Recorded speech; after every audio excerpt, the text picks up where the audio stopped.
Obunu gini kama chozunu Imana chukwa kosi womo Onyele miu Nyelu yumi What am I looking for? See my God, he don't bless me, oh. He give you me, give me you.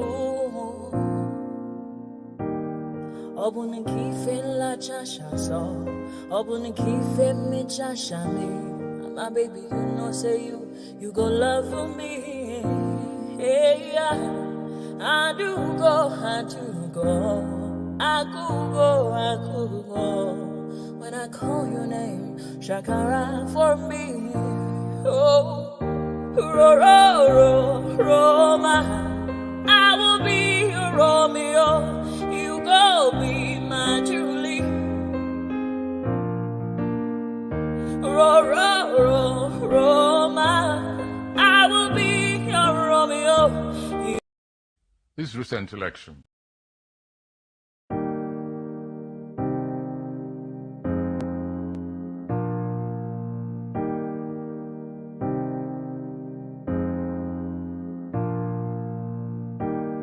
Obunu gini kama chozunu Imana chukwa kosi womo Onyele miu Nyelu yumi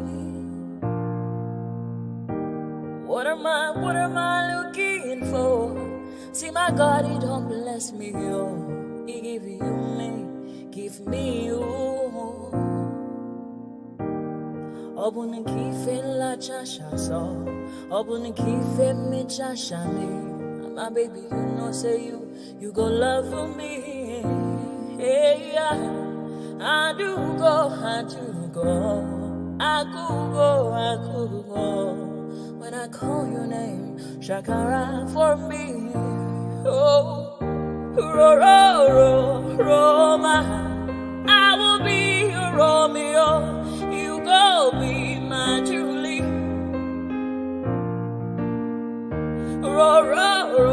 Roma. I will be your Romeo.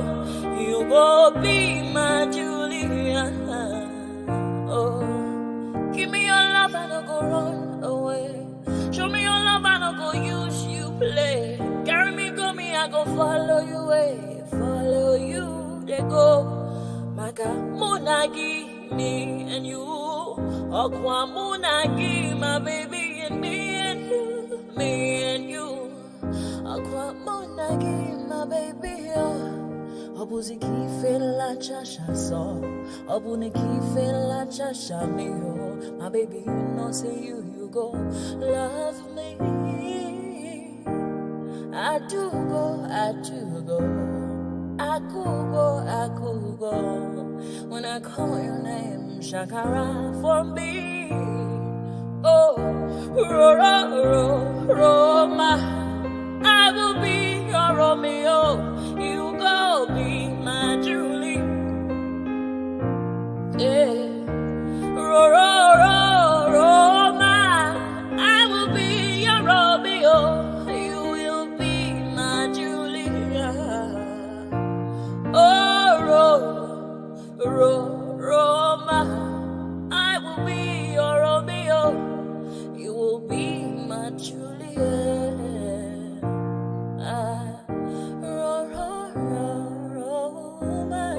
I will be your Romeo. You will be my Julia. Obuzi kife la chasha so Obuzi kife mi chasha me. My baby, you know, say you go love me. I do go. I could go. When I call you, Shakara for me. Roma, I will be your Romeo. You will be my Julia.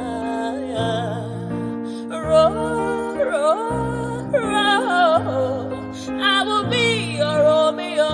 You will be my Julia. Oh, yeah.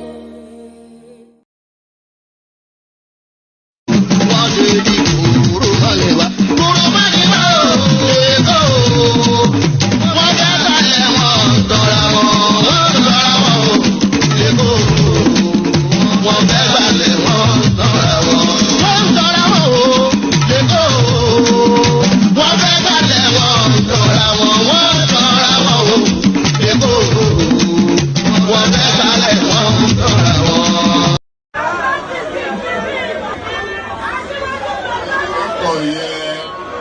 Orin tí fẹ́ kọ orin àyájọ́ ni. Orin àyájọ́ ni. Wọ́n dìde, wọ́n pínlẹ̀ ogun. Oyin tí mo rí ká bá mi wáyé dà. Ká ní kó bá mi wá.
Since I was born, but now I am getting youth. Hakuna motangu, hakuna kogabu.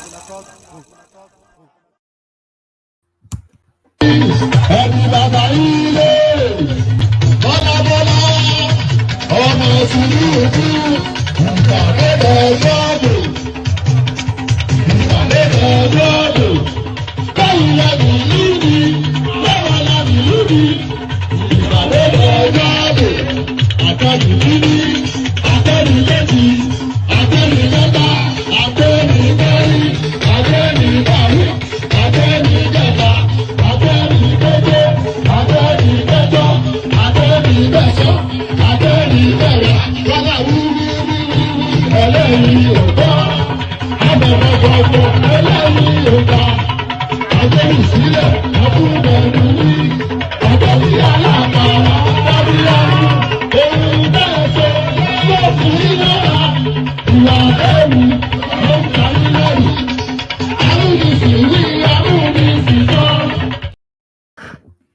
And there it is right there. So there it is right there.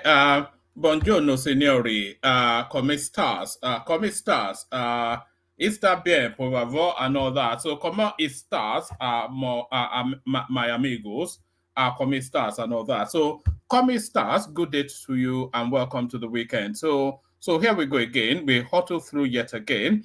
The news cycle not quite as given as it has been over the last few days, but we're still able to cobble something together to have a session. So we cobble something together to have a session. But what is required of you, do, and I explained yesterday that when I say these things, it's not just really for the sound of my voice or just as an opening routine. It's actually a call to action.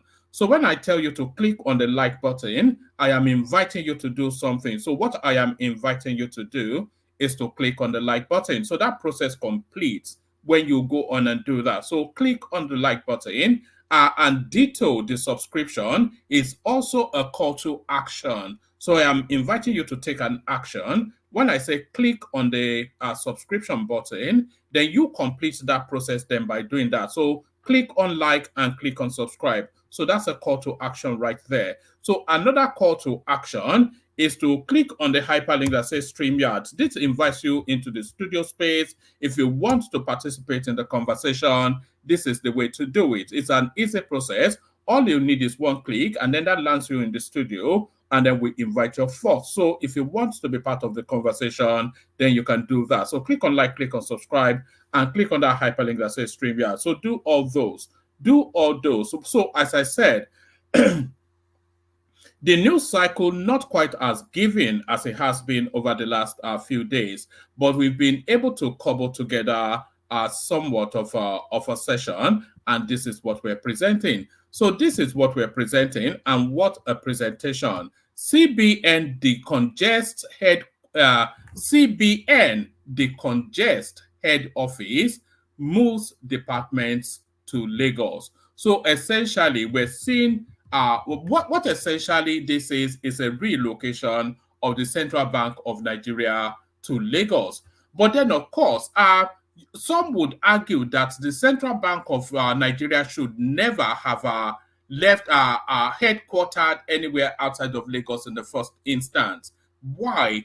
Lagos is not only the financial hub of Nigeria, it's actually the financial hub of the whole of the of the West African region, and almost argumentatively the headquarters of the whole of the African continent. So, as important financially as Lagos is, certainly the most important by a clear distance state within Nigeria. There's no state that even comes a million miles in terms of importance to Lagos. So financially, that is. So the most important by clear distance financial city within Nigeria is Lagos.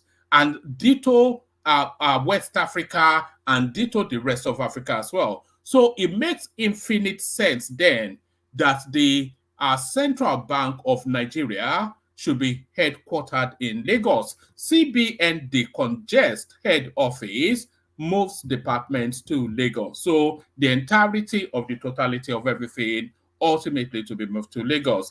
The Central Bank of Nigeria, is set to transfer some of its departments to Lagos State. This was stated in an internal memo made available to correspondents on Saturday. The move, according to an official of the CBN who spoke on the condition of anonymity, is to decongest the Apex Bank's head office. Although some staff members of the bank have reportedly resisted the transfer and claimed that it is motivated by tribal sentiment, the source said it is for their safety and increased productivity. What is happening now at the central bank is likened to a company with over 500 staff and say 200 used to and say 200 used to go to work in other states and return to the headquarters, it is not out of place for the company to relocate them fully to that state to work and increase their safety and productivity, he said. The official stated that only some departments of the Apex Bank, including the Banking Supervision Department. So now, if they are moving the Banking Supervision Department to Lagos, where are the banks in Nigeria? Tell me now. You tell me which other state in Nigeria has a bank.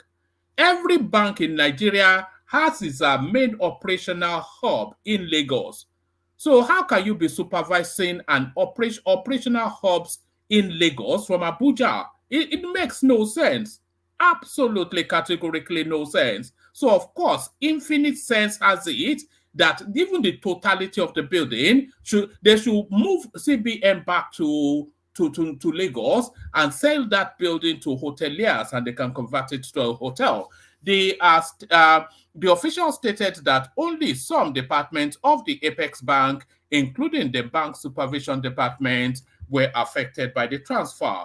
He stated that the move is meant to increase the productivity of the affected staff whilst also cutting costs and ensuring their safety. Correspondents gathered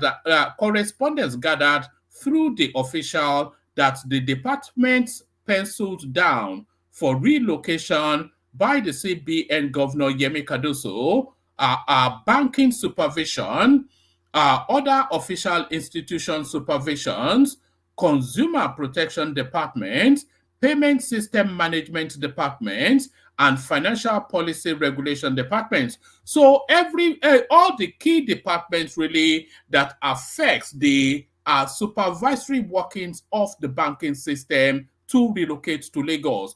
Guess why? That is where the banking functioning in Nigeria is.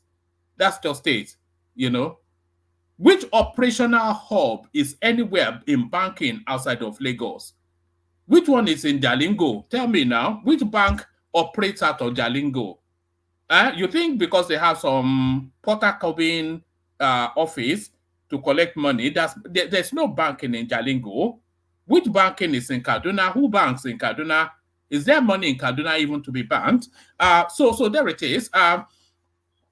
Correspondents gathered through the official that the departments penciled down for relocation by the CBN Governor Yemi Cardoso are banking supervision, other financial institution supervision, consumer protection department, payment system management department, and financial policy regulation department. Most of the bank's headquarters are... Thank you. I had not read this prior, of course. And this is it. I promise you, across my heart, I had not read this prior, but this is it right here. Most of the bank's headquarters are in Lagos. The CBN usually sends staff from Abuja to work in Lagos for like 1 to 2 months and return to headquarters. So absolutely no sense. Being on the road all the time is not safe for them and not also cost efficient for the banks. We know that anybody leaving their comfort will feel the pain. That is why some of the affected workers are complaining, but I can assure you that it is for their good, he said.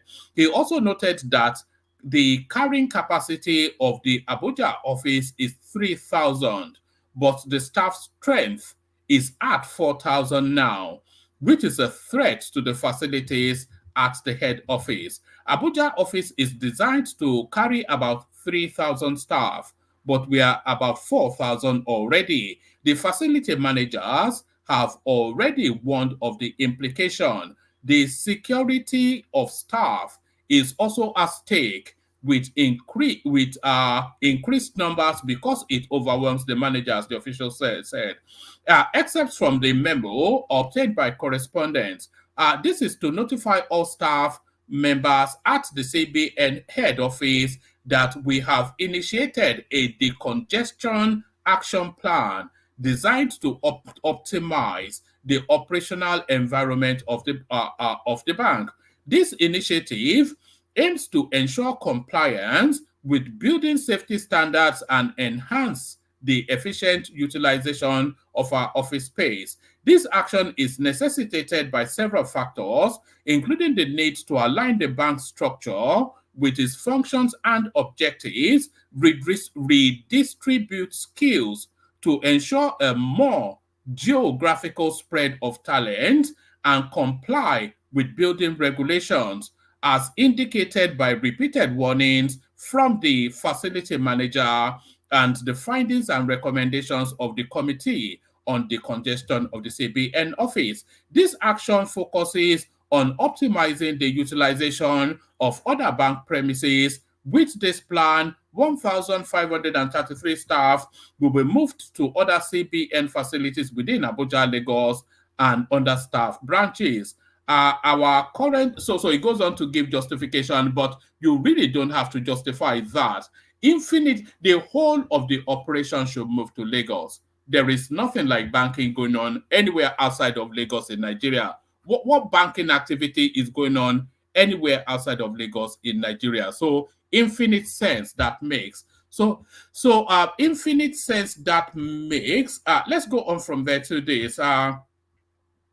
Tinubu IGP Sanwo-Olu petitioned against land grabbers in Ibeju-Lekki. So I'm not going to give you the readout on this, only really to say that it is about time now that all of the land in Nigeria was digitalized in a central port, in a central portal. You know, because the land in Nigeria should be transacted electronically now, so that if you have an electronic footprint of ownership, then you don't have to worry or contend with Omonile, because it's documented in a centralized governmental portal. So especially a place like Lagos, I'm not quite sure why Lagos has not been mapped out and documented. This is the thing. Tinubu IGP Sanwo-Olu petitioned against land grabbers in Ibeju-Lekki. The Social Justice and Human Rights Organization has urged President Tinubu, IGP, and Lagos State Governor Babajide Sanwo-Olu to intervene and assist the residents of Oke-Ogun, Bale, Eleron community in Ibeju-Lekki area of Lagos State. The community has been facing severe attacks from land grabbers in recent times, posing a threat to the peace and tranquility of the area. The group expressed their concern during a press conference held in Lagos on Saturday. They appealed for prompt rescue and protection of one Mrs. Macaulay Adenike and Chief Shakiru something or the other, alongside other people who they said were injured during an attack on the community, etc., etc. So it's just I don't know, man. I've lost quite a large parcel of land in Ikorodu to all the. I just bought it really because the opportunity presented. But I just had to give it up to all these Omonile types, you know. But there it is. Where you want to buy under the table, then you get under the table treatment. Kwakwanso denies agreement with Tinubu on Kano Supreme Court verdict. So the verdict on especially this Kano state is a political rather than the governorship election, I'm saying, is a political rather than a judicial judgment. Absolutely categorically. The petition tribunal found against Abba Yusuf. The appeal court found against Abba Yusuf for reasons of glaring anomalies in what brought him into power, but the Supreme Court overturned that. So that is to tell you then that somebody would have told them to hold it steady. Kwakwanso denies agreement with Tinubu on Kano Supreme Court verdict. The candidate of the New Nigeria People's Party in the February 25th, 2023 presidential election, Rabiu Musa Kwakwanso, has denied claims that he had a pre-arranged agreement with President Bola Ahmed Tinubu regarding the outcome of the Supreme Court judgment in the Kano State governorship election. Kwakwanso made the denial in a BBC Hausa interview on Saturday.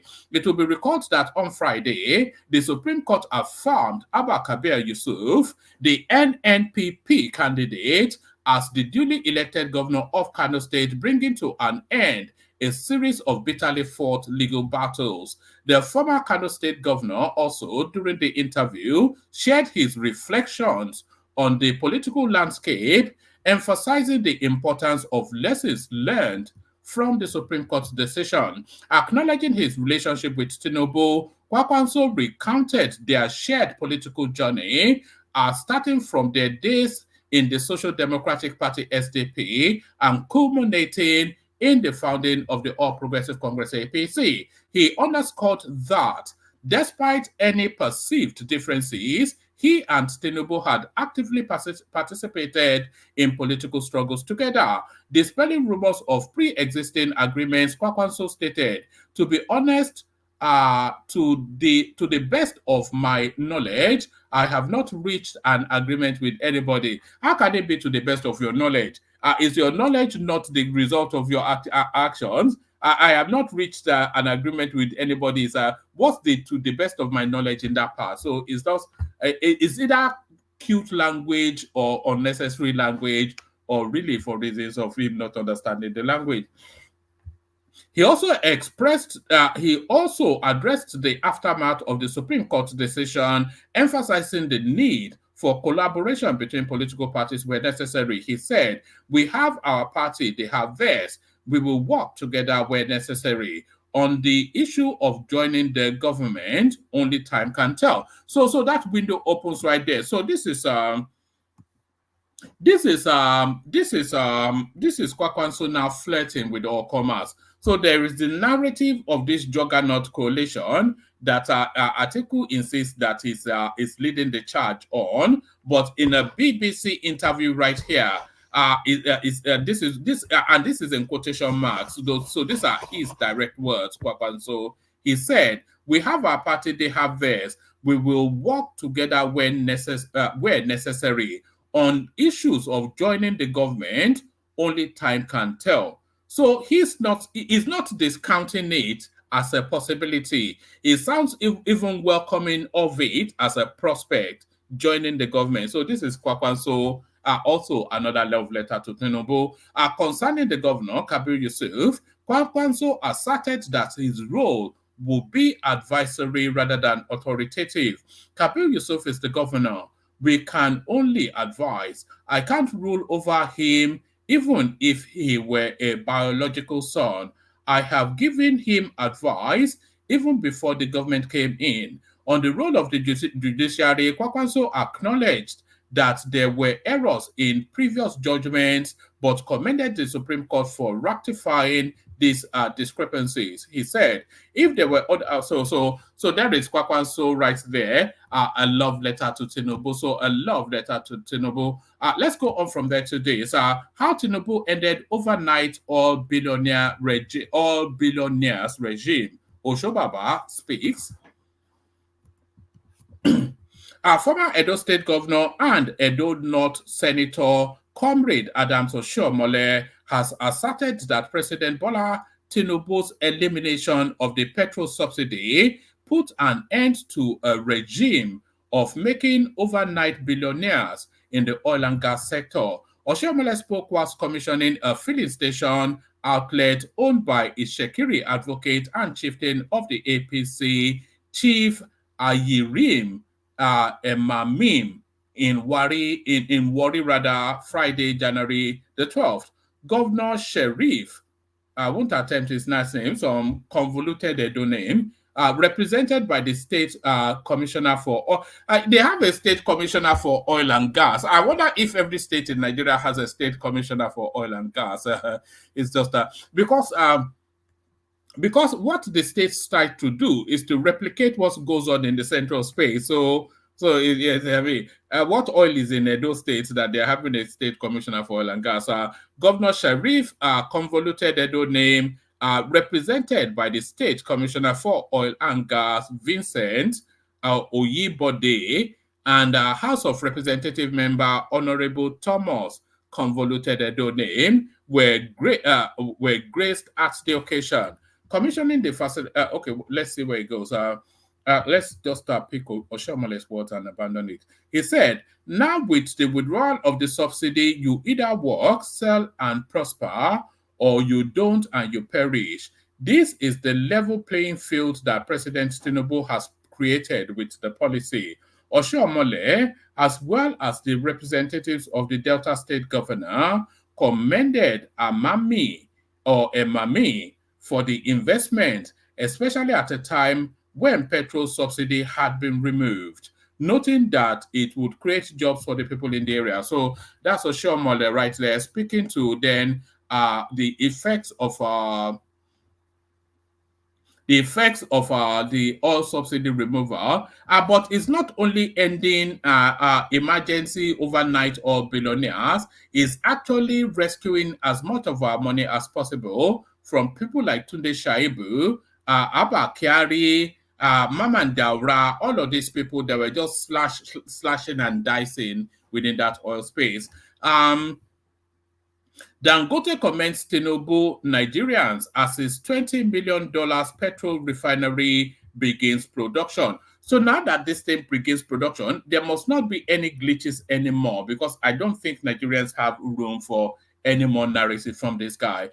President of Dangote Group, Aliko Dangote, has expressed appreciation to President Bola Ahmed Tinubu for his vision and support, which culminated in the completion of the 650,000 barrel per day refinery. Speaking with stakeholders in the oil and gas industry on the historic start of the domestic refining of petroleum products that will eliminate dependence on importation of refined products in Nigeria, Dangote thanked President Tinubu, the federal government, its agencies, and all Nigerians for believing in him and supporting the mega project despite all odds. The renowned entrepreneur recalled the support, encouragement, and thoughtful advice he got from President Tinubu towards the actualization of the refinery project. President Tinubu, whilst addressing Nigerians on New Year's Day,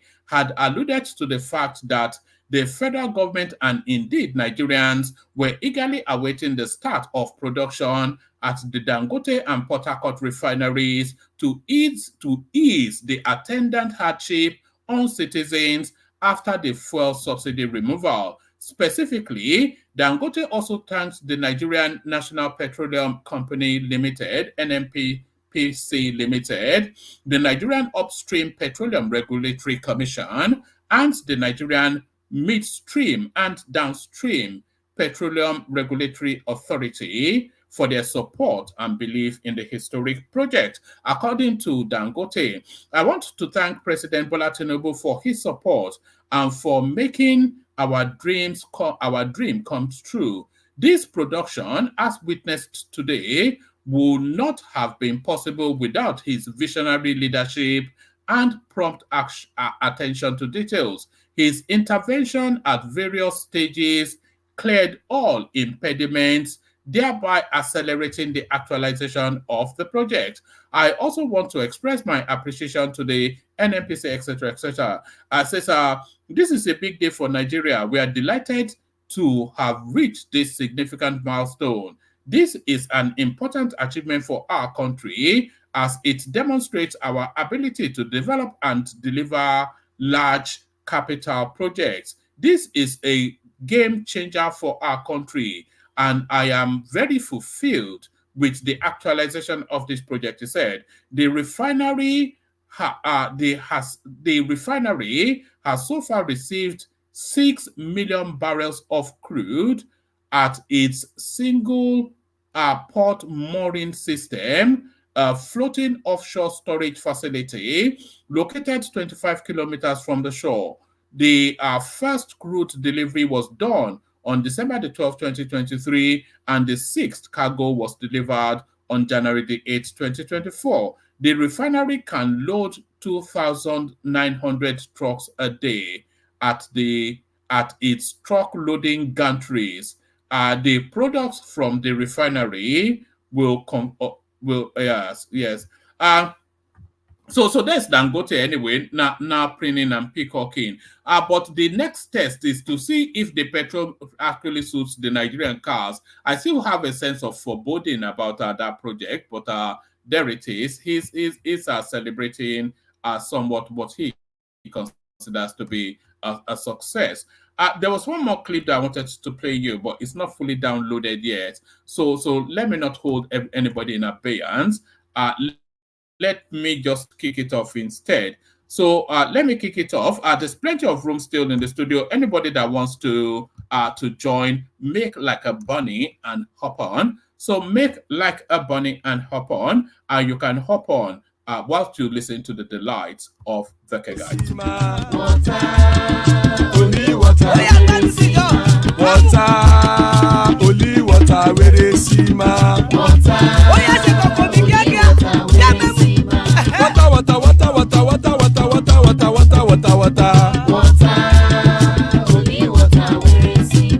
Hapa o naido.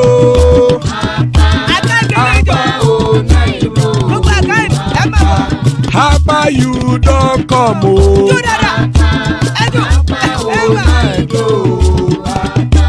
Hapa o naido.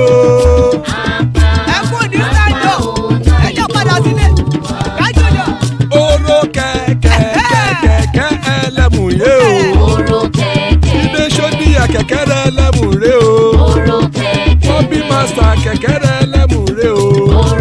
Chifu Wáìlà tí kẹ̀kẹ́ ẹlẹ́mùrè o. Eruku lẹ̀lẹ̀ ẹlẹ́mùdé. Eruku lẹ̀lẹ̀ ẹgbẹ́ ẹlẹ́mùdódò jàre o. Eruku lẹ̀lẹ̀ Ghana ti dé ẹgbẹ́ bọ́dì o. Ọmọ ẹlẹ́yẹ ẹyẹ o ó dìlé o. Odúyẹ̀lá ẹyẹ o ó dìlé o. Petrol sọ́nàmẹ̀ ẹyẹ o ó dìlé o. Petrol sọ́dúnkẹ́ ẹyẹ rẹ̀ ó dìlé o. Ẹlẹ́kọ̀ọ́ ọ̀run mú ìní o.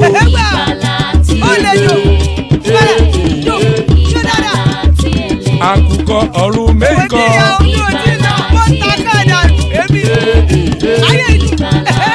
Ikú kò ní ríwà gbéṣe o.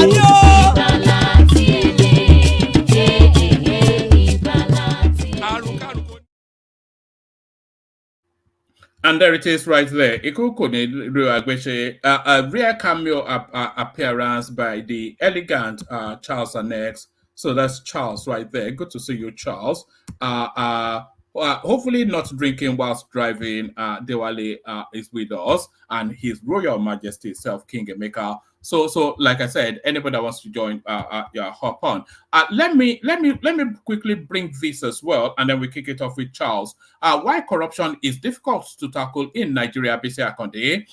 Ex-Osun State Governor Adebisi Akonde has said successive administrations in Nigeria have failed to defeat corruption due to a corrupt mindset of Nigerians. Akonde, who spoke to journalists at his country home on Saturday as part of activities marking his 85th birthday, said until Nigerians have a change of mindset and embrace the virtues of dedication and hard work, no leader will be able to attack or defeat corruption in the country. The pioneer interim national chairman of the All Progressive Congress, who lamented that rather than embracing hard work, many Nigerians would prefer to cut corners, said leadership alone could not make people prosperous.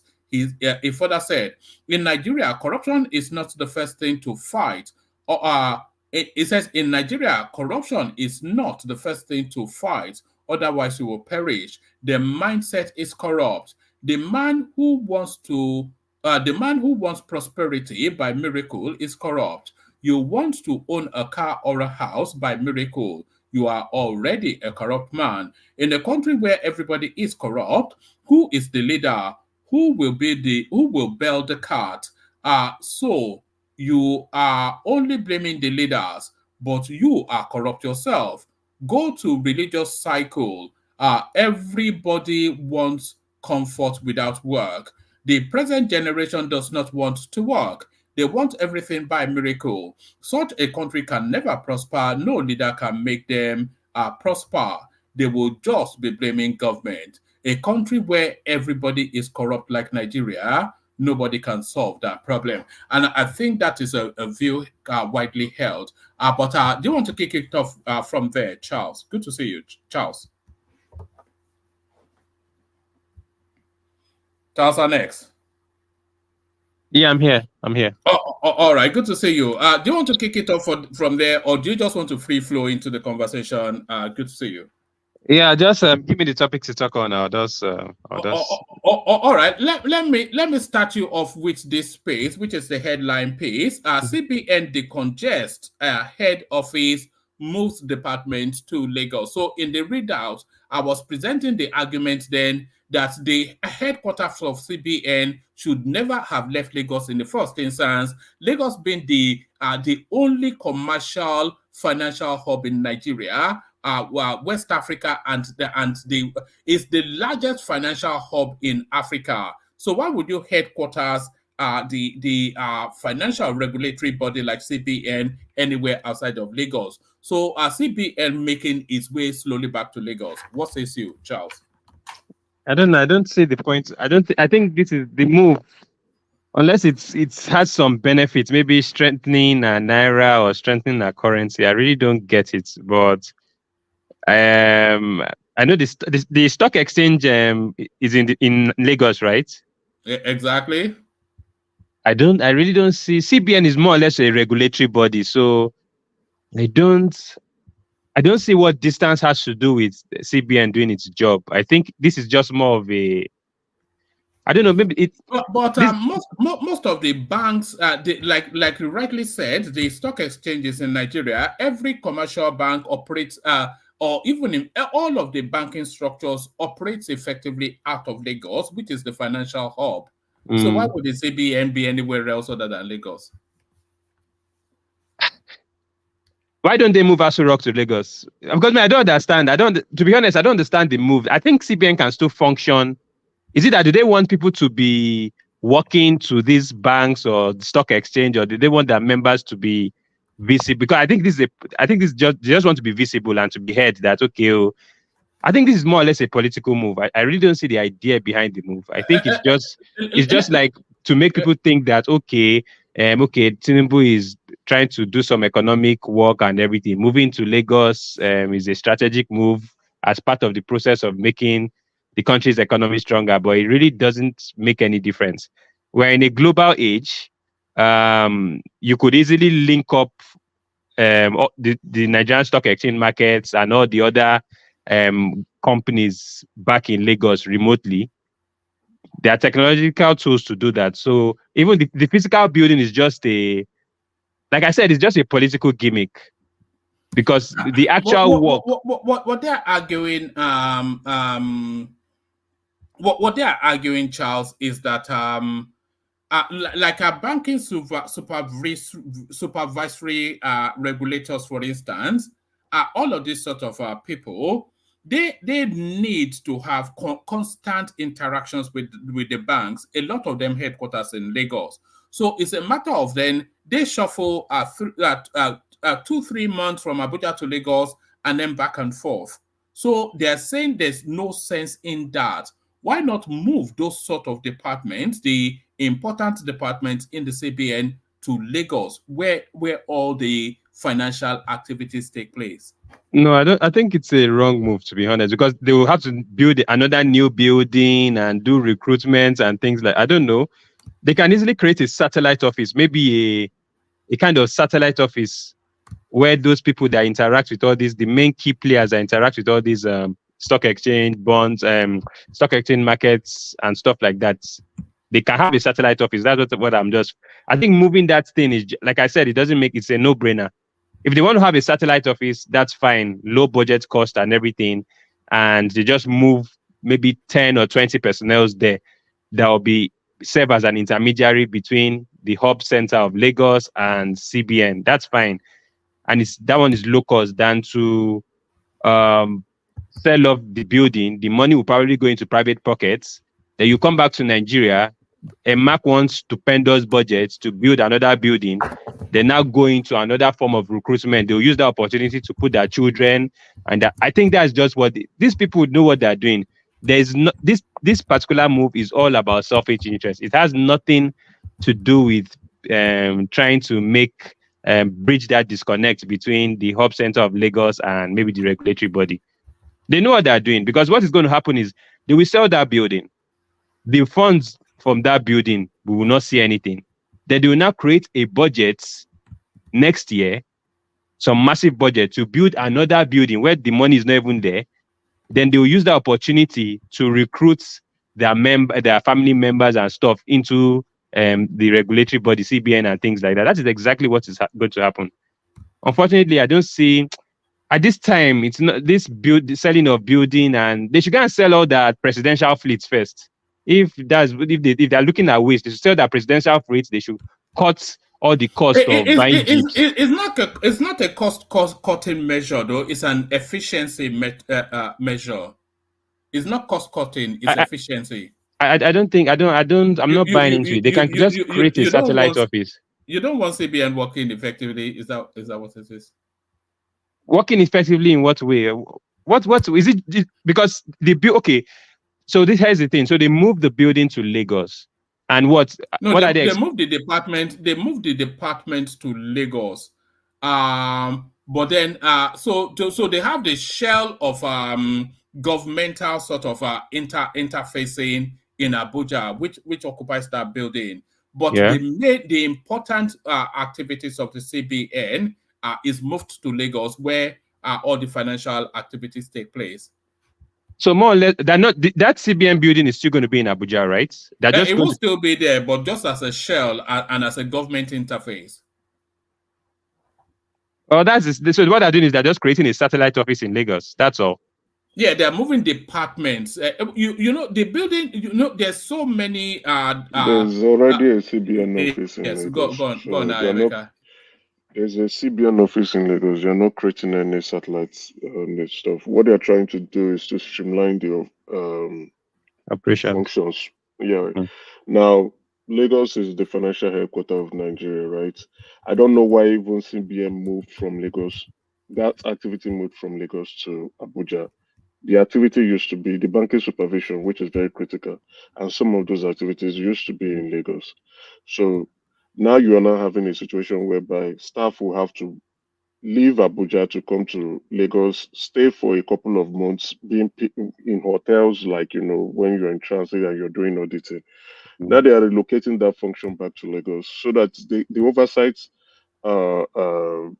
oversight purpose and the function of the CBN can be enhanced properly. So it is a better operational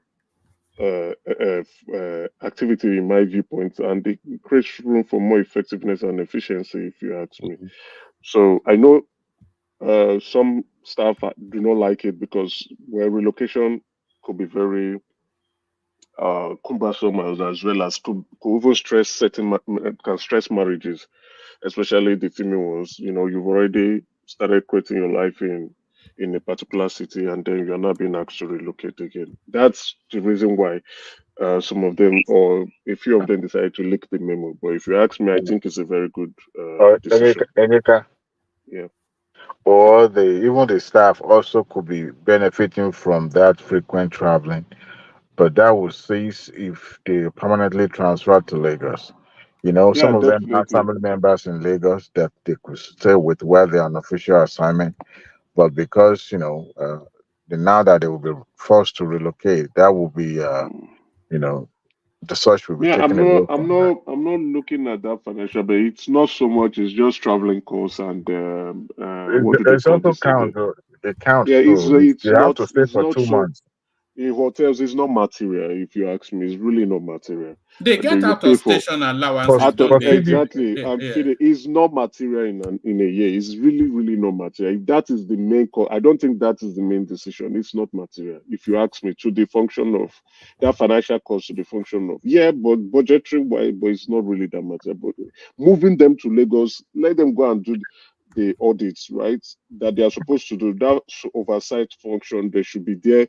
And it appears maybe they've looked at it and see that I don't think we are doing enough, because you have to prepare staff, you have to fly them over, and maybe sometimes they don't do enough audits. So let them go to where the job is and go and get the job done. And the So fact if that you it's going to discongest the head office. I mean, how could that office accommodate 4,000? That's so there are that many in that Abuja office. Oh, yes, 4,000. as you can see, right? Some of them are saying, "Ah, but we also have other satellite offices in Abuja. Why can't we go there?" But please, guys, go to Lagos and go and do your job. That is what you are supposed to do. In the first place, I don't know why they moved them to Abuja. Everybody. It's not every. You don't need to move. You move everybody because it's like the old ministry, for instance. I don't see why it should be anywhere outside of the creeks, somewhere rivers. I mean, exactly. If your operational activities is somewhere out of Abuja, that is where you should be. Why do you need to be in the federal capital territory? There's no need for you to be there. Go to where your operational activities are and go and get your work done. It doesn't mean if the president wants to see, and the president doesn't even need to see all of you, right? You don't need to be close to the center. If the president wants to see you, the leaders of that organization, commission, or ministry can go to Abuja and make their reports.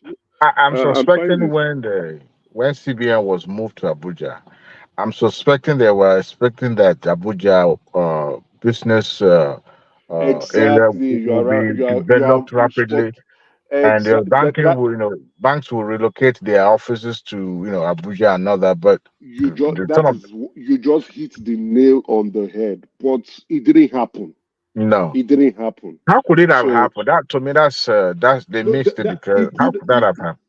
it could have happened. Moving the ministries and CBNs to Abuja, give rise to expansion, Abuja didn't start. economic Abuja didn't expansion. start growing in terms of the population until we returned to the civilian rule. During the Yeah, military, Abuja was a shadow of itself. you're But right. So since 1999, it was the influx of people to that city has been so rapid. I think they were So anticipating. I think they were anticipating that, but it didn't happen. Lagos continued with its economic reforms and expansion, and the banks don't want to leave. They feel the market is in Lagos. They are closer to the market, and they do not want to relocate. So that attempt failed. If you ask me, it failed. And since the market don't want to relocate, Nigerian Stock Exchange is still there. Economic activity is still there. The banks are still in Lagos. The CPN just have to come back. They just have to come back. Thank you. All right, I William, mean, they can have other offices in Abuja, but the most functioning department that is actually crucial to their, core function needed to be relocated back to where it originally was, so that at least they can perform their job, in a timely manner and efficiency. all right, back to you, Charles. Yeah, now that I've understood the crux of the matter, yeah, in some ways, yeah, that's regulatory and supervisory function of the CBN being in Lagos is actually a good idea. It's to curb waste, but also to streamline functions and ensure process efficiency. So, yeah, You see, actually, you had a knee-jerk reaction, didn't you? Because you no, immediately what I that thought, no, what I Tinubu, thought, no, what I thought was that they were moving. is trying to Yoruba something. No.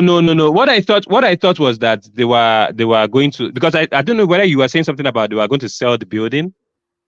Did you say they were going to sell the building or something? No. I suggested that they should. Because Okay. I don't see that the CBN has any business in because apart from government interface, all their functionary activities, all their core mandate is in Lagos.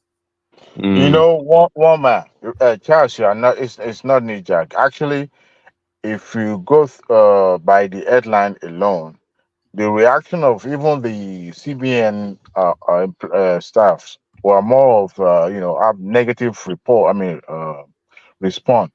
people are actually commenting about, the tribal issue, as if, being that Cardoso is from Lagos, so he's wanted the whole thing almost move back to. So that is not out of place. That reaction is going to be like that, except you Yeah. actually look at the excuses given by the management itself of the reason why they chose to move those departments back to Lagos. But by and large, Yeah, but the people that staff, will be affected. but the staff are really reacting to their lives being Of, disrupted. of, of course, They don't want their lives it's disrupted. normal. That's yes. It's normal. Once you are uprooting people from where they have to move their family and everything, it's going to be hard. So they will react the way they will react. It's going to take a while before the readjustment, kick in. But, it's going to be hard on them. But I hope the employees are compensated, enough to, No, they will give them cushion it. they will give them a relocation package now. Certainly, of course. I think I mean, Lagos is Lagos. To start looking for accommodation again and where to put their family is going to, no matter how much you are paid, it's still not up to the stress that you will go through, woman. Go ahead, Charles. Go ahead. Yeah, I think the problem with Nigeria, because I won't lie to you. Let me not lie. Let me even open up, Seth. I won't lie. In the initial first response was not looking at it from a business process point of view. What I actually looked at it was from, is it that because Tinubu is in Lagos and he's trying to...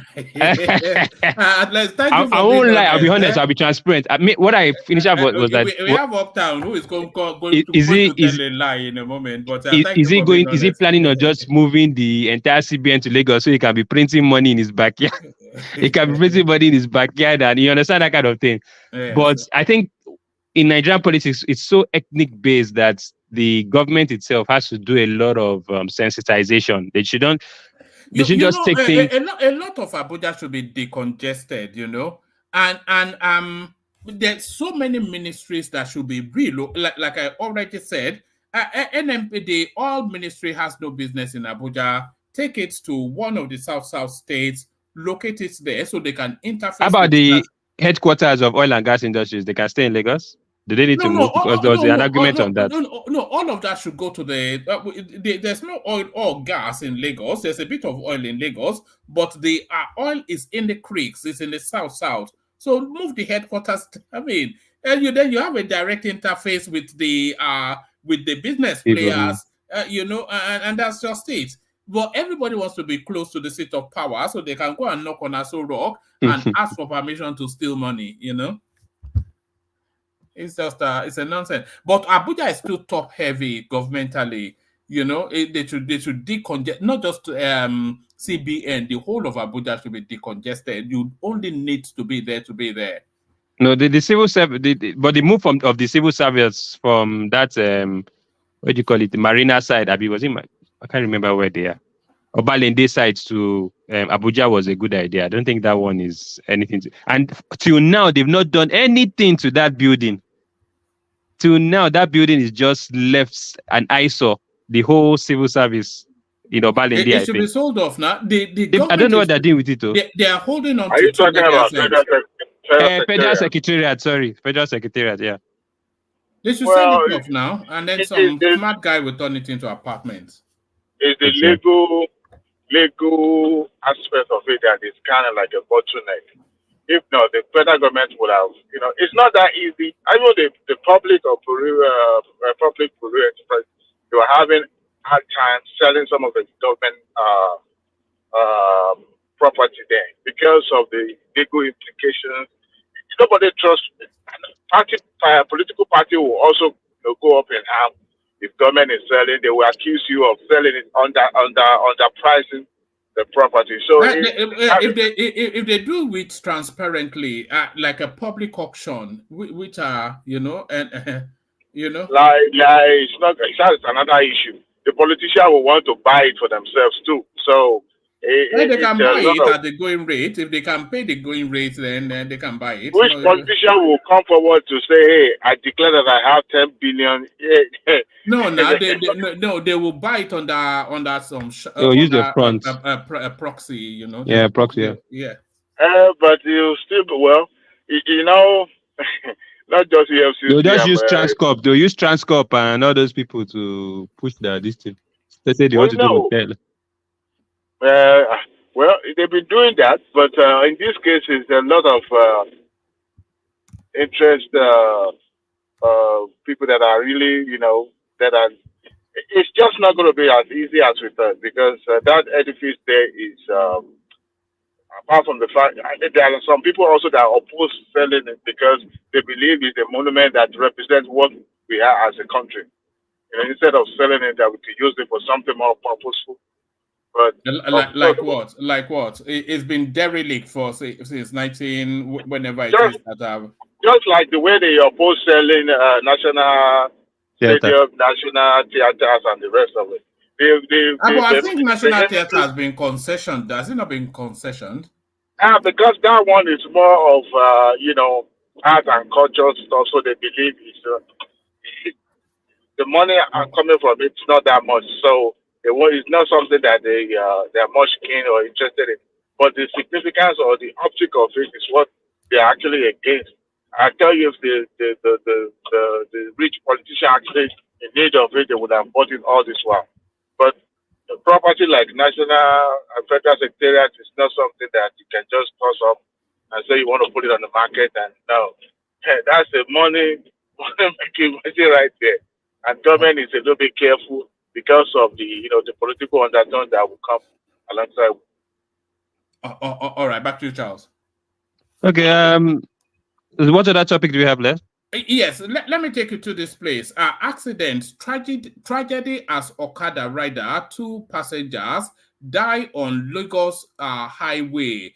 So that in itself is tragic enough, but that had just happened to be that the road that Sanwo-Olu arrested that army officer from. So what are you then making then of this culture of not abiding by the rules, Nigerians? Well, there need to be some kind of enforcement mechanism. I think we have a lot of work to do, especially when it comes to enforcement. Nigeria is just too lawless. That's just the problem. And unfortunately, the law enforcement people in Nigeria also contribute to the lawlessness. Unfortunately for that, so there has to be a lot of reform. I don't know what. In fact, the country has, especially the federal governments and state governments, they have so much potential to actually in the process of restructuring, also make money. Like back home here, we have like registries and things like that. That if you want to renew your driver's license and things like that, you just go in there, you do the test and things, and you pay money. You understand? There are so many things that are not straightforward in Nigeria. FRSC, you don't even need to appear there before you do capture. There's no form of roadworthiness. Everything is just under the books. Most of the drivers, downfall drivers and Okada riders, they're going to go through any form of tests or certifications or anything before they hit the road. So they don't even know any rules or anything like that. So there really needs to be a form of grassroots kind of, like here, I think the registries are run by private individuals as well, but I think they remit some funds back to the government, but they have their own charges.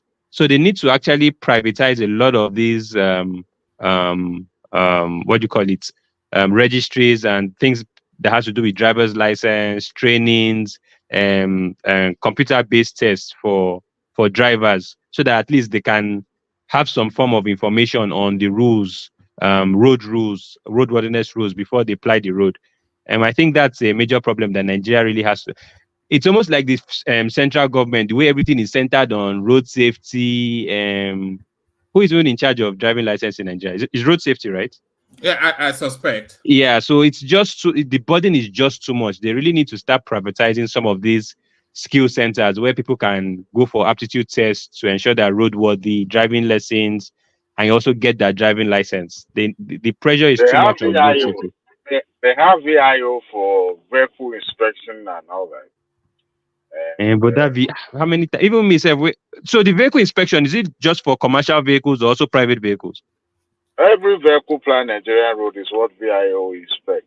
And that like when I was in Nigeria, I used to get the roadworthiness. I used to get the roadworthiness certificate, but my vehicle never left my compound. They just renewed. They just give me the certificate. They don't look at anything. I don't take it to the office for them to inspect. I just pay some money and they just give me the certificate. Whether the car, the blinker is working or is not working or have flat tire, nobody cares. And that's the problem. You know where the importance of those sort of agencies really come to the fore is all these trailers that come from the tin can, that they are always bending to one side, falling off bridges and killing people. Some of these, most of these things, not really meant to be. It's just that's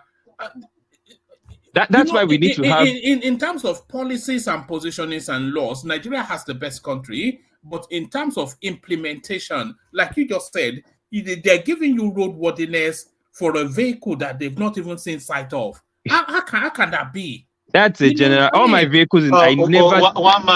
One man. Good afternoon, everyone. It's afternoon here. I said I'm going to church. I just finished from church now. My brother, things have changed. I can tell you categorically, Lagos, your roadworthy, your car will be at the VIO. My mother-in-law's car failed 2 times for roadworthy. My mother-in-law in Lagos failed 2 times. I don't know about all other states, but Lagos, your vehicle has to be in their office, inspected.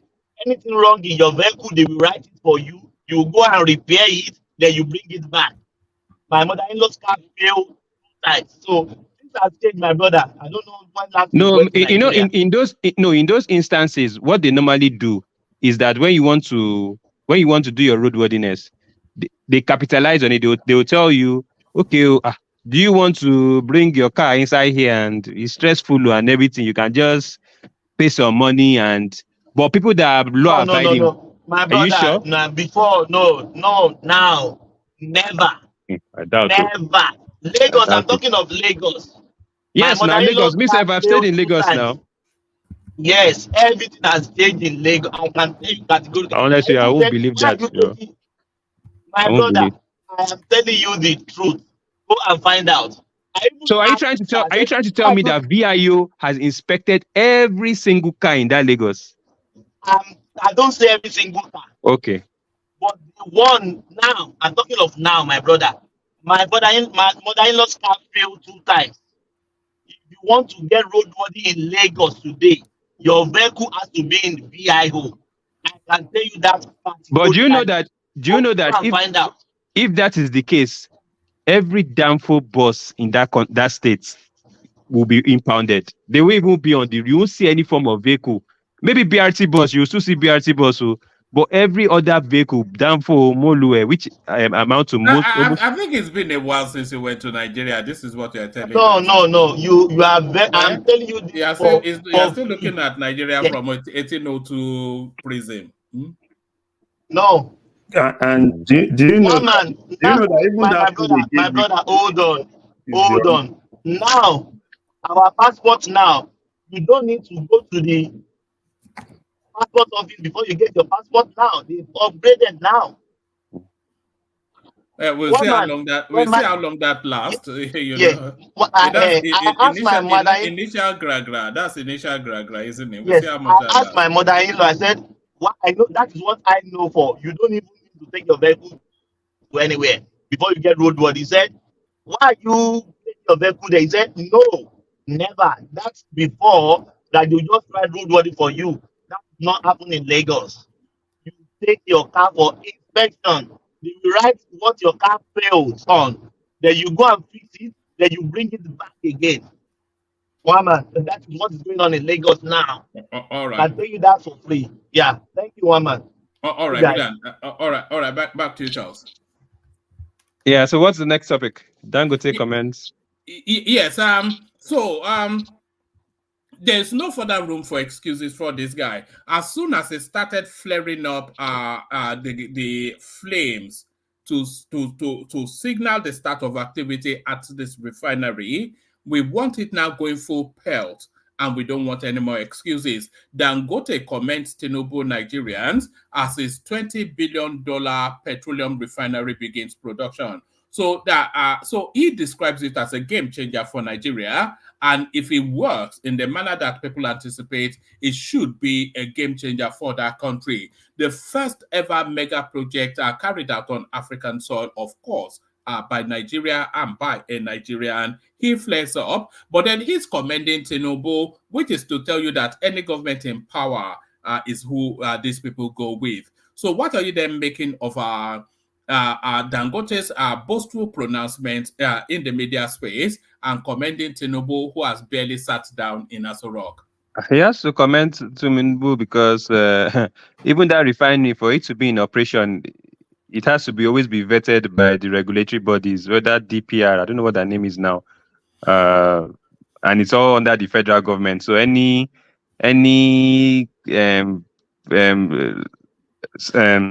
divergence from maybe operative measures would lead to a lot of problems for him. So he definitely has to pay homage to Tinubu and every other regulatory body that supervises that project. But the real question is, how does this? It's a very fantastic project. Kudos to that. It's a good development. But how does that really translate to Nigeria? Does it strengthen our foreign? Definitely to strengthen our foreign reserves. But how does that strengthen? How does it strengthen the currency, and how does it impact the common man? Is inflation going to come down? It should impact right across the board. So there's a consistency. This brings to an end the narrative of fuel scarcity. So that's one. And then there are competing refineries also pumping out petrol. We have the one in Port Harcourt, which is the government-owned one. We have one in Edo State, and then there's one called some English name like that. I can't quite remember what Walter it's called. Smith. Walter Smith. So there are so that then it indicates towards then a price competition sort of a thing, which then drives the price down. But the one thing is a consistency of supply, and if there's consistency of our supply, then there's predictability of price somewhat, especially where there's competition within that space. So that addresses that. And then the government owns 20% of this. So there's a steady income stream coming in a dollarized space right there. And then, of course, it then goes towards then the narrative of addressing the vexatious matter of electricity supply, which is also enraptured in that whole Dangote mega project. Yeah, well, the only thing I can say is that it's a good development, but really the average Nigerian is not really comfortable with the price. I don't know how and when those prices will start being, because I know here prices fluctuate based on demand, supply, and also OPEX, crude oil fluctuations and stuff like price that. Of crude, yes. Yeah, so I really don't know how that will work in Nigeria. I don't know if they plan on fixed. From what I see, I think they might just, maybe for another 4 years or stuff like that, they might fix that price. I don't think they might want to go into fluctuations and things like that, because they probably have a lot of funds to recoup and stuff like that. So I think even the fluctuations, I think it might not happen for another, maybe it's after 8 years, maybe Tinubu time, or after Tinubu, then we might see that. But for now, what the average common man is thinking is, once the refinery is operational, once there's a lot of fuel, the price is going to go down. I just hope that people don't, because that is what people are going to latch out to. The average man thinks that once the refinery is up and running, the prices are going to go down. So like I said, there's really this, and the government will never sensitize people, because they'll just keep them in the dark, because they know that if they tell them that, okay, that's not how it works, nobody's going to listen. But let's just see how the federal government manages dissidents from the populace. But it's a welcome development. It's a good one. I just hope that it translates to something tangible for the average man, and not just profit for Dangote and his fellow oligarchs. You object to profit. Are you a communist? Are you a communist? What's up with here? No, Nigeria is more of now a capital. It's only the capital. It's only the people on top that enjoy. Now the middle class has been eroded. Like, even it's things are too difficult in Nigeria now.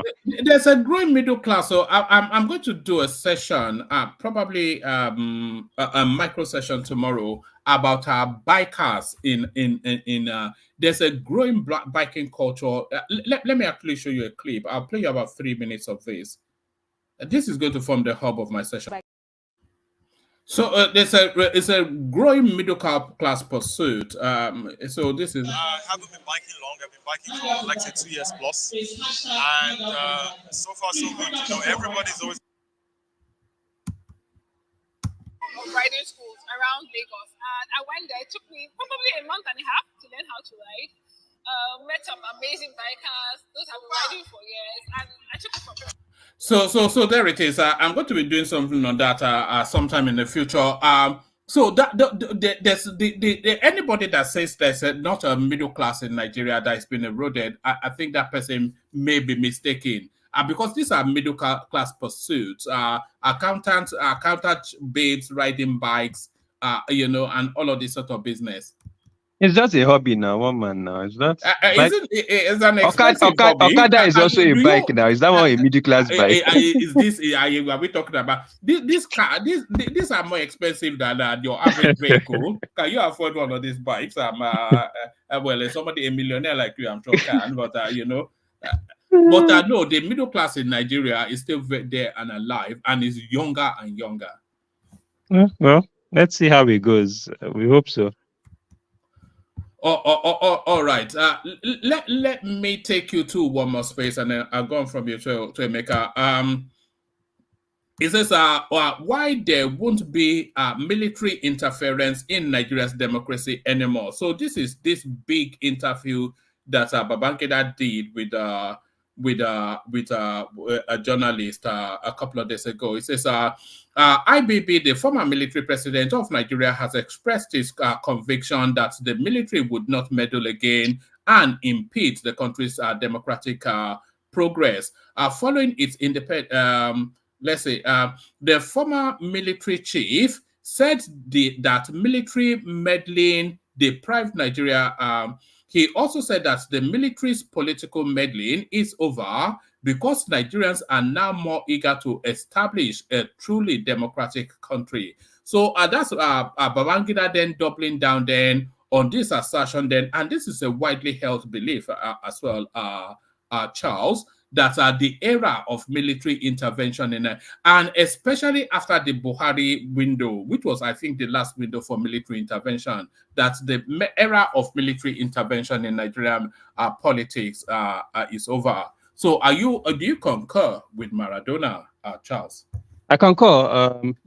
Proud to Obasanjo, when military was taken over during Babangida and Abacha time, there was democracy and the military rule were those are our two political parties. They were like political parties contesting for power.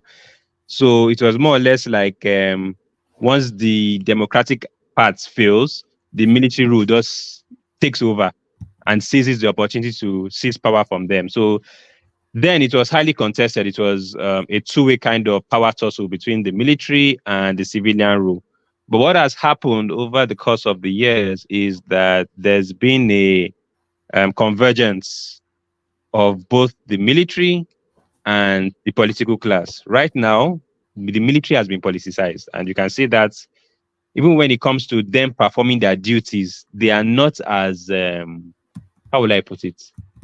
They've lost that bravado, that when you see a military soldier, you say, once there's issue like this and the military comes in, they will deal with it. That respect is even gone. They're now more politically inclined. You see things like, fight insurgency, they're playing politics with it. So right now, the real reason why military will not even think of even seizing power is because the political class has brought them into the circle and they've let them see what they can also get by working together. So basically, that's the only reason why on a normal day, those two should not even be in the same. The military should be completely like divergent from politics. Charles, do you think we should still go back and audit the military interventions in Nigeria's journey? Do you think we should go back and audit those spaces, undo some of the things that they have done, and expunge them from the annals of the country's history, so that somebody like Babangida, Obasanjo under military, Buhari under, they should carry criminal records rather than have them be elder statesmen as the parlance in the country. You should visit those spaces and undo some of these people and criminalize them. You really can't do that anymore. I think because even if you're talking about just the military having issues or them being a catalyst for the problems of Nigeria, that time has long gone. During the Obasanjo and Buhari tenure, they've also even democratic entities have wined and dined with them. If you decide to do that, a lot of people will get their hands burnt. So I think that's particular. If that was the case, they should have done that. They should have even brought someone like Obasanjo. Obasanjo had no business contesting. The same thing with Buhari. But you've given them that. For them to contest. That means you already gave them that. How would I put it? You give them that clean slate. That's all sins are forgiven. Pardon, like a pardon, yeah, like a pardon. Yeah, like a pardon. Exactly. You've already pardoned them. You've given them that clean slate. They're now part of the system. They did no wrong and they can contest democratically. So I think that won't fly anymore. It's too late for that. So I think I don't think, even if you look at it now, I think Buhari will probably be the last ever military ruler to rule us again. I think so. Is there any other military? Not within the age that still. I think they will all be in their late 70s. Exactly. So I think we will not see that happening again. I don't know how it works. I don't know if like a former major general in the military, can he contest? Can he enter politics again? Or I don't know if that's possible. Well, he can. He's still a Nigerian, but I don't think any of the ruling classes because who was the last set? Abacha was the last set, and he was somewhat Buhari set as well. And so their set will be in their mid to late 70s, early 80s. And for them to now start a political journey, especially given the way that the country is configured now, I think, like you rightly said, Buhari was the last Kakiton Agbada that I think we'll ever experience. Yeah, but like Atiku was a customs person, so I think even a military general can actually become president. So why would it might not be in the same dynamics of a former military head of state, but there might be some military personnel that might maybe after decide to like diverge into democratic politics or things like that. So that can still happen, but not in the context of former military head of state kind of thing. But as far as military and democratic, that disparity does not exist again. They are now one and the same. They've been, like I said, the military has been solely politicized, and they've seen the benefits of actually being political rather than being steadfast, performing their military functions. And unfortunately, that is a detriment to even us as citizens, because they no longer seem to perform their core functions of defending the country. All right, brilliant. So let me finally, Charles, you're a Southeasterner. Let me play you this little clip. Give us a micro reaction to it, and then we go on to Emeka. Charles, watch this. This is a cultural diplomacy event. Several decades of searching for the true origin has brought this group from the Caribbean Haiti nation to Enugu State. They say they have traced their origin to the southeastern Nigerian state. Several reports and scholarly articles have shown that the Haitians attribute their religious culture to those of the Igbos. It's believed Igbo Loa, an ancient god of Indibo, is alive in Haiti and is being appeased in accordance with the culture and tradition of the Igbos. Leader of the delegation, Senator Moise John Charles, says they traveled 28 hours to the African country to identify with their Igbo brothers. We have speeched in many places all over the world. We have already speeched during 3 times in the UN. I was invited by the Brazilian government. I was invited by the Venezuelan government. I have visited many places, many countries all around the world. But that's the first time I have visited a country where everybody looks like me. I've not come here as a foreign person. So there it is. What are you then making then of your long lost cousins from Haiti? They've come back home, Charles. They're welcome now. I hope they brought something. They have to drop something for the boys, though. It's not by coming back home. Is that where you're coming from? Rather than give them names, like they have to Roger us. But I'm not surprised. Nigeria is a very multi-ethnic group. I'm sure a lot of we see this a lot from Brazil to Ife, but I think this is the first instance that I'm saying from the Caribbean to the Southeast. Yeah, this is the very first from my own point of view as well. I think we need to. Nigerians are special people, though. It's just that within us, we have our own.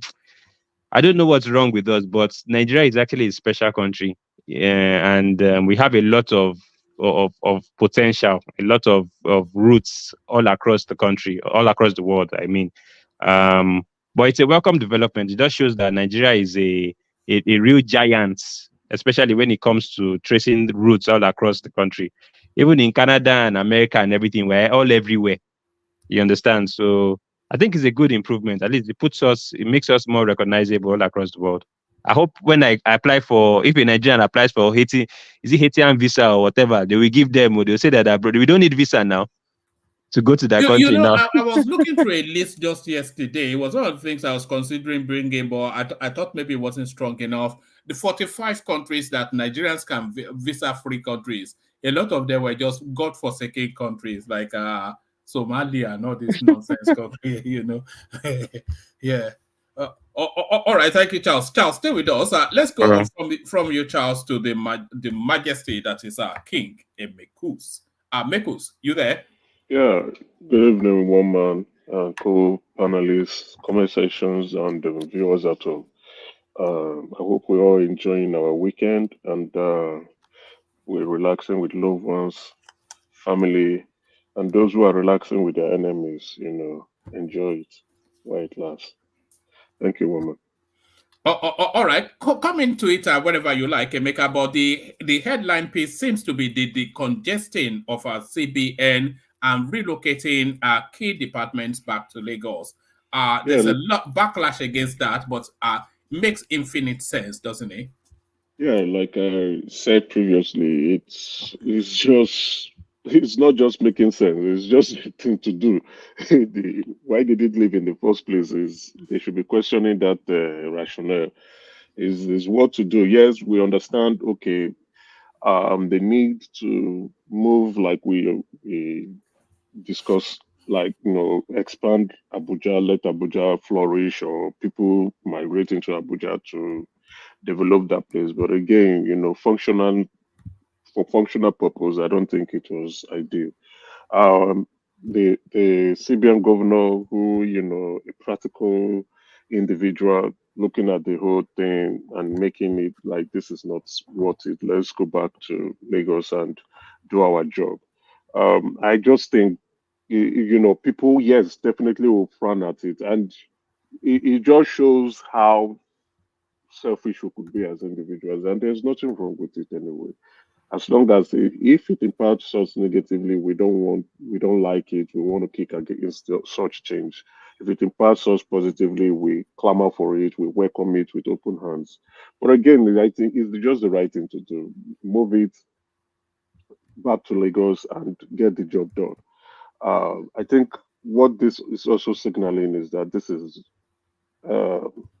business time. This is the time to get things done. The old ways typically should be over. This is now we have to focus on getting the job done.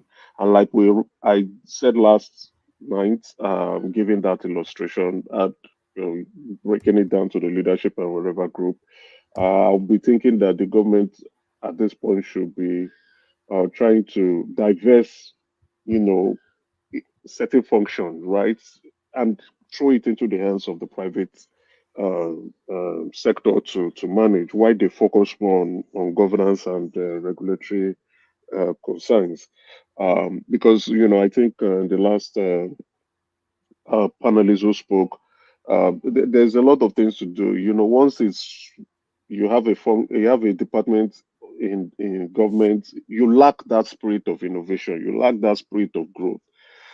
For instance, the Federal Road Safety Commission, which is under the Minister of Interior, Bola Ojo, Bumi Ojo, should be more enhanced.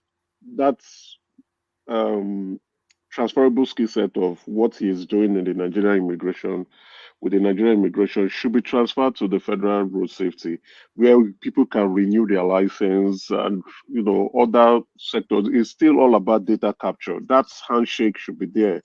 I don't know why it's not there. I have my own opinion about it, but I don't know why he is now the poster boy of the Nigerian Immigration Service. He should be more. Yeah. Emeka, no, he's not. Federal road safety is not under him. Road safety is under presidency, and I think under presidency, yeah. Let me check. Hold on, I'll check later. And yeah, it's not under him. The only thing he has under him, he has civil defense, he has immigration, he has correctional prisons. Okay. Yeah. If that's the case, probably maybe that's why that place is not functional, because I was like, come on, that skill set is transferable and can do things just like what the Nigerian immigration. No, it's not under the presidency. I just looked at the budget now. Federal road safety. Federal road safety is not under the presidency. Yeah, probably under Ministry of Transport then. Okay, but I'll check once I'm done with my submission. I'll check then. I'll find out where it is. So that's what we should be looking at, that transferable skill. Then we also have VIO. I don't know what their function is. To me, I think it's just redundant. Is it not a case of too many duplicitous? We've talked about it before. Yes, yeah. So about 3 agencies cascading over each other. Exactly. So that's the viewpoint of you don't need to sack these individuals. They just collapse it into one commission or into one ministry, same function, enhance that function, or probably just give it to a private, make it just deregulate it and let private sector come in and manage that space. Same individuals, train them up to speed and move. So the government should be thinking about ways to clearly take their hands off, and you will see that the economy will grow because there will be more innovative ideas, more streamlining of operations, and opening up spaces for new services to be provided to Nigerians, to the public. That way. But when you go to civil, you see the redundancy there. People are not thinking; they are just there sitting down, or they are probably not just coming to the office.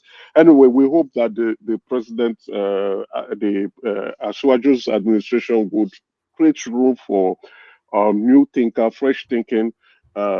Objectives, and those who are more innovative, especially those who are even exposed, like us, going back home to begin to change the way things are and make it much better.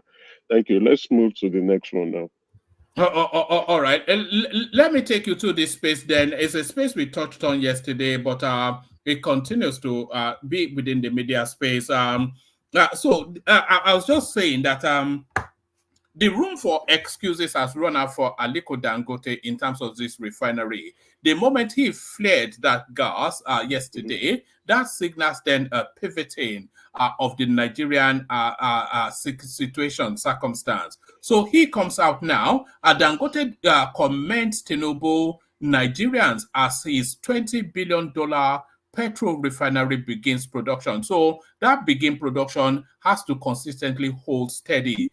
But like I was saying, is this not then the turnaround that so that era now is still doing diesel and jet fuel, but the Port Harcourt already going. So we are now in that phase now that the narrative of fuel scarcity consigned permanently to the annals of history in Nigeria, and with so many refineries coming on board now, we're expecting price competition to drive the market in favor of the people. Yeah, this is overall, this is fantastic news, positive news, and things all Nigerians should be very proud of. Like you have rightly said, the era of fuel scarcity would be a thing of the past, right? Even those who are creating it either artificially or whatever means they are getting involved with this fuel scarcity is going to cease. We all know the expertise and the skill set of the man himself called Dangote, and we know he's a very serious entrepreneur, a very serious businessman. And you don't need to take my word for it. All you just need to do is to go to the stock exchange, Nigerian Stock Exchange, and see his track record of delivering positive results to his shareholders. So he's a high flyer.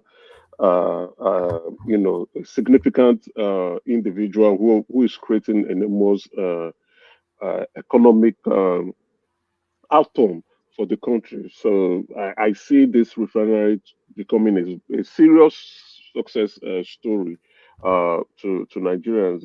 And then again, if it's going to do you think it's moved quickly to start this production because it's under pressure with all these investigations, its office is being raided? Do you think it's pushed it to secure himself? I don't think so. Initially, they had said, they were supposed to have started operation in May, but the refinery was not yet completed. He maybe just wanted the previous president to be part of the history. And then they marked December for production, and that didn't happen. But then again, in this January. So they've been carrying Nigerians along anyway. They've been communicating effectively on the operations, and as well as the start dates, though things can change, right? And immediately NNPC started delivering on the crude oil. There's nothing left. He has 6 million barrels now, so he has no. He doesn't. No excuses. No excuses. Definitely, NNPC being his supplier has delivered this, and once you delivered, you have to kick off operation, and they've done that. So there's no room for, and I don't think there will be any room for stories. He's a serious businessman, and as a serious businessman, that's a serious business investment. His view is to turn it into a profitable one, right? And ensure that they break even as quick as possible so that things can get better. As long as NNPC continues to supply him, I don't think Dangote would fail. The only problem is NNPC making their suppliers as at when due. And we know NNPC as a conglomerate has been overshadowed with such mediocre operations. But again, the good thing is that NNPC is now a corporation on its own. So NNPC is now responsible to also make profit for themselves. And definitely, as Dangote being who will be one of their customer, they have to just get on to do business. So that's a space that would impact Nigerians directly and indirectly, and improve on our GDP collectively or as a whole. So the other thing I would just say, which is not part of the topic, is for the president and his team to begin to think out of the box and see how they can develop other sectors that would have enormous significance, just like the Dangote Petrol. Yes, we need at least refinery. We need 3-4 more those global exactly. Yeah, so in that will different have that industries. Yes, that will have this kind of major impact, positive impact in the country. Because Dangote is a world story, not even just a Nigerian. So we need at least 4 or 5 more of those. Yeah. Exactly, those sectors that can contribute to the GDP, to the economy, 10% of it across. But citing it in Lagos again, we are making Lagos a a huge. Is not going to be a huge concern, right? You know what we need, Emeka. We need a Nigerian big boy or a set of Nigerian big boys to launch a communication satellite. All these ones that Nigerians are buying Starlink and giving our money to some South African crowds. We need that so that we dominate that African, communication space. Yeah, So they are bouncing off our satellite. Yeah, exactly. That's possible. And again, I give it to Elon Musk too. You understand that's a great initiative. For those who the internet penetration is not that good. You could just key into it's not an out of box innovation. You have the satellite there that can provide the service. You just commercialize it and make it more retail. And if you now want to compete, you cannot compete. So there is not an out of box. You have to break your back to do that. I think that's something some group of individuals who have a lot of money can do. But the thing there is to make it cheaper so that others can, that the end users can be able to buy it, and also make it more reliable. So you are right. We need those kind of sector. You understand, the president and his team thinking about what they can do, and that's why I'm really pleased with the Minister of Trade, who is thinking of traveling all over and jockeying all over the world with $1 billion or whatever. and that one just wants to do babe now. She wants to do babe. Exactly. You should be thinking out of the box. How do I create new sectors, or how do I enable existing sectors to become bigger so that we can mop in on unemployed why you dey Nigerians? eye this Minister of Trade? Why be Ever since she come, your eye no come out. You think we're not watching? Look at this guy. I'm not you eyeing know her. they talk good about this lady. She's not Even working. I say you That's like it. that lady, you dey No. eye am well. Whoever is her function. You know how it is back in the day when you go and bully a girl that you like. I think this is what No. That is what Emeka is doing now. Look at that. No, not at all, not at all. Like, let me be very honest. No, you Look see, at why that. I continue? Let's put the babe up. Emeka like better thing. Emeka see the face again now. Make you have Look a at good that. nice weekend. Emeka, She's a beautiful woman. No doubt. We can't argue that. It's there for the taking. It's there for the looking. It's there to be appreciated. But again, if you replace her with a man and that man is not functioning, I will go hard at such individual. It's not because of who she is or the gender or whatever. It's just understanding your role, your function. Are we and getting disappointed things in the done. female minister so far? We're not seeing a performance come out of a female minister so far. Betty Edu was doing something, but then what happened to her, right? You can imagine. You see, some ministers go in. I can understand maybe you had it through maybe some political connection, but your ability to adapt comes in place. So it now shows that we have individuals who misplace priorities, or with misplaced priorities rather, going into leadership role, and their mindset is just how can I enrich myself, or probably enrich my friends and myself inclusive. Other than both things can be right. You can enrich yourself and also do your job properly and effectively.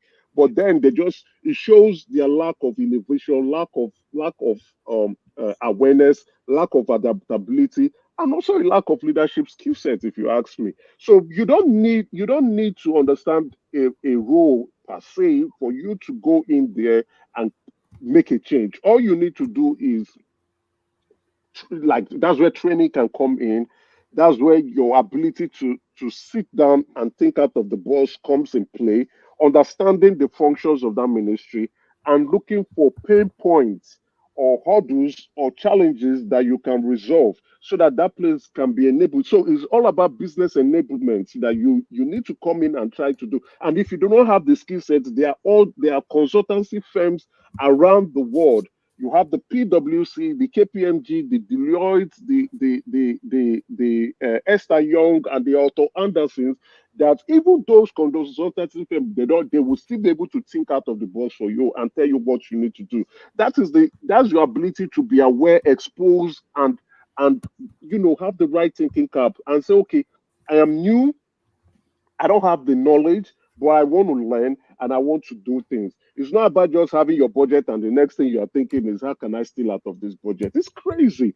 So a minister of trade is an enormous portfolio, right? That someone who is having that opportunity to be the minister can stamp their name on the sand of time and do things that would enable the country to move forward. It's not about where you want to go and jollificate and travel around the world. It's silly if you ask me. The first thing, if gaining that opportunity as a minister is to sit down.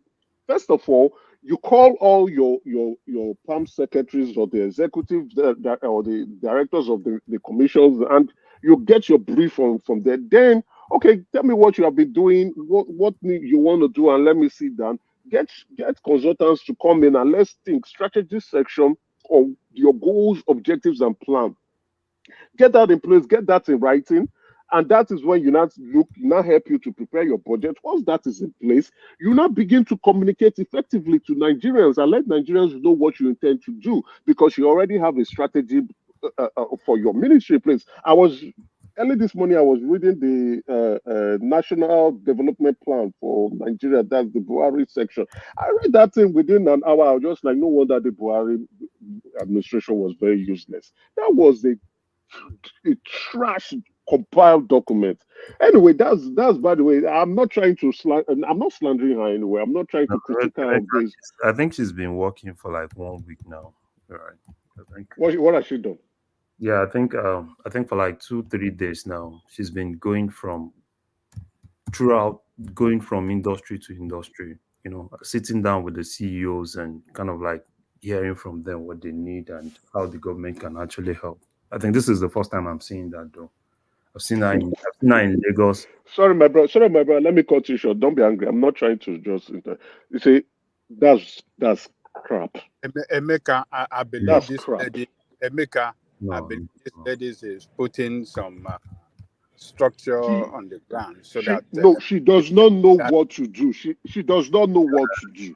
So what she's doing, I'm telling you, it's not only her. I can call 10 ministers that don't understand their job. She does not know what to do. That's why she's going to visit.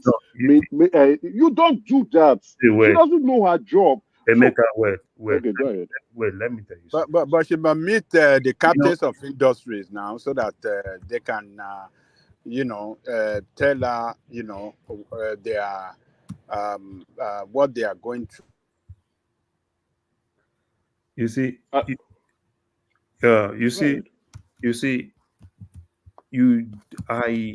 I wouldn't, what the government can do. They have to, recommend some economic measures or some policy that the government can adopt that can make we already have that measures in place with the PwC guy, right? Who is streamlining all the tax issues that we have and seeing how to all the trade concerns that we have, the barriers in place. That one too, I don't know why that man too is taking a lot of time. No, he needs to take. This is Nigeria, right? It's not just a state, so they have to put a lot of things. It's not just bringing out those policy documents. There has to be a lot of consultation that has to go into it. But for this lady, so why I won't blame this lady, sometimes it depends on the policy decision of the government. Prior to this time, I think it's now that they are now beginning to look inward. It's always been foreign direct investment for the last 6 months, right? It's foreign direct investment that they've been targeting. And I think it's now that they are now beginning to see that you could look for foreign direct investment, but are you able to maintain the ones you have? They were looking for foreign direct investment. You were looking for chickens. You were looking for chickens outside. Why the ones you have inside are even leaving you?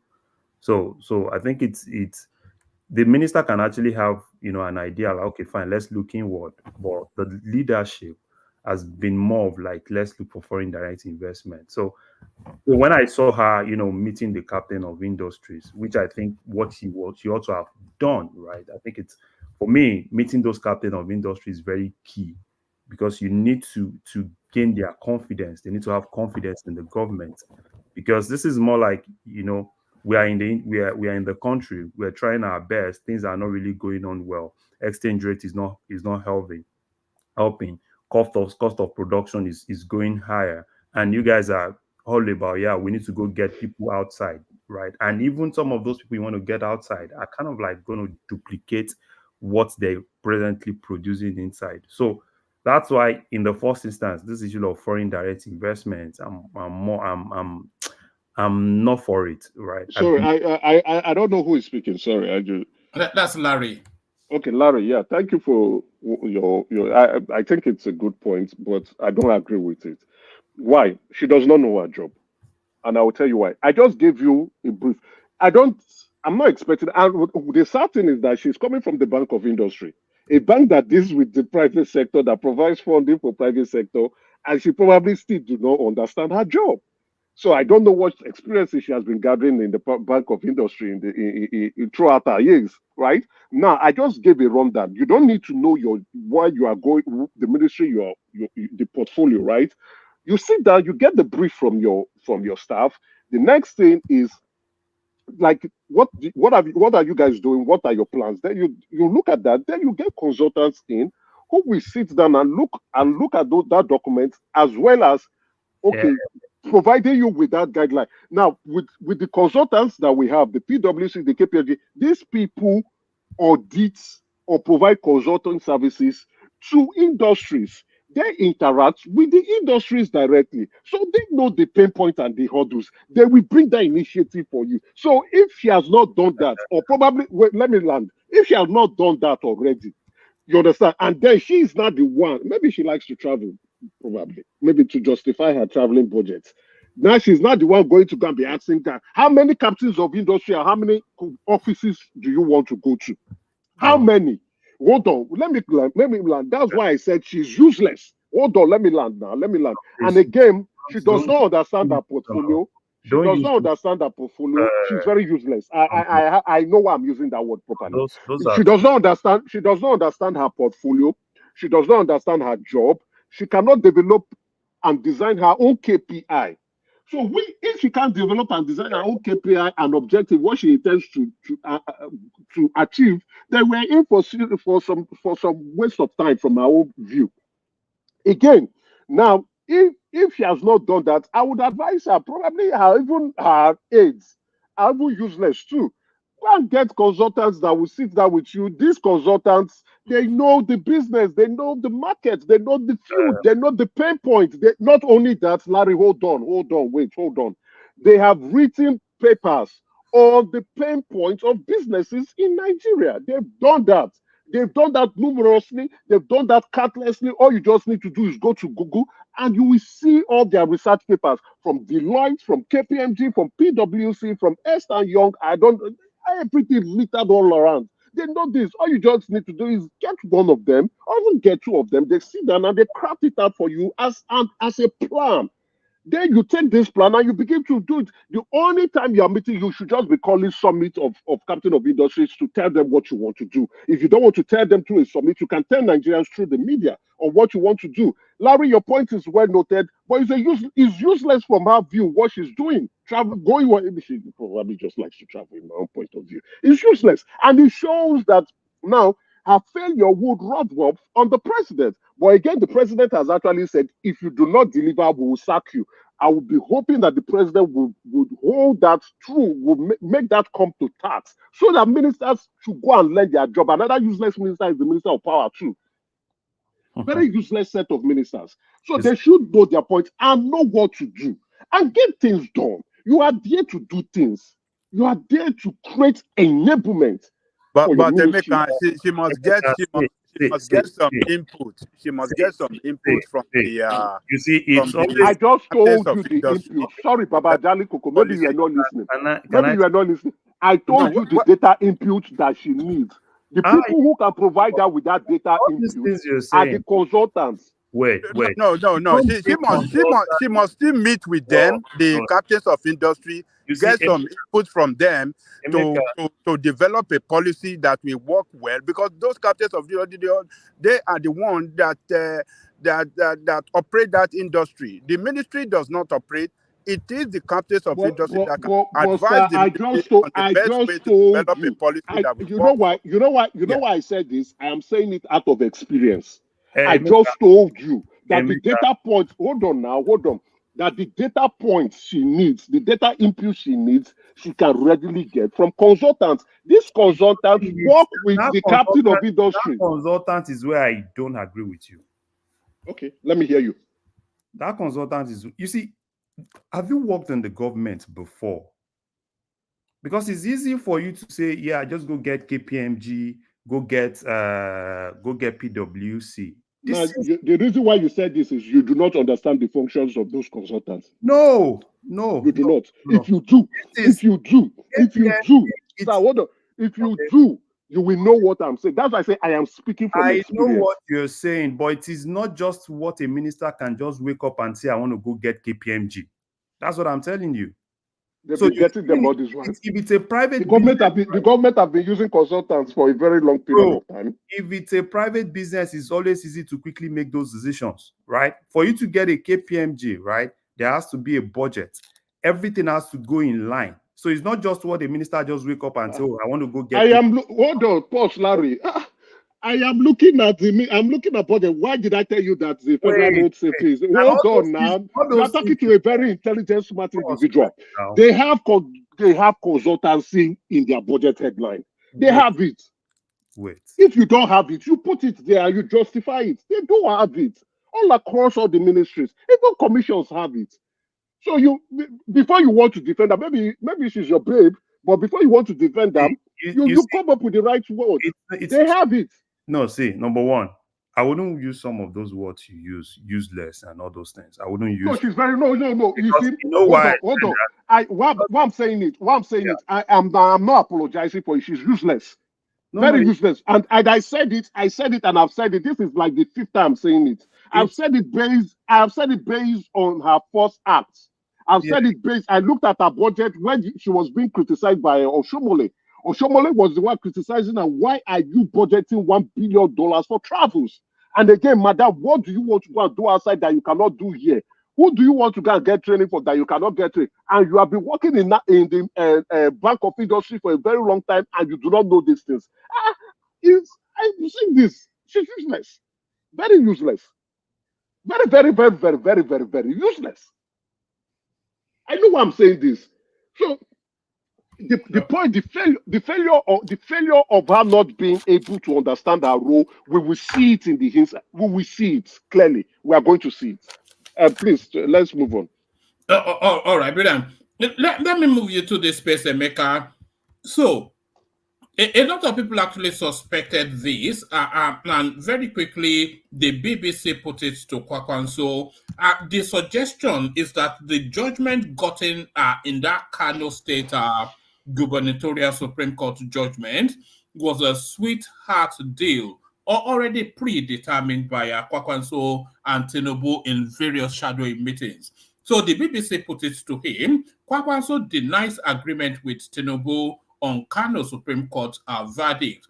So that verdict, the one space that we thought that the Supreme Court was going to hold steady was Kano State, but they gave it to Kwakwanso. Do you agree with that conspiracy theory? Well, it's fair to want to agree, but again, he gave it out in the interview, and he said that the NNPP would work with the government, right? He said he gave it out. So if you read deep into the interview, he actually stated it. And then he also gave out that he is likely going to go to APC, that they formed the APC, and is likely going to go back. So he's already giving out the signs of what is going to happen in the future, and just letting them know. And another indicator that you would look at is that he's been relatively very quiet. Very, very quiet. No criticism from him. No input. or anything from his own side as an opposition. He's not declaring that he's an opposition. And when the article was talking about, oh, welcome me here, he said, oh, no, I'm not involved with this stuff. Well, be on your own. So he's already, his body language, his subtle communication is already indicating that, come, I'm going to work with the government.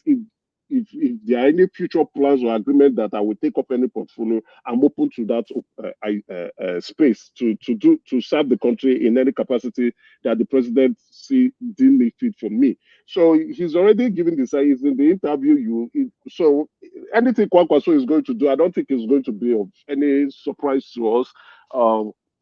His previous interview before the election showed that he said, if I'm not running, I would support the president. That's Shiwaju. He has said it. He is very close to the president. They are close allies. They are close friends. And he's someone that, in short, I would be thinking an article should be scared of even having him close to him, bringing Kwankwaso close to him, because he's going to be a mole. Is going to stop any aspiration that Atiku is ever going to have. So Atiku should not be having discussions with him, because once he have that discussion gets to Kwankwaso, the president is already aware. So I don't know why Atiku is extending a welcoming invitation to him. Probably that's the reason why he lost anyway. His ability to not be self-aware of his environment. So in that view, I don't see anything new in what he's saying. We've analyzed it on this platform, we've dissected it, and we already know what it's going to look like. So Kwankwaso is open. He has said it that the NNPP would work with the APC and the government in the future. I like you have said, if you want to call it a conspiracy theory, that's fair. But if you want to call it a sweet deal, the possibility is huge. But anyway, it's all good for him. I was even thinking he would have been a minister by now. Can I interject you, Yeah. I don't see Kwankwaso working with the president. And the reason why I'm saying this is because if he works with the president, that will strengthen what do you call it? Ganduje's political power in Kano. So the best to do is to stand in the position of opposition and ensure that his governor in Kano State, perform. And if that happens, the people of Kano will continue to see his party and him particularly, continue to see him as their leader and his party as the better party than APC. So I don't see how politically it will work for him or make him a stronger politician working with the president. That is not going to work for him. He has to stand as in a very effective opposition so that the people of Kano, while his governor is performing well, so that his people of Kano can continue to stand with him politically. It's not advisable to work with the president as far as I'm concerned. Sorry, let me give Ajale Koko this sentence, and this is in quotation marks, so these are direct words. He said, we have our party, they have theirs. We will work together where necessary. On the issue of joining the government, only time will tell. So he's almost caught in a position. Can you repeat that again? I didn't hear you, one man. Can you repeat that again, please? Yes, and this is in quotation marks. He said, we have our party, they have theirs. We will work together where necessary. On the issue of joining the government, only time can tell. Yeah, so that's the statement I wanted to refer to. That's a dramatic statement right there. You know that guy is was once a diplomat. That's an application letter. No. That's what I want to refer to Ajale Koko to. Hold on. That's a very high level diplomatic statement. He did not say specifically that it's going to work for him. Work with them. I did not say specifically that he will not work with them. He just stand at the middle with that statement. So it's a diplomatic statement, and we don't know where it's going to go. A very strategic politician, and it's making a statement that is highly diplomatic. He didn't confirm that it's going to work with them. He didn't say categorically that, oh, we are not going to work with them. So you see what I'm talking about? That guy is... well, I don't really. That reads like an application letter to me. That seems like I'm open for business whenever you are ready sort of a statement, Emeka. Yeah, one man, I agree with you. More than it, the statement is given there. He has stated what his plans are, right? That they even went further to say the NM people will work with the government, and they've been called upon that he's open to it. And he also went further to say we started the APC. You understand? So he's giving his communication and also his body language. He has not come out to criticize the president. He has never said anything. Even when he went, he was one of the first politicians who went to meet the president. He didn't say anything about that conversation. All of us just speculated. So based on that, and if that conversation didn't go smoothly like as he anticipated, he would have gone to the media or he would have openly spoke about things that against the president, right? He has not said anything. He didn't communicate. He just went quietly and sat on his own till now, after this victory, and him himself not expressing his opinion. If you ask me, I think it is now the president that probably will not want to work with him because he's more than open to do that. So if we do not get any sign or see anything resulting to that, it means the president probably, because of Ganduje, do not want to work with Kwankwaso. But that if the president calls him, he is more than willing to want to take it as per this interview that he just granted. All right, brilliant. Let me take you to this space, Emeka. Tinubu IGP Sanwo-Olu petitioned against land grabbers in Ibejuleki. So one of the biggest problems that we have in Nigeria is that we don't have a proper digitalized land ownership to the point that 3 people can sell you the same land and they claim they've given you authentic titles because, of course, those titles are not defended by a central database. So to that space are your thoughts? Yeah, we have, but it's not open to the public. Like you can independently sit in your home and do the search and you will get the results that is the same with the in Lagos State government, but it's there.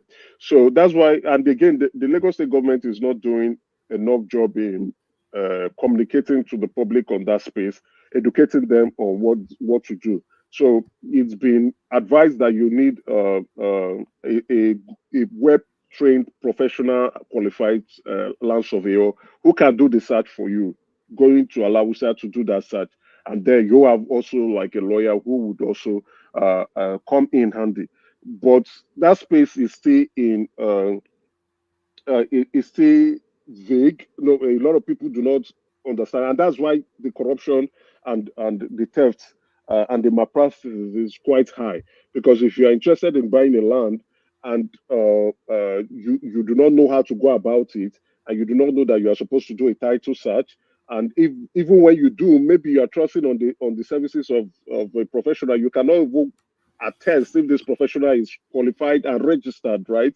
And a lot of murkiness in that space. So people are being defrauded. So it's now up to the Lagos State government to make that registry open to the public, educate the public more, and let them know. I think it's something that they should do, and a lot of people are going to be very, very grateful to it. A lot of Lagosians will be grateful to the governor and his team.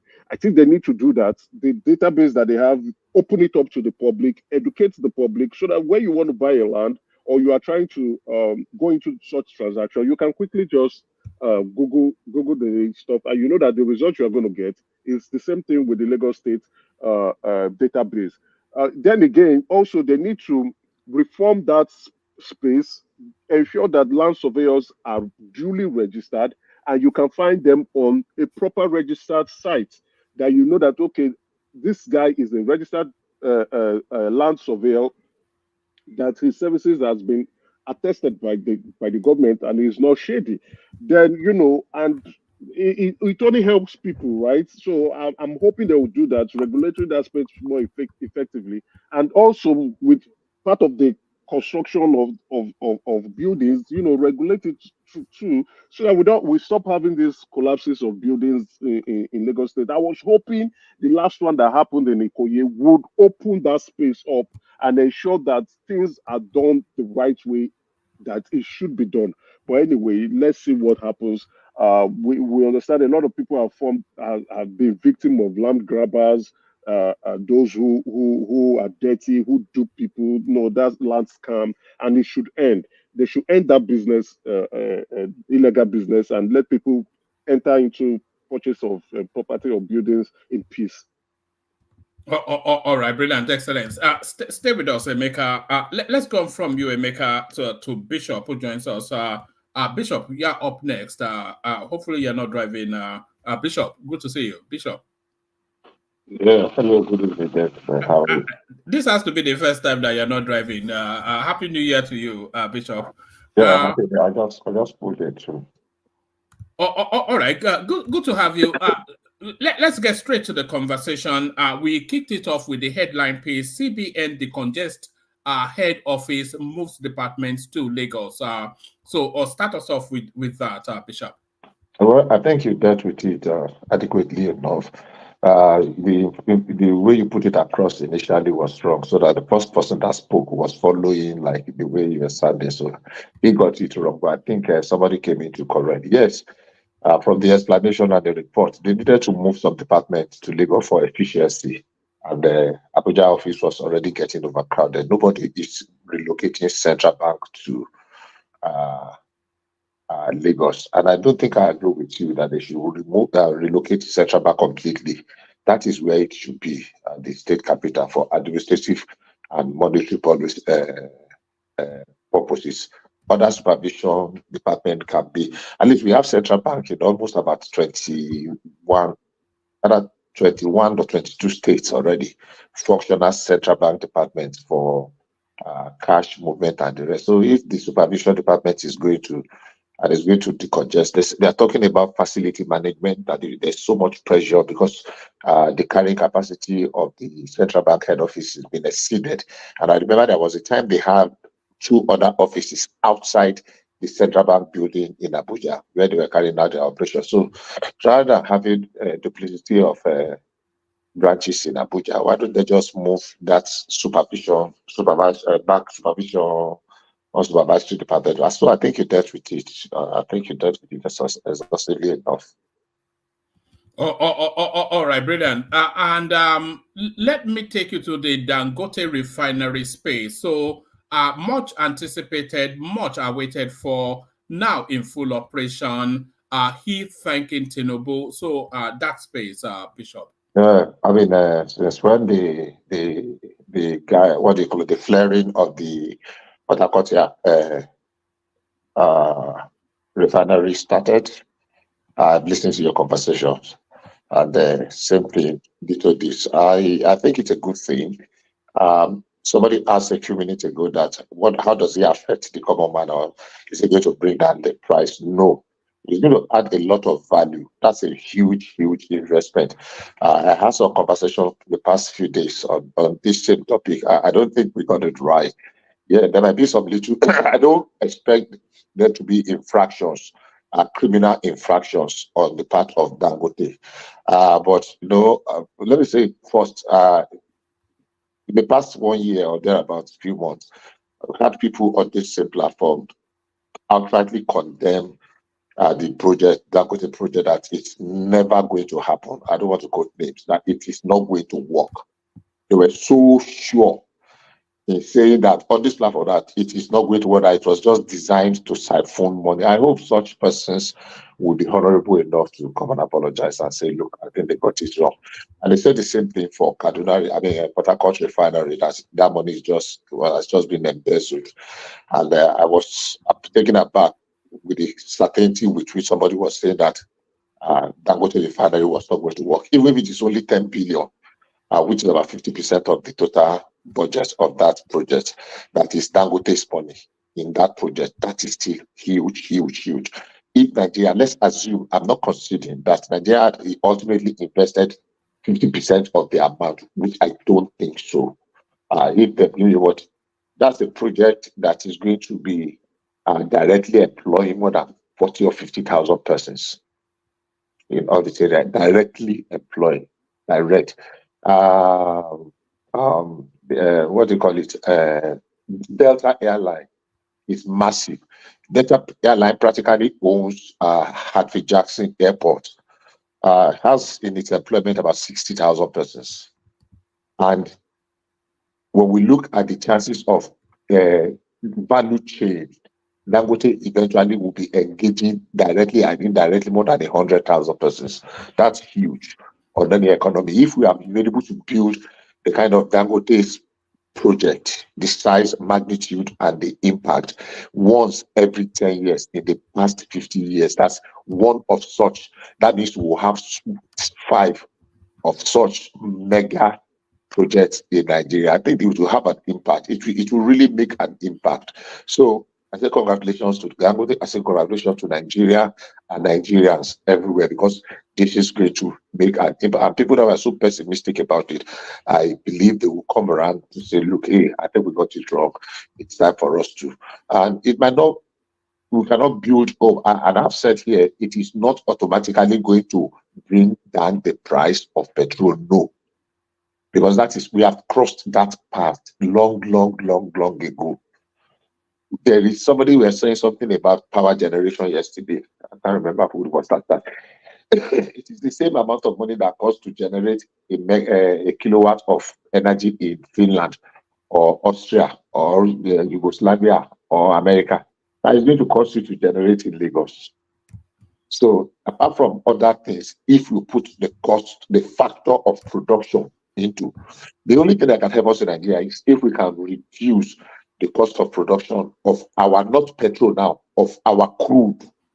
Nigeria's crude production is one of the most expensive in the world because of the amount we spend in settling communities, settling security and the rest. I think our crude price now crossed about $20-something per barrel. That's the cost of production. That is huge. It's about the biggest, the highest in the world. So if we can bring it down considerably, considerably like crash it, then, and we are selling according to the arrangement federal government is giving Dangote, and other refineries locally that are going to be selling locally, then maybe it will make an impact. But at the same time, when we begin to make that impact to make lives easier for local consumers, we know how Nigerians are. Many of us will go back to the era of smuggling and taking to other African countries, thereby defeating the objective. So without wasting, without much ado, I'll just say congratulations. I hope, I pray that this can lead to many more industrial complexes in Nigeria, and that we can take full advantage of this gigantic industrial achievement, the polypropylene, the fertilizer, all of the value chains that comes with it, because it's a major out of everything that's coming out of that refinery, the two ones that excite me are the PMS and the fertilizers. Because that impacts more on the common man. Even the jet for the import impact of the jet for the fertilizer, the PMS, the kerosene, and the gas. Gas eventually also, because if we can move a lot of our people from using kerosene to using gas, and then from firewood and the rest, you make gas easily available both for domestic consumption and for local industrialization. It's really going to help us, because it is energy. Anything that brings about energy. And we were having a debate sometimes ago, as somebody was saying, I was just listening, was talking about how the whole world is moving away from fossil fuel. And my argument is simple. We're still going to be using fossil fuel. It's still going to be very relevant in the next 100 years. Fossil fuel, that is hydrocarbon, is still going to be very relevant in the next 100 years. So everybody that is saying that people are divesting from it is not. A lot of people left the what you call it in Nigeria, the swamp and the offshore for the offshore. offshore because it's safer. And it's simply because of the amount. I know when Ajib was planning to pull out, and they were selling all of their swamp and onshore assets, and the reason is they just want to concentrate on the major mega ones because of the amount of money they were spending. So basically, all of the product that will be coming there is going to add a huge value. And if we can continue with this speed at this pace, I can assure you, Lagos and Nigeria is going to be the hub of energy market in West Africa is assured. Even Africa and beyond, Nigeria is going to be a major player in that aspect. So once again, I say congratulations to Nigeria and Nigerians. All right, brilliant. Before I take you to the next topic, let me flash up our Dupsy session for tomorrow. So Dupsy back tomorrow. She was back last week, and she carries on tomorrow. And tomorrow she'll be discussing the Pope's assertion that, as it says, that surrogacy is a deplorable act. So Dupsy will be asking the question if the Pope is right or not. So I'm going to send the link to our Dupsy session to the comment section so that you can all bookmark it and come and share thoughts with Dupsy as she takes on this rather delicate topic. So the Pope came out. Pope declares surrogacy a deplorable act. Is he right? So that's the question that Dupsy is asking. Come give her answers to that question tomorrow. So that's the link to Dupsy right there. So people click on it, bookmark it, turn on the bell notification so that you're on time as Dupsy navigates this rather delicate topic. Other topics, of course, are added to that as well. So that's Dupsy for tomorrow. But for today, we carry on with our Bishop. Bishop, let's take you to this Adebayo Ogunlesi, who recently sold his farm to BlackRock, and that has been making a lot of noise in the news cycle. Yeah, thank you once again. One more. I think you dealt with this almost exhaustively yesterday. I have 1 or 2 things I wanted to take you there, but I think it was covered eventually. I think what we should be looking at is what next for Ogunlesi. The other guy in BlackRock. Does he have presence in Nigeria? Do you know? Because that generated quite a heated conversation yesterday with people insisting that he doesn't have a presence in Nigeria because Nigeria is a basket case. And do you know if he has any presence in Nigeria? Yeah, I've said 2 things now. One, Nigeria is not a basket case. I mean,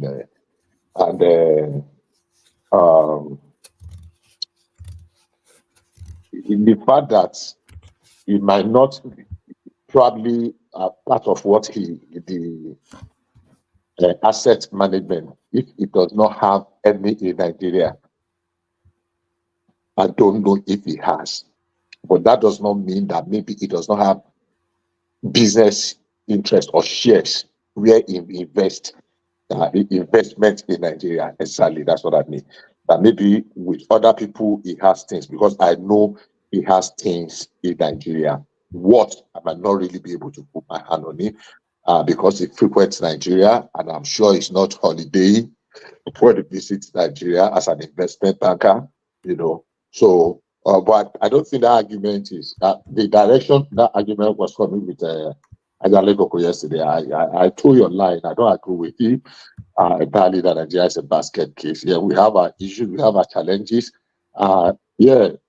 Investment dried up. It's not with Nigeria alone, with a lot of people. People kind of, because they don't know what was going to happen, especially post-COVID. And we have some challenges that has to do with regulations in Nigeria and the rest. Of course, people have taken advantage of us over the years, and it has tendency of fraud. But we are not the most fraudulent people or nation in the world. People are carrying out mega. I mean, all you need to do is just Google how much America loses to fraud and fraudster, bank fraud every year, and you see that what's happening in Nigeria is just a child's play. When you was talking yesterday about I wanted to ask about what impact those people you were mentioning that you were celebrating like you mentioned, what's this guy? This mayor of Colorado, Yemi, what's his name? And by the way, this man, I think it was Babati that said he's a Republican. He's not a Republican, he's an independent. He's an independent. It's not he said that to justify the fact that it was. I know he's not Democrat, but he's not. He's Republican that have always ruled Colorado Springs. But Yemi is not a Republican. He's an independent. So when you were saying that they were thinking that Nigerians have, you used the phrase yesterday that the world is waking up to something about Nigeria. And I don't think seem to have a different view. I was going to chip in that how many of the global brands, especially in tech today, whether they are America or Canada or anywhere, that are being ruled by the Indians. How many countries that Indians are playing major political role in there? Look, if care is not taken, the next 1 or 2 decades, and India might be the president of America. And India or whatever is already the prime minister of your UK. About 10 of the about 8 or 7 of the biggest tech, what do you call it, global tech brands is being ruled by Indians. It's not like India is already an Eldorado. No, they are not there, but they are making their mark the same way some Nigerian individuals are making their mark globally. Those Indians will never talk down on their countries. So when you are saying Nigerians that the work, you use the phrase. Who do you think is likely to be the first American president, a Nigerian or an Indian? I would say an Indian first. It's most likely an Indian. It's possible in Nigeria, but I would say an Indian.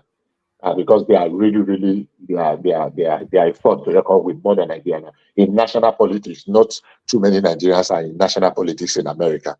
A few are pulling their string, their weight in the states, in some states at least. But if it is on the national scale, I think the Indians have an edge in that area.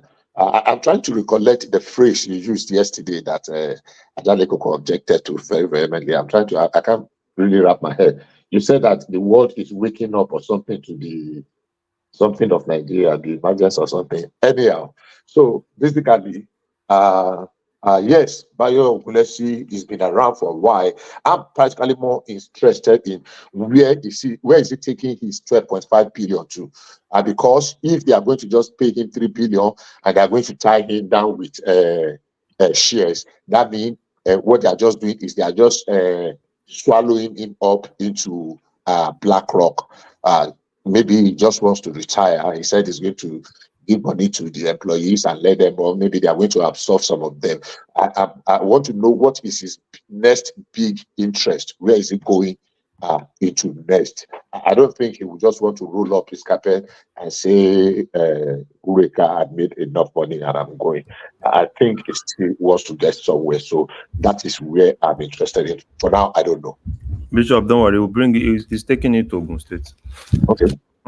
That'll be brilliant. Ogun State is open. I mean, there will be challenges, but Ogun State is really open for if we can put our hearts together and get some things right. I think he would. I mean, it's a Shagamu man now. So if he's going to Ogun State, he's coming back home. So that's good news. Yeah, I think they've been toasting him for some time now. Yeah, there's an area we saw that Abiodun romancing him. There are very viable areas he can go into, especially now that we are opening up the space, whether it is in energy, in transport. I mean, if person like Ogunlesi wants to, Nigeria wants to concession our airports, and a person like Ogunlesi, because I'm an advocate of we should concession some of those airports. One of our biggest problems, I have said it here before, civil servants, they are a major problem in Nigeria.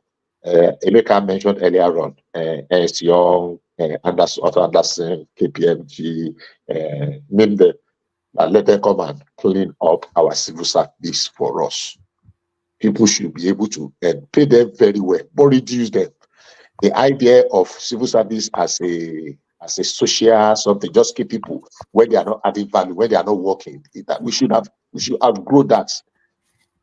People their performance should be measurable. Pay them well. I don't care. You can take minimum wage or whatever you want to call it to 300,000. I don't care. The important thing is that let everybody work for every kobo they are earning.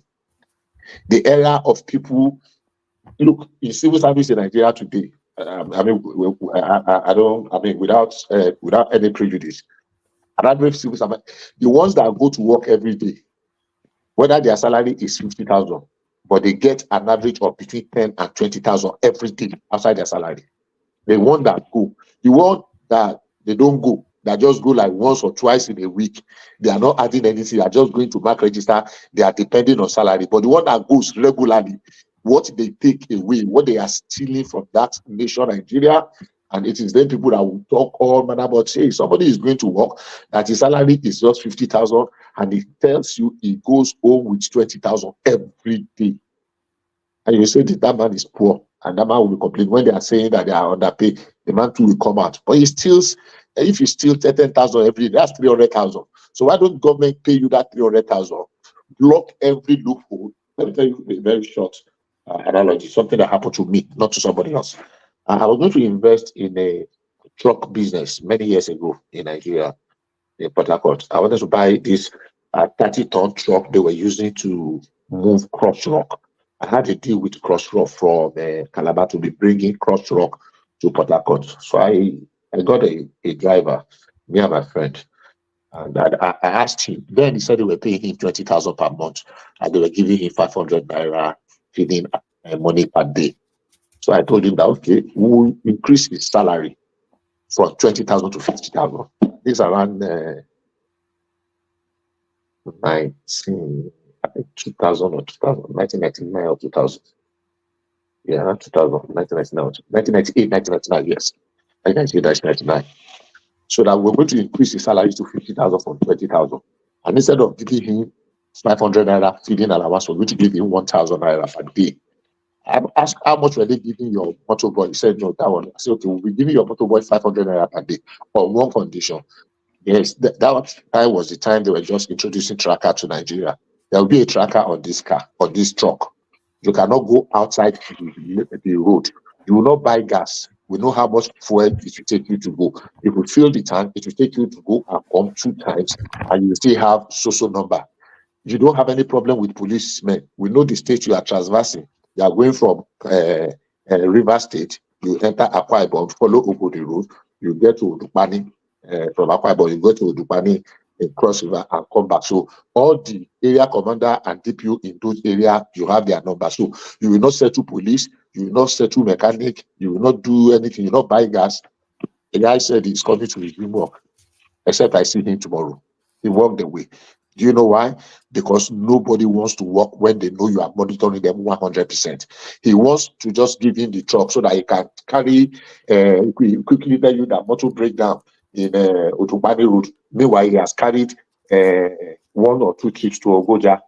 I know where Ogoja is. He come and he will not come back at your expense. So he wants to be, and that is majorly what the big problem we have in Nigeria. So if we can engage such persons to come and clean up our civil service, let's make available what other people want to do. We will become more productive.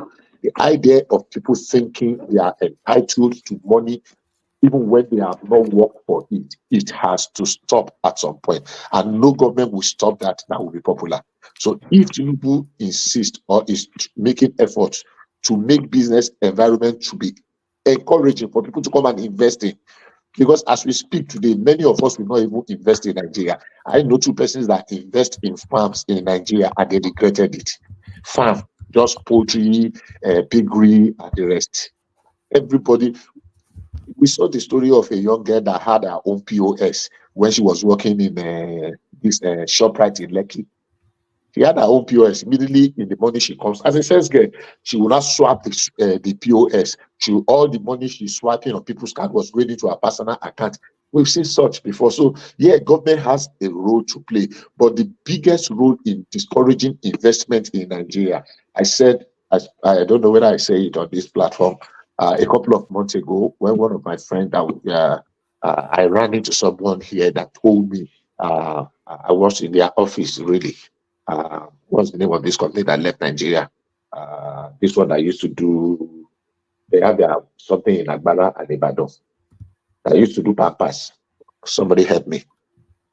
All right, carry on anyway. Okay. You discussed it on this platform. No, carry on. Just keep, Procter and Gamble. Right. Procter and Gamble. No, one of the reasons they left in Nigeria, their major reason was pilfering in every area. People were killing that business every area. Pilfering, stealing, staff, members, drivers, accountants, drivers, distributors, name it. So our attitude is part of the thing that is discouraging business investment in Nigeria. Government has a role, but the role of government is just like very minute. I heard Emeka was trying to analyze this using a different analysis or scenarios yesterday. So yeah, we have a lot way to go, but it is not just the responsibility of the government alone. Every one of us is involved. Thank you. All right, brilliant. Let me take you to one more space, Bishop. Why there won't be military interference in Nigeria's democracy again? And if anybody should know, it will be Babangida. So he comes out to say that. Are you on board with that? We have nearly 30 years thereabout in democracy now, and it's very difficult to see military anymore, Bishop. Okay, yeah. Yeah, but before I say that something on that, permit me to just say quickly on what Emeka said about the Minister of Trade and Investment. I mean, I think the guy that was trying to correct Emeka that those your words are a little bit too harsh. I think he's correct. It's a difficult thing when you are in that space. Honestly, no matter how brilliant you think you are, sometimes you get confused. That woman she's a medical doctor, and apart from being a medical doctor, she's a chartered financial analyst, CFA, or what do they call them? I'm idiot to not become a medical doctor. A chartered now left bank medicine to go apply her trade in banking and still became a chartered financial analyst, like a chartered accountant and chartered. I mean, that's not the something of an idiot. Maybe it's some wrong cause. And she came to explain that whether 1 billion was not necessarily for traveling alone, but it's for our trade office in Geneva. What she probably did not add, which was kept under wrap, was that Okojo-Iweala's tenure expires by the end of this year, towards next year, 2025 March. So the politicking, the campaign for a second term starts now, and it's going to be very intense. And she needed the backing of Nigeria, no matter what you say. The lobby starts now, and it costs money, traveling, sending delegates to lobby for her. I'm not saying the money is for her campaign. It is not written. It is not, some of these things are not really spelled out. So yeah, maybe they are not perfect. They are not perfect because there are no perfect human beings, but because a lot of pressure is on them. So I think your assessment that she's I don't know I can't remember what you called that. I think that's a little bit too harsh. That's, by the way, what Babangida said on this same platform with you. We're having a conversation one day, and I said it very emphatically. The era of coup d'etat in Africa is gone forever and ever and ever and ever. In Africa or in Nigeria? No, in Nigeria. Yes. Okay. In Nigeria. If I said on the camera, I was asleep. In Nigeria, that the era is gone. We had this debate then with quite a number of persons.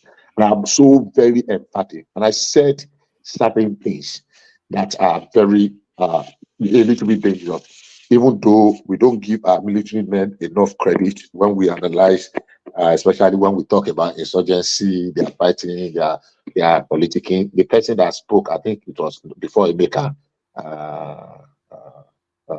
Charles or something, Charles. was practically contradicting himself.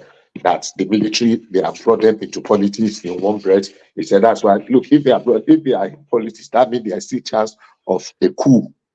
I mean, we are trying to grow a very professional military. Our military had been out of politics.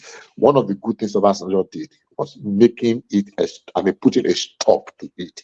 So, yes, Babangida is correct, but he's not the first person that is saying it. Even with me, by my own ordinary analysis and interaction of people in the military, they changed their what do you call it? Their training, part of their training, what do you call it now?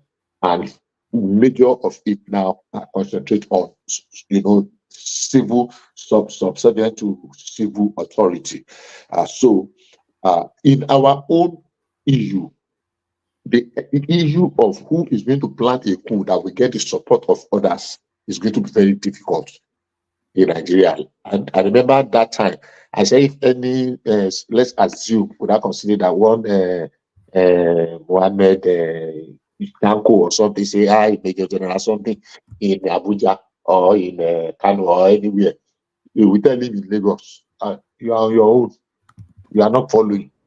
And that is one thing that can lead to the breakdown of Nigeria into pieces. So, yes, the era of military interregnum in politics in Nigeria is gone forever. It's gone forever. I can say that very confidently and very boldly. So Babangida is not saying anything new. We all know that it's gone. Woman. All right, brilliant. Bishop, thank you. Good to see you, Ogbeni. Can I interject on one point that the last speaker made? That was Bishop. Yeah, come in. Okay. Bishop was telling us that chocolate at this time of the night, Ogbeni.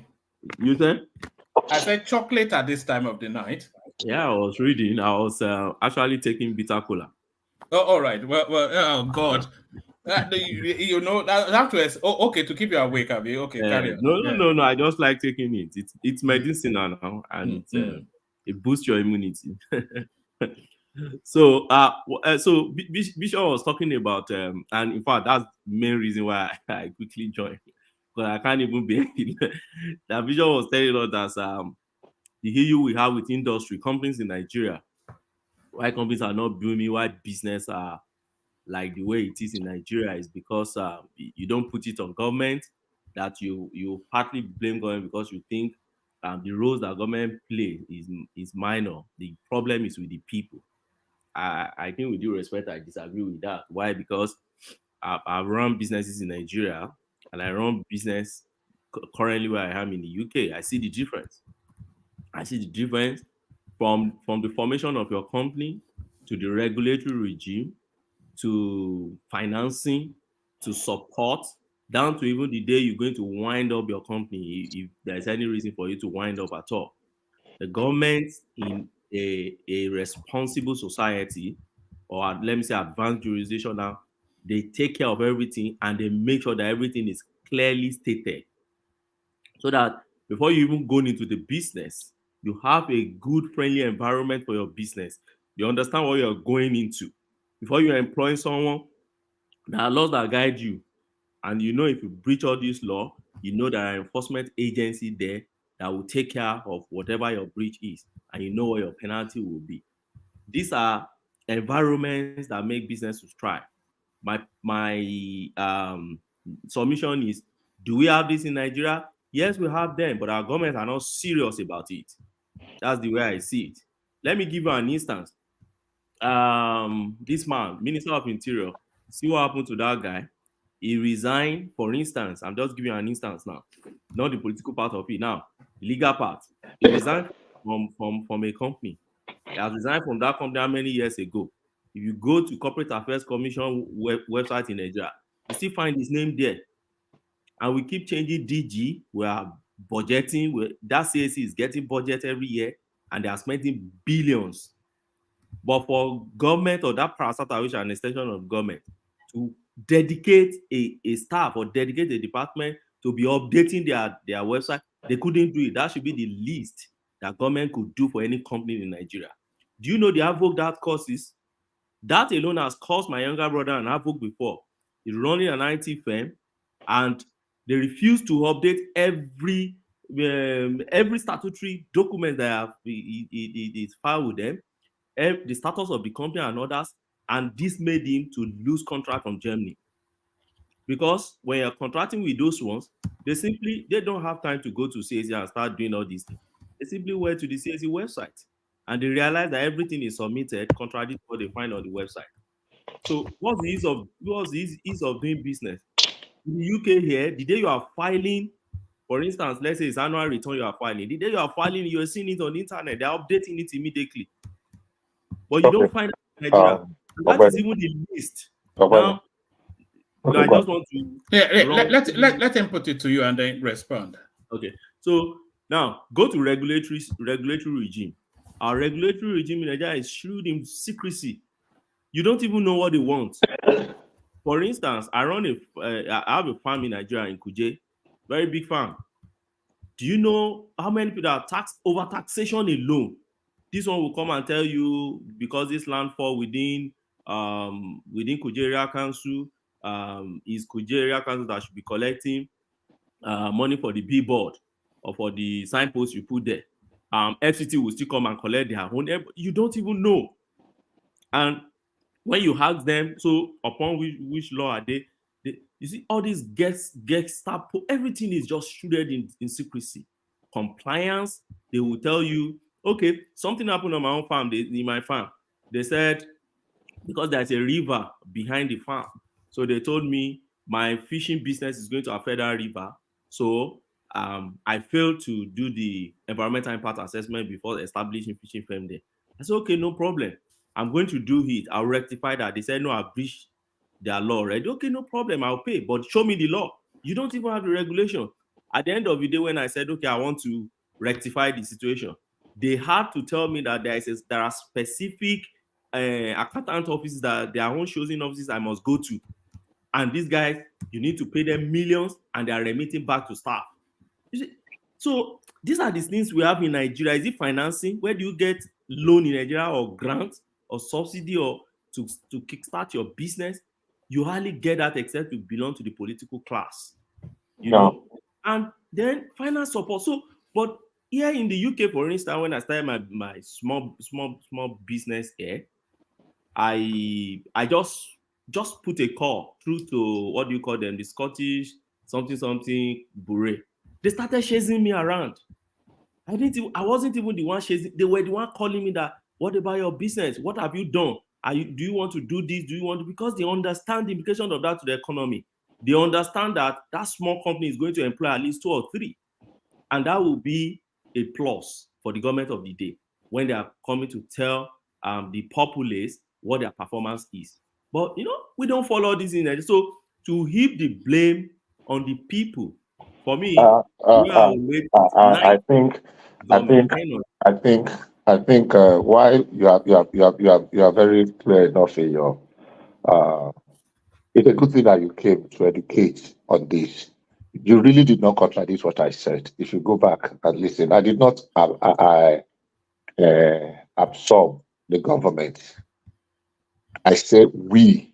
Now all these people that you mentioned, they are the same we, the people that I'm talking about, that are making simple things to become very complex simply because they want to benefit from it. All the ones in your farm that comes to your farm that say you have to go and pay, it's the same people, it's the same difficulty. Apart from individual that steal directly from you, the people we're talking about, I said that they are not adding value, that they need to be removed, whether you use KPMG or Anderson, SI Young, whatever, to regulate so that people that add value. Many people are on the payroll of government. They only go there because they are going to use the system to manipulate the system to steal from you. So, yes, some of the regulations have not been updated. They need to work on it. But the ones that are there, if we use it the way it is, people who want to come and collect tax from you, they will give you an option where your tax is 1 million, but if you go this route, we can collect 400,000 from you. It's the same office. They carry the ID card. Policemen will do the same thing. So it is not the government. It is, don't get me wrong. It is the people that wants to change, to manipulate this something to benefit themselves. But I those mean, people are I register company here too. I but register company. those people, they are the people in government. That's government. Well, don't let us go that route. That's contentious. Because if you employ somebody that's supposed to do work for you, maybe your Ogbeni, an associate, or Ogbeni International PLC, and that's your representative, that person that you employ, that you are supposed to be paying, that is supposed to be generating income for you, now prints his own receipt or invoice. And when people come to transact business, he give them discount on the business that is not his own, no, and sell your something. And maybe he did not deliver for one reason or the other, and they come and say you have defrauded them. You have not defrauded them. It is that person that you have put there, that you have entrusted with the responsibility of running your business for you, that have done that. Unfortunately, he has done it in your name. But when the chiefs really get down, you have not defrauded him because he did not use your document. He has manipulated. Documents and what have you. No, I'm not absorbing the government of roles and responsibility. What I said is that if government is going to claim it, the decisions are going to come with some degree of pains. Many people are not adding value in those ministries, in those agencies.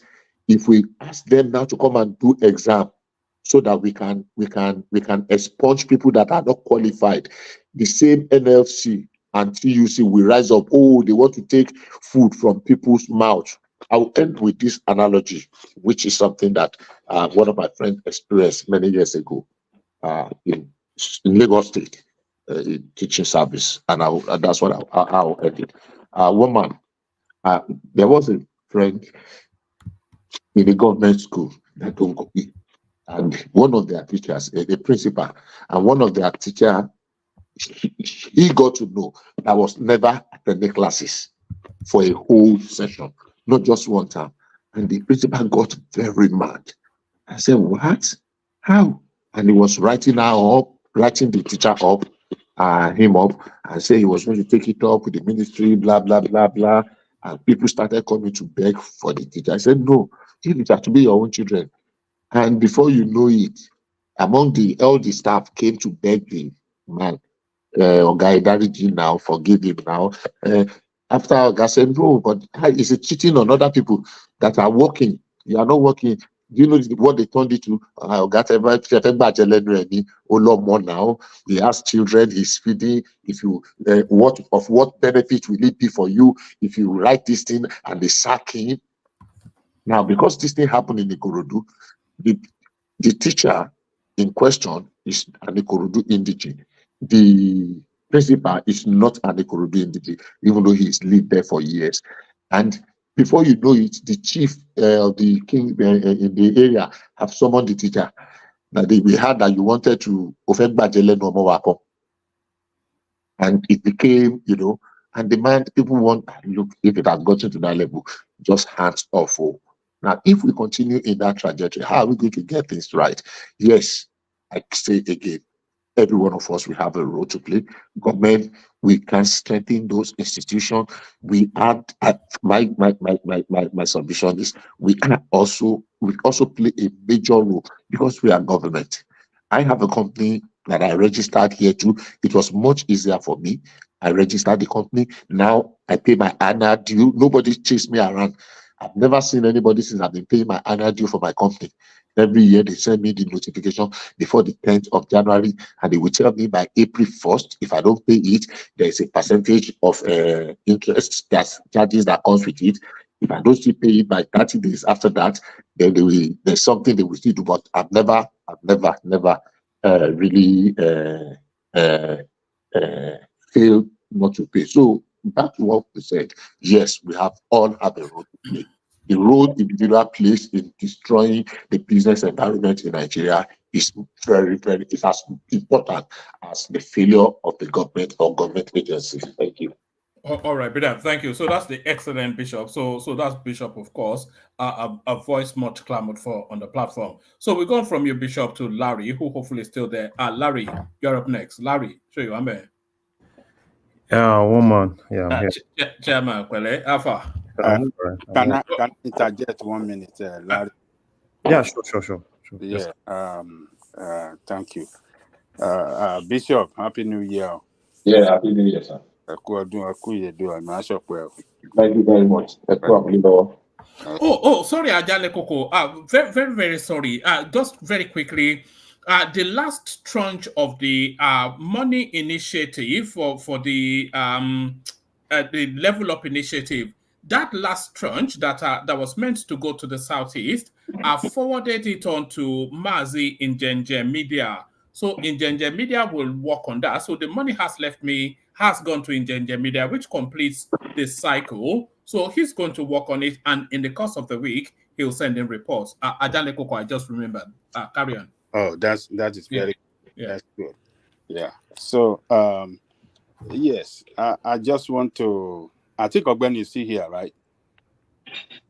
I'm here. Okay. Thank you, Ogben, for coming in to chip in a little bit about how Nigerian state does not conduct government business with transparency and accountability.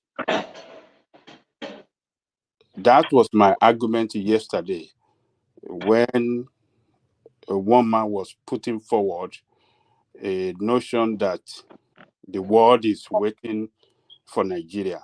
I said, no, the world is not waiting. If we are talking of Nigeria, we have to distinguish between Nigerian people, individual Nigerians, and Nigerian state. Nigerian state have not, convinced the world that they are ready for business because of lack of accountability and transparency. Investors doesn't invest their money where there's no accountability and where things are done in secrecy. Government business is conducted in secrecy. What's supposed to be open, transparent for everybody to know is some class of people that are running it, and that makes it impossible for people to take their billions of dollars, Nigerians particularly in diaspora or successful Nigerian in outside the country. It makes it because it's not clear. They can't see, there's nothing to convince them that their money is safe when they put it in Nigeria, when they invest it in Nigeria. So Ogbeni have tried it too. He has invested in Nigeria and invested abroad for the little time that he has opened his business. He has seen the difference, how easy to run business in Western world. So how do you want to be in a place where you run a business easily with government assistance, with the environment that supports you to grow your business, unlike the other side, that instead of supporting you, they want to strangulate you. Every effort you are making, every step you are making, they're pulling you back.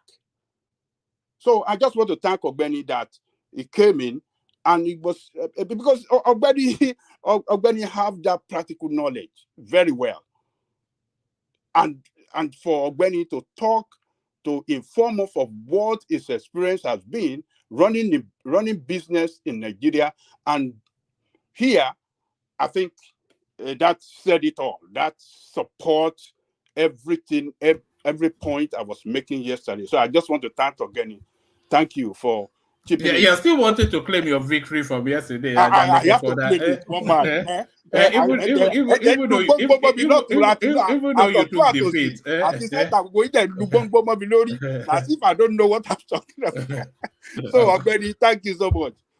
Oh, I so much wish to be here yesterday, but I couldn't come. But you are right, Baba Jalen Koko. You see, no, our business environment in Nigeria is too hostile. I think we need a lot to do. That's one of the biggest hurdles we have. You know what you just described now. That's what kills those duplicitous taxation, and they come heavy-handed. They don't care if your business crashes. You bribe them, or they destroy you. And another set comes, and another set. It's just Nigeria. And Bishop is insisting it's not a basket case. Nigeria is a basket case. Ogweni, I think Ogweni has been interrupted by no. Yeah, there you yes. are. Yes. One man, just give me a second now. All right, brilliant. As we take that moment, then let's welcome Larry on board. So Larry, you're up next. Come into the conversation wherever you'd like, or would you rather I guide you through it? Yeah, I think if you can actually guide me, that would be great. Okay. Do you want to come in from the headline on the screen? And I think there's a general consensus around this. Why Nigeria won't why there won't be military interference in Nigeria's democracy again. I think we've experimented with democracy for so long now, and we've gone through so many periods of failed administrations, Babangida Buhari being the latest one, that the window for military intervention now seems to be almost permanently closed. So are you then with the evil genius on his assertion? Yeah, I think I actually agree with him. You know, for me, I think the major thing is civilization. I think Nigeria now know more than it used to be. Thank goodness, internet, you know, a lot of people now know more. Unlike those days, right? You know, even if it wants to happen, it's not going to be easy, right? You know, those days is always easy, right? The next thing, there's problem in the barracks. The next thing, go to the radio station and fellow Nigerian. But it's not like that here anymore, right? And if you see even the military, right, people are now beginning to, you know, gone are those days where you see the military as this, you know, no-go area, right? I think with civilization, people are now beginning to see that they could actually test the system, test the laws to be able to, like, you know, fight for their rights, you know. And now I don't really see it happening in Nigeria. Even if they try it, it's not going to be successful, you know. And, you know, one thing is for you to have a coup. Another thing is for you to have an unsuccessful coup. So the repercussion of having an unsuccessful coup is really crazy. So no, I don't really think anybody wants to dare that. All right, brilliant. So to the headline on the screen, then the main headline for the session: CBN decongest head office, moves departments to Lagos. So there's somewhat of I won't say somewhat a tension, but there's a differing of opinions that is this the right move, and there's also even the argument that the CBN should really have remained in Lagos. So where are you positioned on this move and the conversation so far? Yeah, I think everybody has actually said the right thing, right? We all know, right, that operation-wise, CBN is supposed to be in Lagos. So, and it's not even that, because when I was seeing the whole thing, right, I was seeing the whole, you know, there's going to be sabotage in this, because they make a lot of money. Those guys make a lot of money from this particular, you know, BTA and all those things. Imagine you work on CBN and they need you to go do supervision, and you go there for like 2-3 months, right? BTA, everything, you know, that's part of those places where, you know, when you look at CBN budget and you ask yourself, why does CBN has this kind of budget? You know, it's so heavy, So, and I think this guy is, this Cardoso is really trying to make CBN effective. And don't forget that now CBN really want to focus on their core mandates. CBN, there's been a lot of, a lot of issues leaving their core mandate. Emefiele really did bad job in CBN because they left the whole thing that actually happened to do with monetary policy, right? They were dwelling into things that does not really, that does not really had anything to them. So I think now, I've seen a lot of ethnic, a lot of ethnic caption, right? People say, oh yeah, important. What's important? That's how it's supposed to be if you really want it to be effective. This is just more like, take for instance now, FIRS. If FIRS, Lagos is where the business is, and FIRS has if they now have the major base in Abuja, and they need to get the money. So how are they really going to be effective? And if you look at most of the things that actually happen in Lagos, for you to really even you need as a citizen, you need to have direct access to CBN, right? Guiding people to really know how to really fight for their rights. And if you look at what most of all those banks do, and you ask yourself, are there no regulation? Because they do it as if nobody regulates them, as if nobody even cares. And even the citizens themselves, they don't even know what, in terms of their rights, with all those banks. So I think CBN is going to be more effective with this, and they're able to really cut costs, and which is another thing. And if you look at that, I can't imagine that particular building, right? See, they can actually tell me that over 4,000 people work in this building, So obviously, you definitely know that it's the normal thing. If you go to CBN on CBN during those, I think it's even still a little bit better during Emefiele's period, during Sanusi's period. You won't even know the difference between CBN and Central Mosque. Right, because that's another thing that really bothers me. The way they've infused religion into, they'll start praying in the middle of the office, break up government activities to go and observe their prayer. No, don't worry about that. You're in a workplace. They told you 9 to 5. I mean, that is a real problem. That I don't want to mention any faith, but it's a real problem. Yeah. I'm a Muslim too, right? And I know how CBN is, and I think now I just hope that this guy is able to do it, because I've seen a lot of things, right? A lot of things, ethnic sentiments and all those things. But I like what I think Tinubu is actually giving Cardoso, right? Is giving him every backing to do things in CBN. Because there are a lot of things that really need to change in CBN. They need to really focus on their main core mandates, and that's going to really help the country. All right, brilliant. Let me take you to the Dangote narrative. So he now thanking Tinubu, which of course is politics. But the suggestion is that it has no room of maneuverability anymore. It just has to deliver now. So Dangote commends Tinubu Nigerians as his $20 billion petrol refinery begins production. But this really a highlight news for the Nigerian state. You see, a lot of people don't know that the role Tinubu actually played in getting this refinery in Lagos is really huge. And, if you look at the genesis of this refinery, with the issue he was having with the issue Dangote was having with Amosu in Ogun State, for him to now eventually get this in Lagos. So Tinubu played a major role, and thank Fashola too, right, for standing firm, and they actually helped this guy.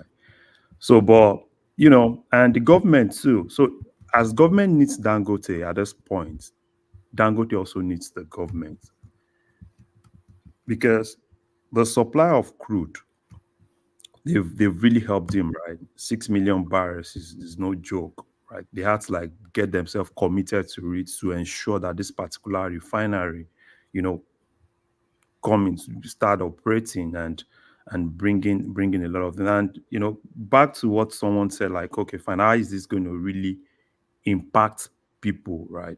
You know, for me, with this capacity and all other refineries that we're having, I think this is the first time Nigeria will be an exporter of petroleum. There are, as we are kind of like importing petroleum, there are several other African countries too, you know, that still do the same thing, importing petroleum.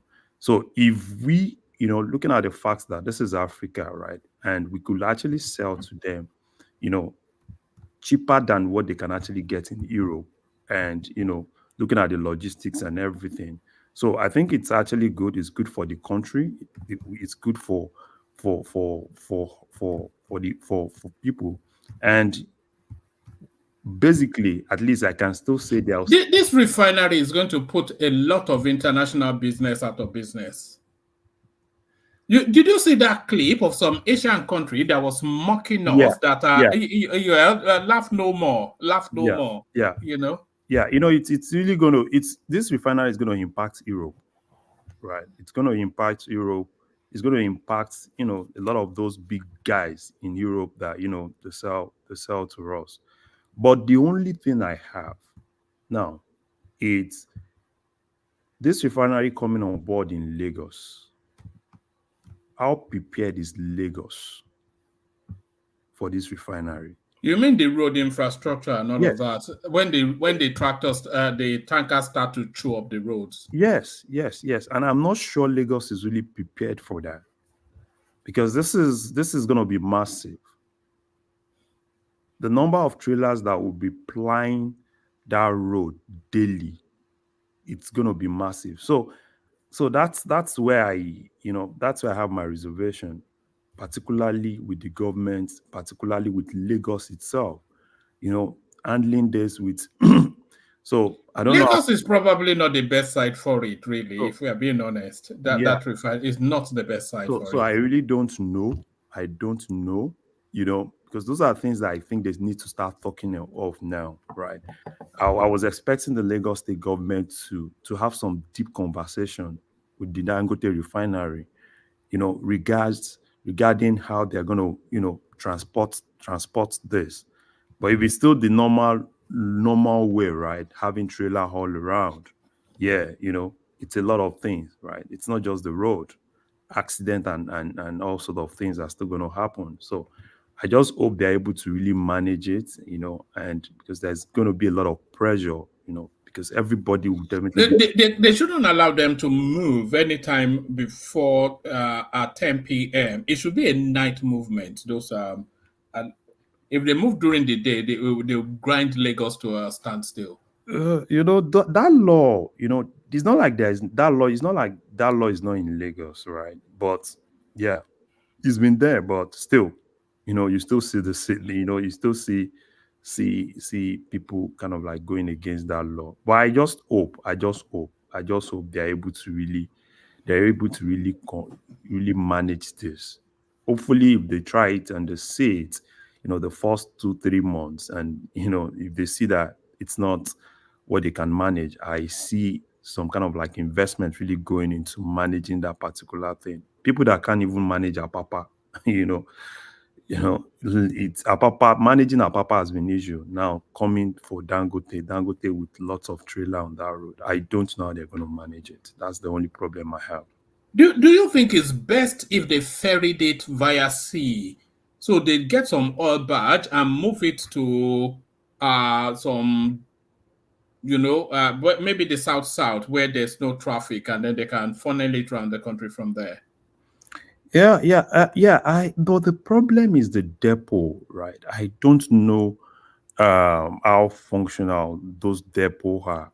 So that's why I said probably they probably tried the first 2 months and they see that they can't manage it, so they need to start looking for other means. If they need to put some on the rail, right? Need to start looking for other means, because that traditional method is not going to be successful, because I don't see, except probably you want to have another road for Dangote. If it's still the same thing, everybody coming to Lagos, right? And I don't know how they are going to manage it. But let's give it. Let me give them some benefit of doubt, particularly the Lagos State government, and see what they want to do, and probably with the federal government, see what they want to do, because I expect that while Dangote is working on the refinery, I expect them to start working on that and start telling people what they want to do to be able to manage that. Do we have a timeline for PMS? Because of course it's starting with diesel and jet fuel. Do we have a timeline for PMS? No, I think with what they said, right? Probably after like a month after diesel, I think we should definitely have the first PMS coming out. All right, and it says that it has the capacity to satiate the Nigerian market 100% and have surplus to sell internationally. So hopefully by the first quarter, before the end of the first quarter of this year, the narrative of fuel shortage will be consigned to the annals of history in Nigeria. That's that one is that's a problem that has already been resolved, right? So I don't know. My mom was just telling me now that they were trying to get petrol for Jen and they couldn't. Yeah, hopefully when everything is in full capacity, with Port Harcourt, and I think it's good. I think it's good. I just hope the Tinubu government is able to take advantage of it and really help use that to really rejig the economy and get the best out of it. Do you think that the Port Harcourt refinery will be do you think it will be sold? Because with Dangote satiating 100%, it seems somewhat superfluous to needs. So do you think it will be sold, or do you think it will be used as a storage bank for an emergency input? How do you see, what future do you see for these government refurbished refineries that they're telling us are coming upstream, with Dangote able to satiate the market? So for me, I wouldn't want them to sell that refinery now, even if they have it in mind, right? Because, I wouldn't want a situation where we put everything, all hope on Dangote 100%. There are some instances, because that refinery gives government also the capacity to be able to have some influence on price, because if you decide to privatize everything and give everything, Dangote and the other big boys, right, taking this thing up, right, you might not really have that power and that capacity to have one or two influence in terms of price. And presently, I'm still seeing, and I think what they are trying to work on is to have at least let the price, even if you're not bringing it down, let it be stable for some time, right, when you can start looking about increasing price. So that's why I think the Port Harcourt refinery is really key, key for the government to be able to do that. Fine, if the government can actually, break even, right? Because basically, they might not really need to really make a lot of profit like that. But then that will definitely help checkmate, a Dangote coming out and he wants to increase his price, But if he's able to he knows that there's Port Harcourt refinery, there are other modular refineries too, also doing the same thing, So he would definitely we can actually keep that price stable for some time. All right, brilliant. Let me take you to the Omo Onile narrative, Larry. A problem that I suspect that at least, if not all of us, half this space would have had contentions with. Tinubu IGP Sanwo-Olu petitioned against land grabbers in Ibeju-Lekki. So Ibeju-Lekki, of course, the next frontier, that's where the hot money is running to. within the Nigerian space, within the Lagos space, I should say, and expected, of course, the Omoniles up in arms. What is the solution then to this Omonile thing that has been there even before I was born? Yeah, I think Lagos State, right? I think the whole department, probably they need to go and do IT in Abuja, you know. Like FCT, the yeah, AGIS that they have in Abuja. no, they need to just, probably go and do internship, go and do internship with Abuja. One thing that Abuja has, right, I'm always happy, right, is that thing, right, because it's easy, you know. I was talking to someone recently, and we were talking about lands, right? And probably have this phobia about Lagos, right? Lots of people come around and say, "Oh, come buy this in Lagos," probably because I'm used to Abuja, and it's always easy for me, you know, to do my things in Abuja, and I'm always very sure that, yeah, if you in Abuja, if you really want to take your time, right, the process is there. You don't need an intermediary. All you just need to do is just to go through the books, go through the process, and they do the detailed search, and it's a very simple process, right? You pay your 10K, I think it's like 10K or 11K, write a letter, direct it to the minister.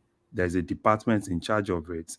Gets if the person actually has the original paper, right? They invite the person, the person brings the original paper in, and they verify the original paper. They tell the person to go. They do their own due diligence, and you wait for a report to come where they advise you to either buy or not buy. So with that advice, right, it takes time, but in Lagos, a lot of people don't, and this is part of why I like things in Abuja, right? In Lagos, people hardly have that time to wait. All those process can actually take you almost a month. But why would you want to invest like 50 million into something that you won't even take your time to wait for like a month to get to be sure, right, that you're being advised properly, right, by the government to go ahead and do that thing and buy? Well, I think they need a lot of work to do in terms of data, ensuring that data is transparent, ensuring that you limit contact, because that's one of the problem with governance. The more contact you have with people, the more there is an environment for things to be exploited, for those exploits. So if they're able to do that, which I think Abuja has. What do you think is holding Lagos State back from sanitizing? Because it's probably the top 5 most prime location for property activities in Africa. And they always project themselves as futuristic Lagos governance, but something so paramount, something so central to the core of everything as land ownership. They're not able to streamline and sanitize. If you go on the thing here in the UK, you see my property, you see when I bought it, they'll even tell you what I paid for it. I mean, what's the obstacle? They have money in Lagos, so what's holding it back that they cannot streamline and sanitize that space? You see, I think it's Lagos, right? If you look at the whole thing, it's a lot, right? It's a lot. The Omoniles, the traditional rulers, the politicians. Sorry, Larry. I don't object to the Omoniles, but those Omoniles, they have to register their ownership of that land in a central portal. Because what usually happens with all this, I've had experiences of it. I'm not sure if you have had. You buy something, they'll give you all the whatever it is, only for another set of that same family to say that they have ownership of it. So that's usually where the difficulty is. And why can't they sanitize that, Larry? Yeah, the Omonile that you actually said, right? It's not Omonile. Can I interject 1 minute? Okay, sir. Okay, sir. Yes, sir. Yes, sir. Yeah, I think what you said about Abuja, is contrary to what Ogbeni told us of a few months ago, a few weeks ago. Yeah. What he went through. And I think or even Folly B. He's still battling it today now. No, but yeah, probably. Well, I don't know, right? But probably because for me, I've always lived my life. I've lived my life in Abuja, even before, before coming to the US. So I've lived my life in Abuja. Did you hear what Larry said about I was actually waiting for my waiting. turn. Okay. Yeah, yeah. I don't know the people you're actually dealing with, right? Because I've severally, right? I've done a lot of business, particularly in that aspect in Abuja. I've done a lot of business, and I just closed one recently too. So, but that's by the side. So, but I don't know. People. A lot of people left. A lot of those guys left Abuja, Lagos for Abuja, though. They are there, but it's just more of you kind of like doing your due diligence and talking to the right people, particularly people that are in governments there, and you ensure you get the right thing. So, but coming to the land grabbers, this Omonile thing, Omonile don't just wake up. And if you look deeply, most of these Omonile in Lagos have the backing of these traditional rulers. All these traditional rulers you see, you see them spending money, go to Wasiu's show, spend money. What do? That's where most of them get the money from, right? If you see majority of the Omonile, they have the backings of those guys. And until governments come out, right, and stand firm, right? I know at a point they would, I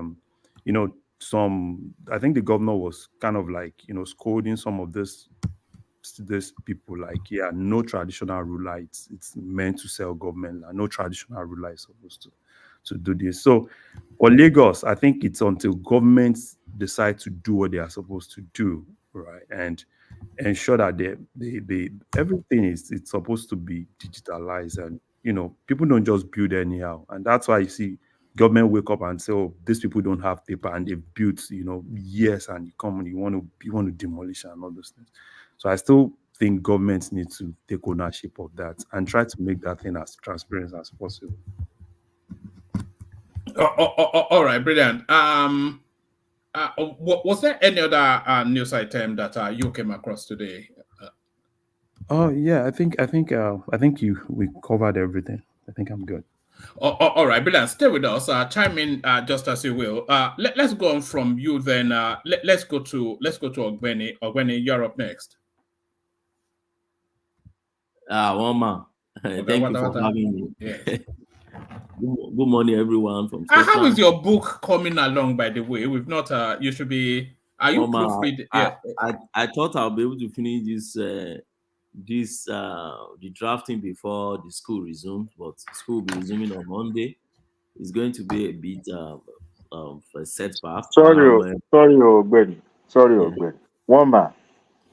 Yeah.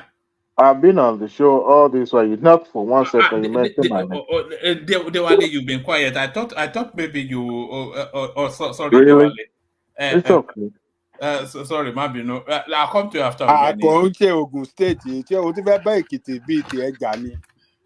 No, we started the show together. All of a sudden. No, I'm just trying to draw his attention to it. He called Bishop. He called Ogbeni interjected. You, Babajale Koko, you interjected. He's been calling everyone except me. I wonder, like, why this seat filler?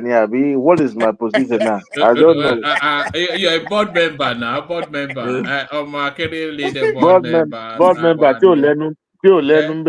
Okay. Board member. Adewale, board member.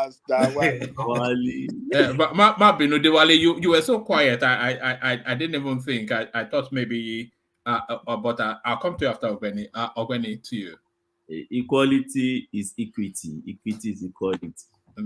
So, cover. Yeah.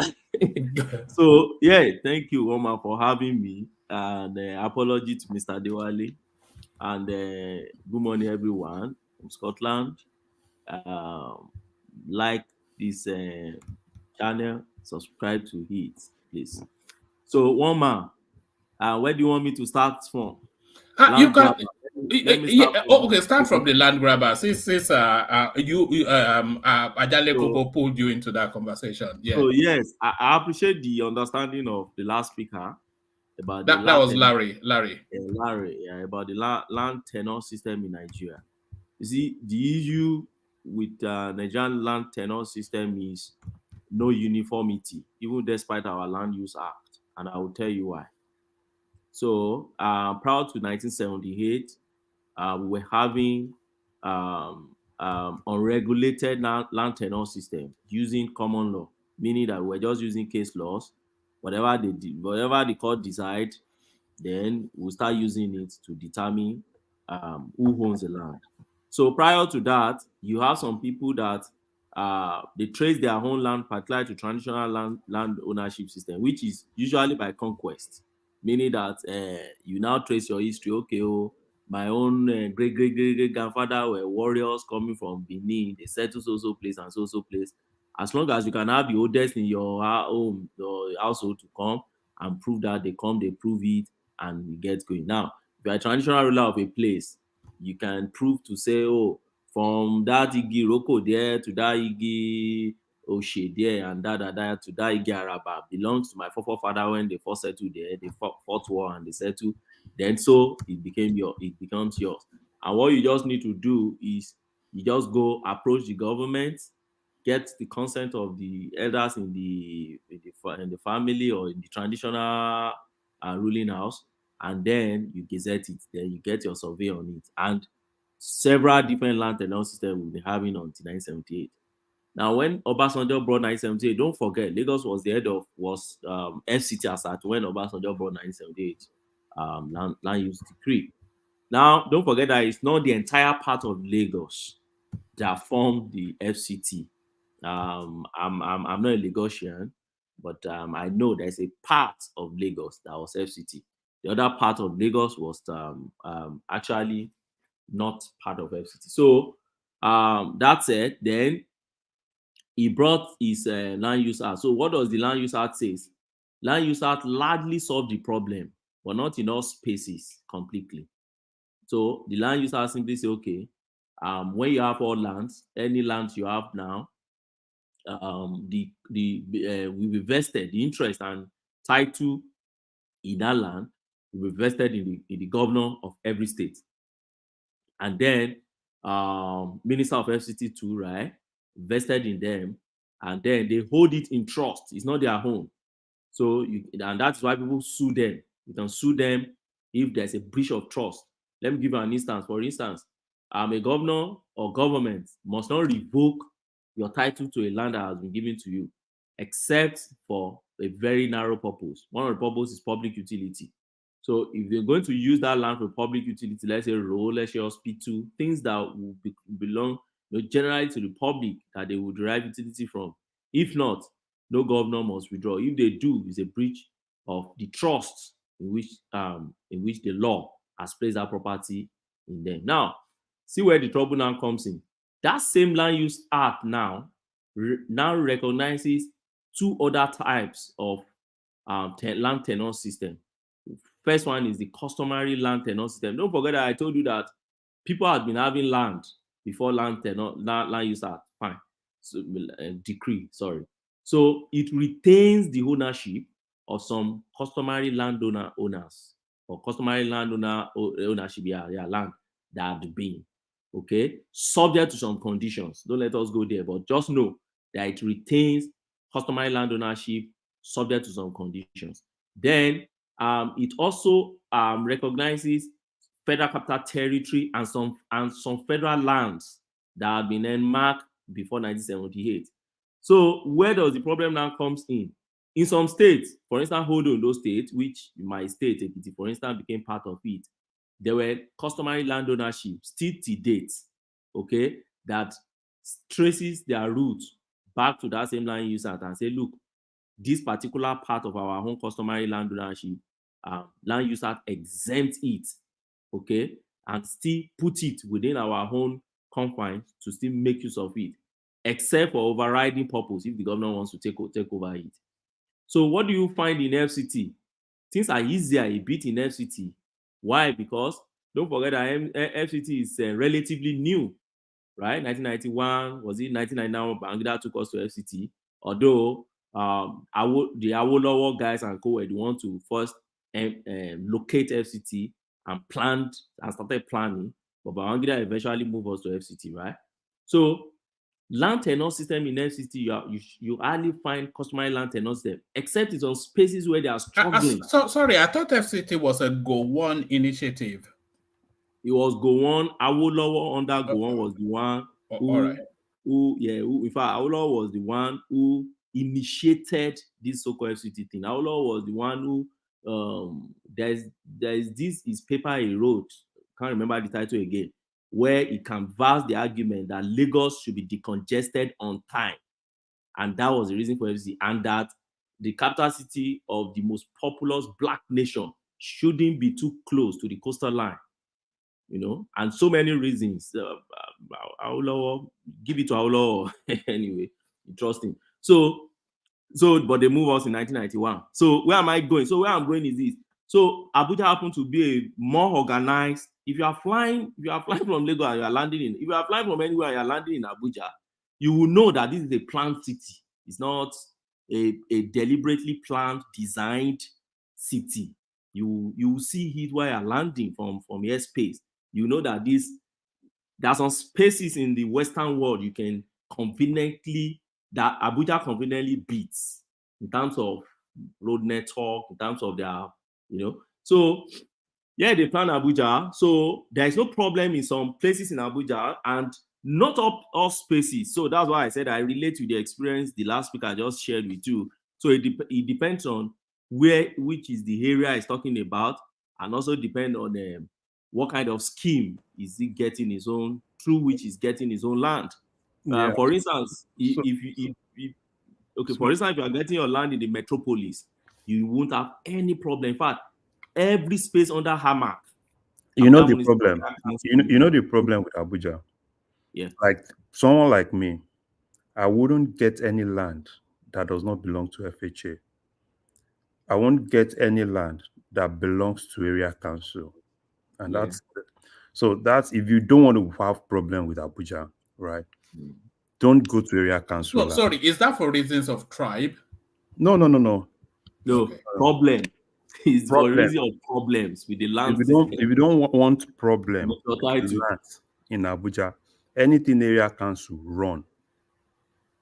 So you see it now. Let me now give you an example of the issue I have now. Before then, now I agree with you first. And when you look at those areas where you have FHA lands and others, they are mostly within AMAC, right? So don't forget, Kuje area council is there, Kwali has his own, Gwangwalada has his own, Buhari have their own, and all those guys. And they all still use this customary right of occupancy, ROO.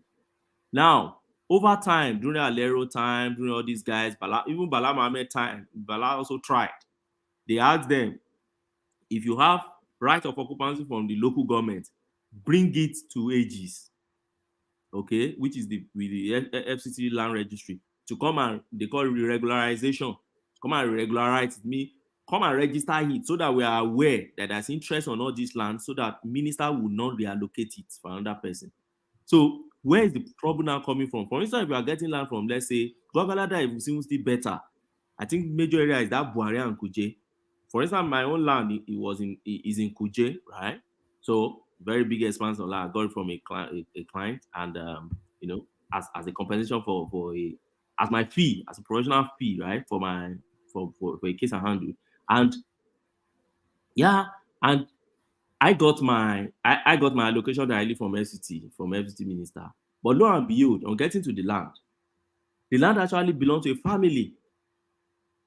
Okay, but that family, they are yet to regularize whatever they have on that land. In fact, what they had on that land was just traditional histories, okay, which ordinarily places my own title above their title, because mine is statutory. But lo and behold, let me tell you, on paper, yes, you have your title, But go and occupy the space now and see what they will do. They beat hell out of my workers. They beat hell out of them. And we had to be going back and forth. But everything become a story today. The land is still there. They're occupying it. And I have my paper in my house. I'm claiming I have land. But I can't occupy that land. So that said, now, what is the issue in Lagos? So my point is, Abuja is relatively stable. Lama, Kefeshe, all this area. Even the Kuje things, if you have government, you push your thing. If you settle them, they go. They don't disturb you again. They know where to trouble, where not to trouble. But so what's the space in Lagos? So you see all those land tenure, the customary land tenure systems that your land use act still recognizes a big deal in Lagos. Don't forget that Lagos space happened to be the most advanced or historically what somebody can say most, what you can call oldest city, oldest modern space in Nigeria. So land EU, so you could imagine land tenure system in Lagos State before 1978. You could imagine those landowners in Lagos before that 1978, the kind of tenure system they have in that area before the land use act now came. So many of those lands which are saying Omonile today, they've been laying claim to those lands for decades, for centuries before 1978. So you need to get to court, or you need government to sort all those things out. And that is why I think what Lagos State government should do, which I believe probably they've done in the past, or they are trying to do, or they are still doing, is to ensure that whatever they want to do to the land tenure system in Lagos, they have to involve all the family that owns land in Lagos. Because you can't do away with them. There's no way you can't just grab their land. Because the Land Use Act still recognizes customary land ownership for those who have... Can you not invite them to come and register the land, otherwise they lose ownership? That is the kind of thing I expect them, and I believe they must have done that. I think so, So that's the kind of thing I expect from them. See was it the Elegushi family? There was one family like that sold their dad sold their own land to one rich man like that. It's a very popular case. I don't know if it's Elegushi. They are very popular in Lagos. They sold their land, and then I think that man was here to perfect the land or something like that when their dad passed, and years after, the place just became so profitable, and they started fighting. They went to court, and it became a serious issue. So you can't bring in land use out in that kind of case, because there are land ownership that have been there centuries before 1978 decree. So we'll continue to have, and that is why you see in those spaces, Ibadan, Ilorin, Oshogbo, Ile-Ife, Ado-Ekiti, and some spaces in Lagos, Akure, and majorly in the eastern part of Nigeria too. You always find the numbers of land disputes that come from that area. Land use act cannot even solve it. Even court sometimes, if you want to do some land matters, you see they will go to village to go and unhearten or resurrect one old man that will, of 90-something year old, will be telling you stories of how their father settled on that land years back, how they bought land with 2 kola nuts and 1 black goat. And what do you want to do? Who is coming to counter that kind of man? So for me, I think to sanitize Lagos, well, Lagos is a commercial city. It's not a space where things like that should still continue. To chase investors away from that space, or not chase away, but make it more hostile than it is already. They need to call all Omonile and everybody together, and then map Lagos and say, see, these places are no-go area. These places are spaces you need to remain, and don't do double allocation, and every allocation must be registered with government and things like that. I think it's doing. All right, brilliant. Let me take you to the space. CBN decongest head office moves department to Lagos. So yes, I am on board with that. I don't even think the CBN should be in Abuja in the first instance. Do you, Ogbeni? No, I'm on board with the fact that CBN should have their major departments in Lagos, but they should still be in Abuja. I don't think they shouldn't be in Abuja. For me, I think CBN should just be maybe not big building like this having in Abuja. Maybe one department, maybe even renting property and just staying there. Because I see their function more in the commercial cities than in commercial city Lagos than Abuja.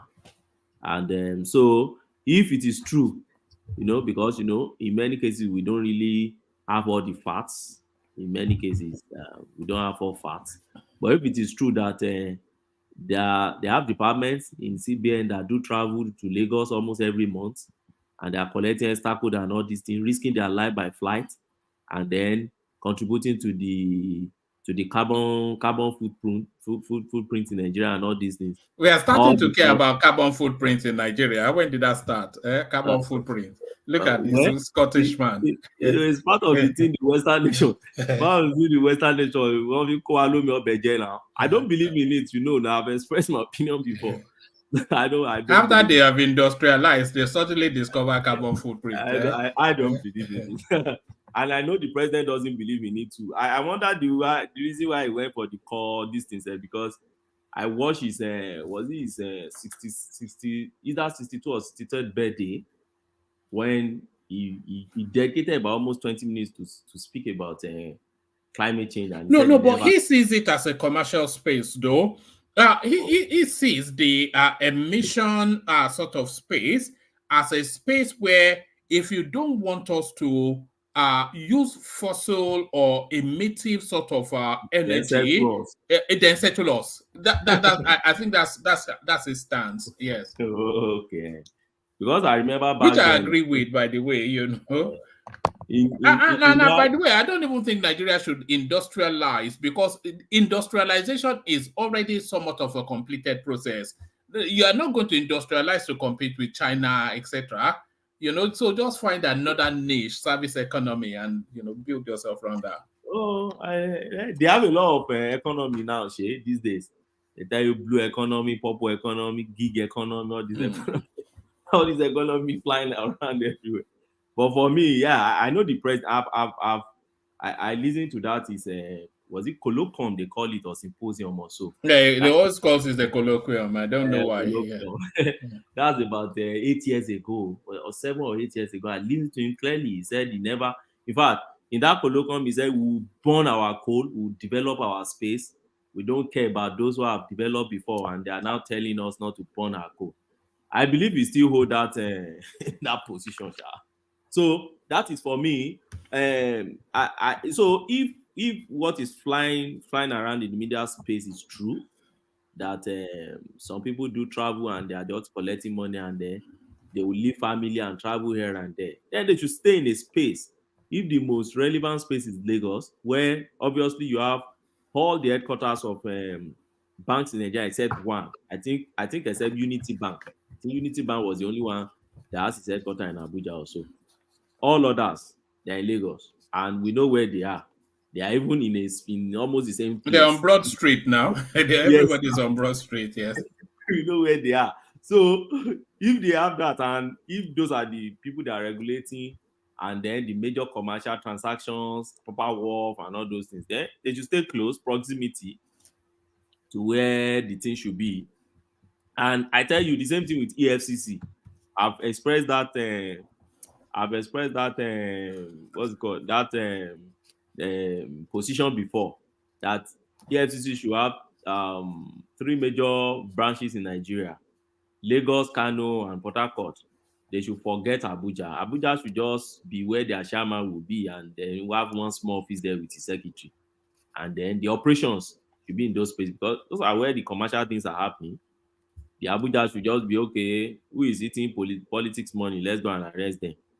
And those ones. So that's for that. I think it's a let's believe it's a good move, and let's hope that they don't turn it to tribal, because there is no narrative you won't find in Nigeria state. It's already tribal on Twitter. Yes, everything is. Even one of our very own has been waging war. I won't mention his name. It He's should be already Pansat waging. now. I know it It's should be not even Pansat. Pansat is not on Oh, it's Twitter not now. Pansat. The technology Twitter do Pansat, but it's one of our young rascals on this space. Okay, that's the problem with our space now. Like there's a book Fashola is releasing recently. I wish. It was on those girls morning Yeah, show with Nigerian political discourse. I was opportune to see, just flip through, some pages of that book, and you gotten it already.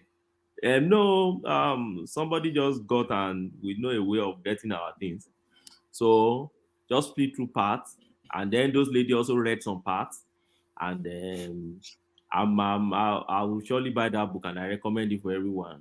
I think he shares his experience of the public service and all that. But where am I going? The guy, there's a part he's trying to tell us that Nigeria is not the same thing as Nigerians. The government is different from Nigeria. That if the government fails us, we shouldn't bring down Nigeria. Nigeria is a country, it's a continuum. Government That's always been Zita's push as well, and Baba. They've always pushed that narrative. Yeah. I agree. So that's my take on that. Let's believe they don't push that into tribal thing, because before you know it now, they may be saying, so what happened to Enugu? So what happened to Nicha? What happened to Yenagua? What banking activity is going on in Enugu? Is it because they have some office to go and be deposited there? Is that banking activity? You know the default answer now. They will tell you that every good that is entering from Lagos is because there is no seaport in Calabar and Port Harcourt, and that all those things that are entering Lagos are not only for Lagos, they are for other space in Nigeria. So therefore, Lagos is not really commercial. It's just a point of entry. That's what they call it these days. So it's an entry point. Anyway. Let me hold you to that. Let me hold you in that space of Fashola's interaction with those ladies before I move you on to Babangida. They were pushing him then as to what his political ambitions still are. And he was saying that he's in retirement now, that he's even putting on weight and all that. Do you think that this guy still nurses a political ambition? And do you think if he goes into permanent retirement, it'll be a loss to the nation? Let me start with your last question. If he's going to permanent retirement, it's going to be a huge loss for Nigeria as a nation. Let me move to the second leg of it. Second leg of it is whether it's still it may still be relevant, or it may still be considered, or is considering political ambition. I think yes. If you realize he was very diplomatic with his answer, I know that Fashola lobbied for this last ministerial thing, but he couldn't make the list. And I'm a bit assured that if there's going to be any reshufflement in that government, Fashola may make the list. Fashola may still come back to the ministerial. Do you see him as a ministerial? Do you see him still in a ministerial role, or do you see him as a corridor of power, sort of essentially a replacement for Gbaja? No, I don't. Which one suits it? So, because how many more minutes? There was a time he was straddling 3 portfolios. He's already been a state governor. So, I mean, what more minister does he still want to minister? But he has been a chief of staff before now. He was chief of staff, right? 1 month. Replacement for Baja is already in Abuja working with Baja. and that's who? This former, what's his name? This former head of service that works with the Baja now. What's his name? Is it Akume? No. This head of service from Lagos that they moved to work with Baja. No, anybody that replaces Baja has to be a big beast, though, because it's a big beast role. It's not bureaucrat role is a big beast role. It has to be a big name now. Yeah, you know the thing is, you see Is Lagos. it Murio Kola? Yeah, Murio Kola. That's Murio Kola. That's and I know that was why Tinubu has to move him close. You know, those periods there were some issues when there were some issues and they had to move him close. So for Baja, I see Baja contesting in 2027 Lagos governor. And I know he has started some 1 or 2 months. You mean that hospital they went to launch in rural area and all that? Yeah, Baja is going back to Lagos. He wants to go back to Lagos. Is he a Lagosian? When did that matter? When we actually do contest? He has always been in Surulere. At least he has been representing Surulere since I think 1999. So the issue of is he a Lagosian? Well, that's whatever happened to this actor that turned politician representing? Oh, what's his name again? Shola, right? What's his name? Some actor like that went to do borehole and was making noise. They call him Shola. His name suddenly changed to Shola, Abi. Yeah. He's Desmond. Desmond. Desmond Elliot. Yeah, He's from Abakaliki. You know one thing, one man. If let's assume Fashola and Peter Obi are the one contested for presidential election, our obedient brothers will still try to demonize Fashola in one way or the other. How do you think? Let's just pause for a moment there. And to everybody, how do you think that will play out? Fashola versus Peter. I think Fashola will give him the beating of his life. More than enough. Fashola rule under Buhari would demarket Fashola. Yeah. Exactly. You think they will find a way to exonerate performance. He would demarket Fashola. No, I disagree. I disagree with you. He didn't really perform under Buhari, and that Buhari failure will rub on Fashola. Because they will find a way to exonerate him. You can only do as your commander-in-chief allows you to do. So when you have a bureaucracy and the bottlenecks, there's little you can do as a minister. So he will find a way to take himself out of that equation completely. Only the elites will understand that one. No? Yeah. Don't you think Buhari? But Fashola is more marketable than Tinubu now. Fashola will Trump will be in debate, in idea, in in everything. No, Obi will not even. Obi will avoid doing debate with him. They will just be peddling that narrative of a new Nigeria is possible. You want to go and start looking for statistics. You want Obi to go and start looking for statistics. Yes, in China, 1,000 people were 1,000 people, but then there were 500 in China. That guy's a clown. All those of verified hunting out like a trainer. I think Buhari really rubbished Fashola, right? Particularly that first term, because that first term, giving Fashola, power and housing, and works and housing at the same time. That was just too much. That was just too much for him. Probably they felt. But he recorded some success. Now, did he not complete the second Niger bridge, and it progressed Lagos Ibadan to near completion? Was Fashola the one that completed? Fashola was not the one that completed. Was he the one that completed second Niger bridge? He did. They made sure they commissioned before he left. Oh, okay. And he did, and always every 3, 4, 5. And he was always taking cameras there. Yes, you always see with Kimbaloye explaining progress so far. That was actually his major project, and Ibadan Lagos train and expressway. But by and large, I think Obani. Yeah.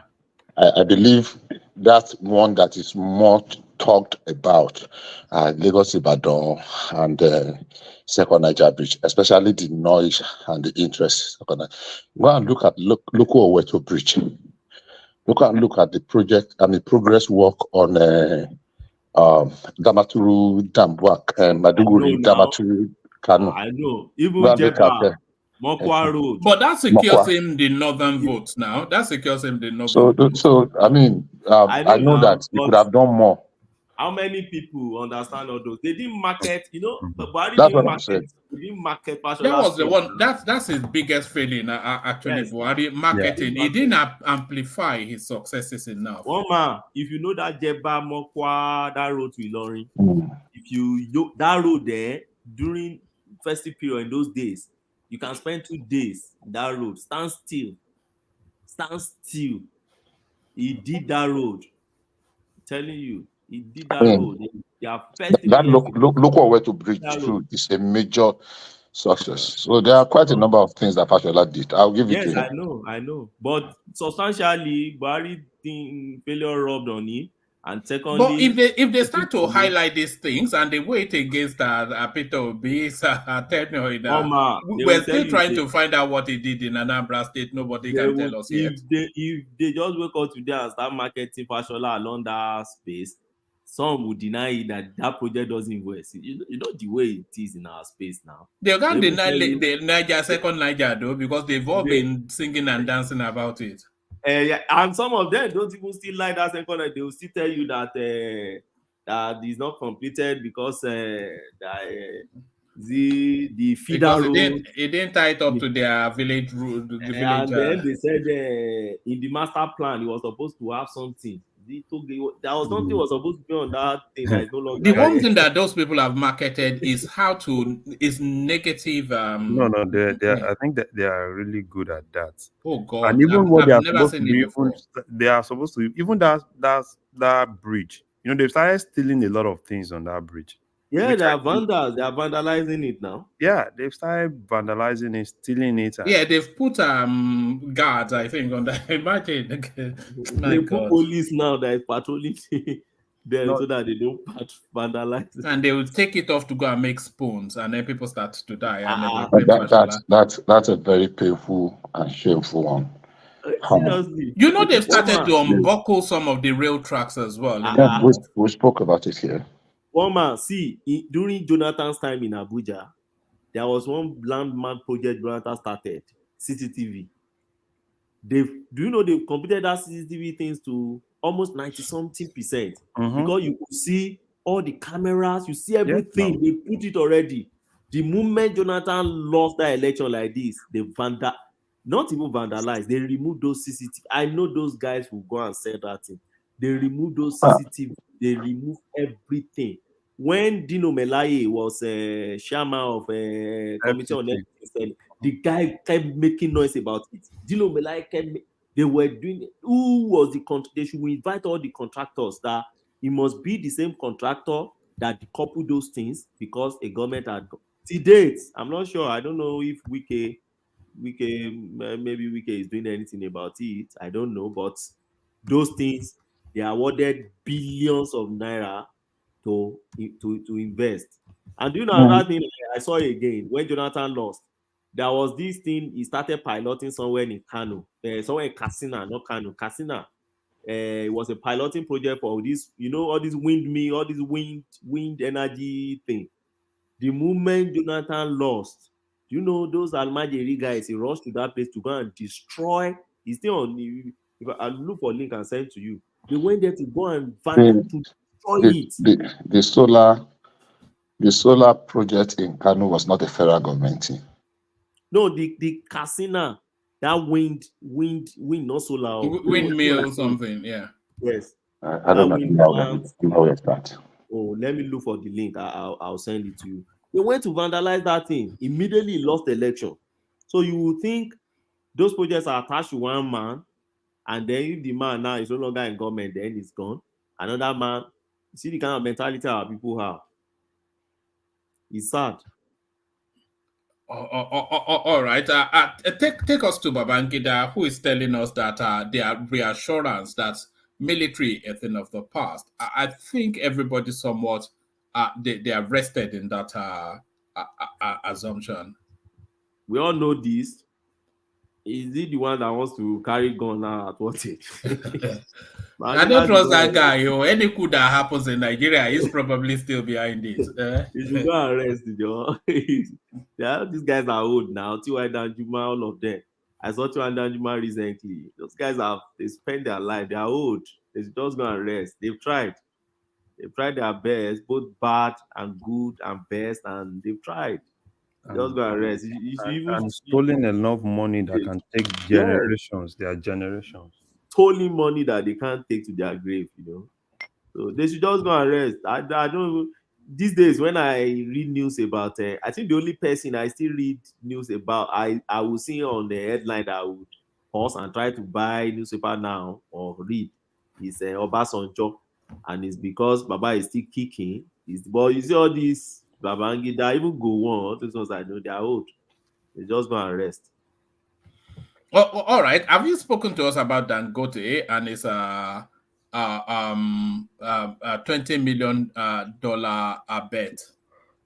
Well, Dangote has a way of staying relevant, even when government is fighting him, even when things are not okay in a particular political regime or terrain. He has a way of staying afloat. I think he understands Nigeria. That's the way I can put it.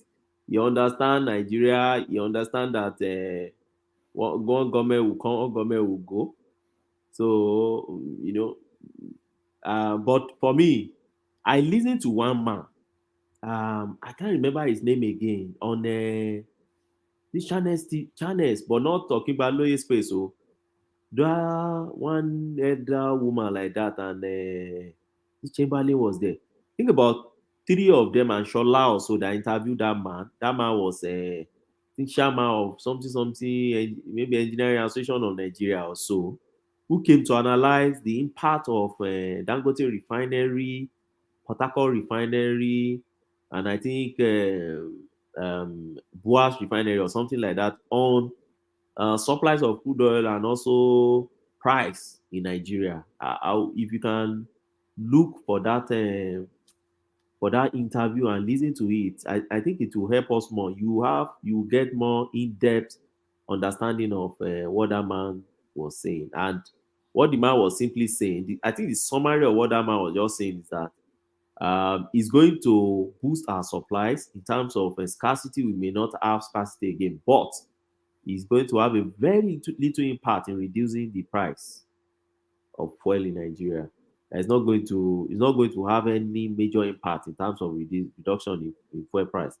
So whoever think this is going to beat the price down, the man said no, and that's an expert. So I want to believe an expert than any other beer parlor talk on once Dangote refinery is working, therefore there will be drop in price. No.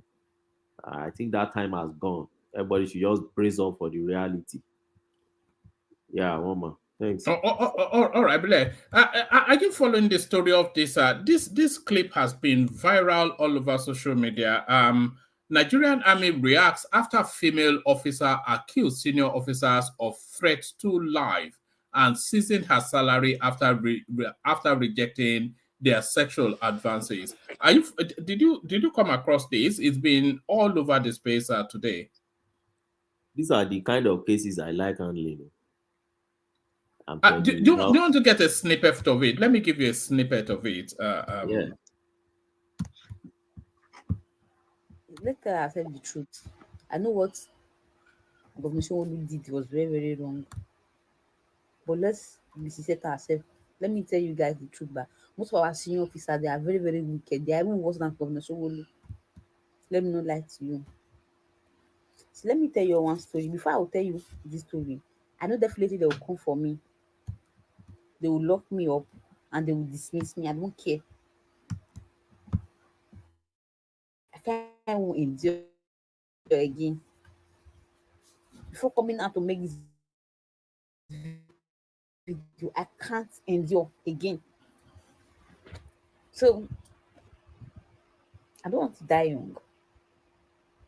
Definitely, I know they will come for me. But before anybody will dismiss me, disarm me, anyone that call for the order, anybody that call me for any order, anybody that want to do my charge, anybody that want to do my order to dismiss me, the person that do the order will not see peace.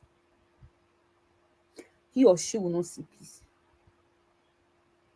And if anything should happen to me, please hold Colonel IB Abdulkarim responsible, Colonel GS Ogo, and Brigadier General IB Abdulkarim, IB Shelebo.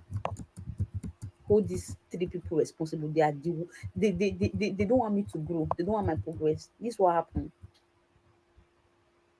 2022, I was posted to Cantonment Medical Center Ojo, where I met Colonel IB Abdulkarim, who request sex for me and I refused. Ever since then, this man has been my nightmare in the army. He threatened to dismiss me each time he see me. He injects me, come to my room to inject me. My own apartment, come to my room here to inject me. Send some boys to my house. If I'm lying, I have all evidence. I have evidence against him. And I have witnesses. Come to my house to inject me. He also stigmatized me that I have mental illness each time I try to expose him.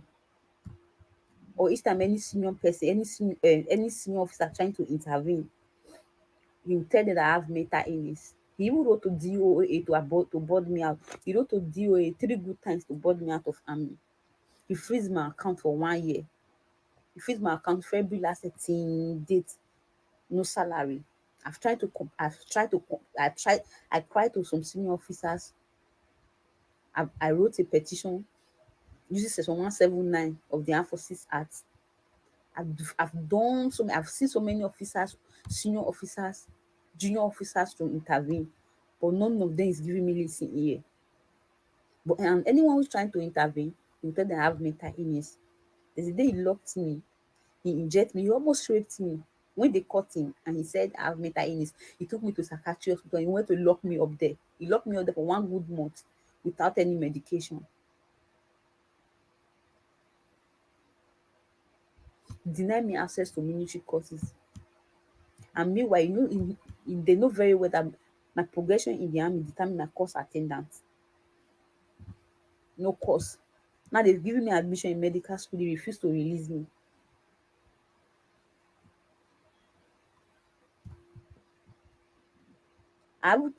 There was a time I called my dad. My dad interviewed. He was telling my dad to tell me to obey the last order. What was the last order? For him to sleep with me. Deny me everything. I can't even go on pass to see my parents. No pass, no leave for me. No leave. But please, and please, if anything to happen to me, please hold them responsible. Hold Colonel IB Abdulkarim responsible, especially Colonel IB Abdulkarim, Colonel GS Ogo, Brigadier General IB Shelebo. Hold them responsible. They are my nightmare in the army. They've done everything to tarnish my image because they are all cosmates. I don't know why army will promote such wicked and heartless people. I don't know what I've done to them. I don't know. I don't know what I did. Till date, I haven't collected salary. I can't even endure this again.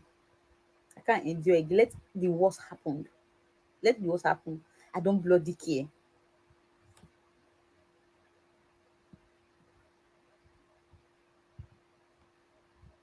You're just going up and tarnishing my image. I can't go on pass. I can't go on leave. I can't do anything in the army. Telling the army to board me out of army.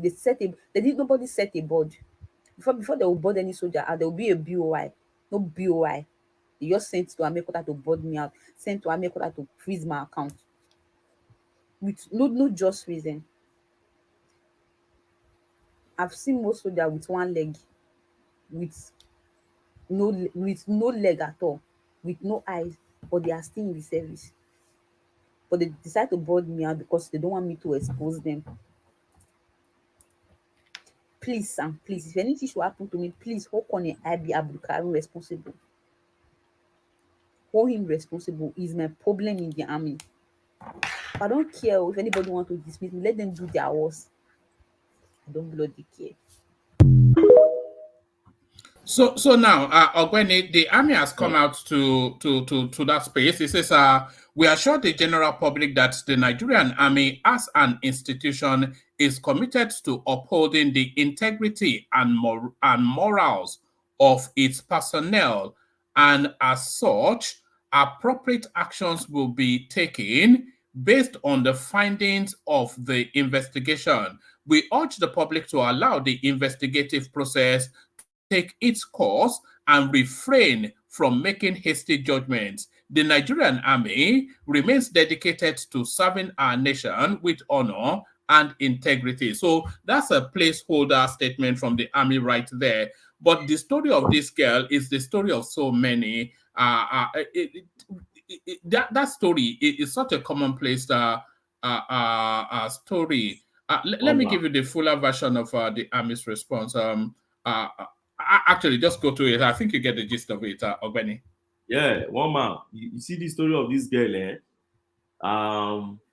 it takes maybe three professionals in Nigeria or listen to understand what women in Nigeria, particularly young ladies in Nigeria, do pass through.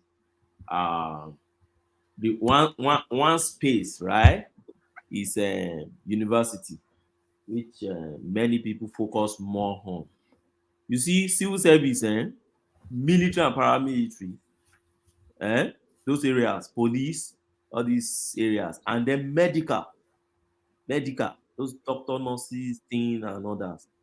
I'm telling you, the kind of rot that you find in those spaces, and these are spaces you think there will be discipline, that you won't find all this kind of thing there. Or if you overestimate them, or you'll be shocked, kind of thing you'll get. I handle some numbers of cases that relate to this in the past.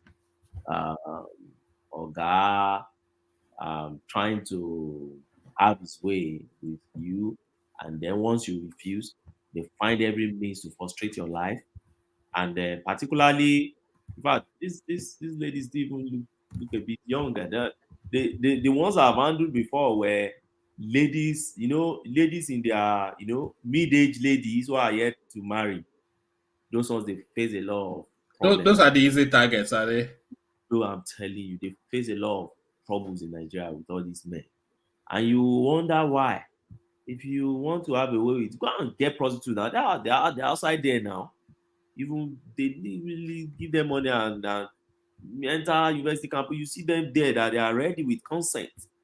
See, the public service rules is not saying you can't have, that's your own business. Now that's your own moral standard or whatever life you want to be living. But you don't, your subordinate or somebody under your care that you hold the fiduciary duty towards, you don't frustrate the person because you want to have a way with the person. You are just there today by privilege that the public imposed in you to give you that rank and put you in that space. So you don't use that. Tomorrow another person will come and occupy that place.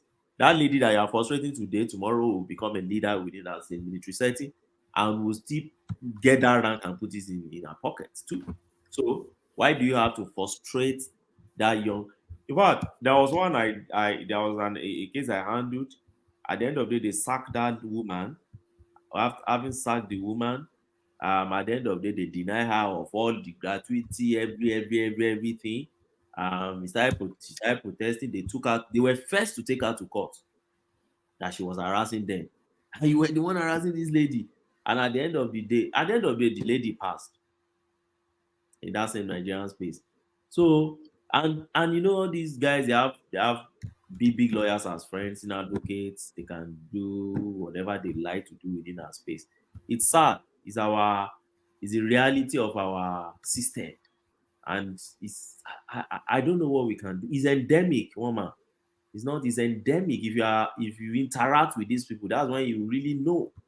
And that is why these days, then when I see when they say when I say a lady alleging someone probably of rape, I just need to listen to you first 5 minutes to know. Just 5 minutes. I'm telling you, I will tell whether you are actually saying it because I've related with them in practice. I've seen them, and I don't know subordinates, they are superior in the office. Some say colleague.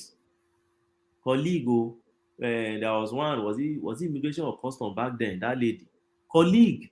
They just post you to somewhere and you just quickly pack up. You just had your way, and she was so shocked.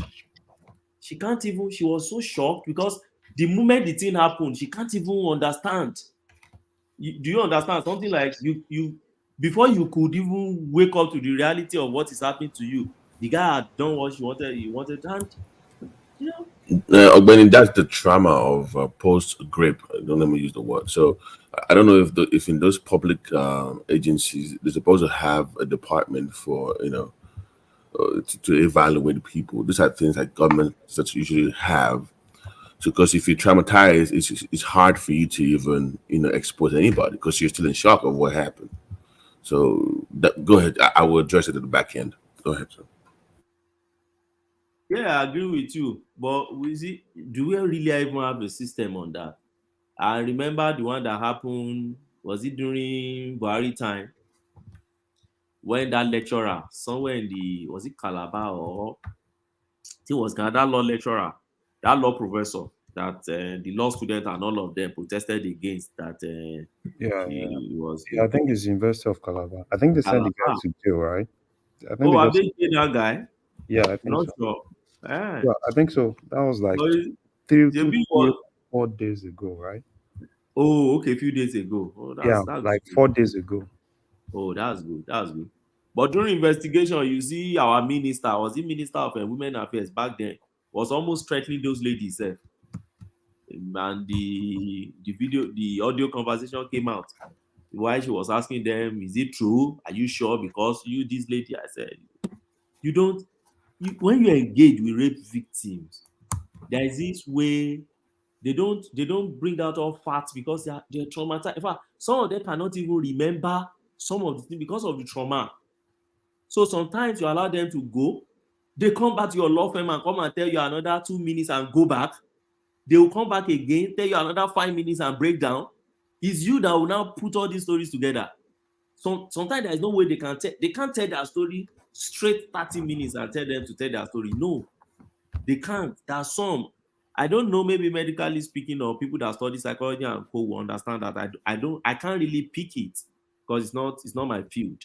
But with my interaction with them as clients, I realize that they are not straight when they can't tell you, they can't have a straight talk with you. It's so sad. Look at this girl now, young lady. Yeah, she's been damaged somewhat, but you can see still that she has the fighting spirit. She's not beaten down, but she says, "Whatever happens to me, I don't care anymore." So she's just putting up a final fight, and I think this now seems to be the way of the future. People have to cry out via social media to the public space. No, Yes, but one man, this is where you need your media. They have to keep it alive. Somebody has to keep this going. Because if you make her comfortable coming forward, you need more women to come out. Even men or whatever that's happening, you need them to come out. But this is where the media has to stand up, make a stand. It's supposed to be having all those kind of BBC specials like they have about TB in the government passes Yeah. More you I suspect that there'll be more women coming out about both what's going on in the But you need army to and media- especially this colonel. you need Yeah. to Do you even trust the army to be able to do a proper that's the No, problem. I think she's publicly shamed them into a position Forget that shit. Woman, if you know what happened in this military, you would pity those people. I don't think army can actually do that proper investigation. The last thing they can do is, okay, fine, we'll investigate and we'll just take her to somewhere else, right? They'll take her to somewhere else. There's someone somewhere else, right, that's still waiting for her. It's really crazy. It's really crazy. So that's why I said, I'm not even sure. They can always bring all this, we are investigating, we ensure the proper thing is done. Which proper thing? Ask the army. Is it not the army? Oga, so back to your Gwenny. Sorry. So what can we do now? Hello, can you hear me? Yes. What we can do is to hold this storyline permanently in the public space, so that there's pressure enough for something to be done. Yeah, because the institutions are not there. Okay, thank you, woman. Okay, for me, what I think the young lady should do, if she's listening to us, is look for the human rights activist lawyers, exactly, who are people of integrity. Femi Falana is one of them. You find your way to go to his office. If they don't give you pass, because she's complaining that they don't even ready to give her pass. If they are not ready to give you pass, just ensure that from that your same media space, shout out and tell them you need Femi Falana. One, he will surely send somebody from his office. Olisa Agbakoba, there are a lot of them in our space now these days, and there are some young ones that are coming up. Although those ones I don't trust them. Sorry, I apologize for interjecting. Do we have in that field human rights? Because for you to have the kind of interest that I want this story to have, you need a female lawyer that can take this thing global. You see, when it's female, the tension is more on the global stage, because that's the only way you can actually permit this. You can actually change this. To like those names that you just mentioned now, in that field, do we have any strong female lawyers that is very there are strong ones who are even Falana's wife is so you need that. You need a female. I forget what I'm saying. I know it amplifies it more. Yes. There's an association they call FIDA. My mom was a member. She still is actually. She's a lawyer. Just pray they don't involve in your matter. That's what she needs. A female like association of witches and wizards. If they involve in your matter, you are gone. So I call them that anyway, not in a derogatory way, but they are very, very active. And it's an international body, isn't it? FIDA. It's an international body, yes. So if they involve you, okay, you are a goner. So association like FIDA can evolve. Social media should keep pushing it. Our media has been politicized. That's the problem in Nigeria. That media, let's forget about them. It's been politicized. Recently, but there are some left-wing media spaces like Showore reporters and all that stuff. Which Showore said is politics. Showore is playing everywhere. Showore is politics, I beg. Showore himself not a politician. So that is where we are not going nowhere. Showore is the only media outlet in Nigeria. The rest are nothing but video senders. You know video sender? Video sender, hold on. Yeah, video sender is what I used before I left for Germany. I will put some films, be showing it to the 300 square meters in Lagos there, So it's just to report whatever CNN is bringing out or Bloomberg. I mean, we don't know where to start from. But meanwhile, kudos to Tinubu for making my day, because today I had a battle with one of my machines, but it took me so many hours. When I go back home, I was so tired, like trying to cook something. But when I just saw the headline that the central bank is coming back, to where it rightly belongs, and I said, yes, that is it.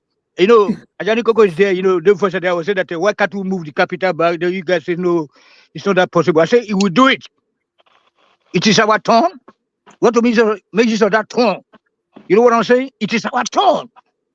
We have to make use of that turn, because don't forget, time is coming when it will be other people's turn. I don't want to mention any region today.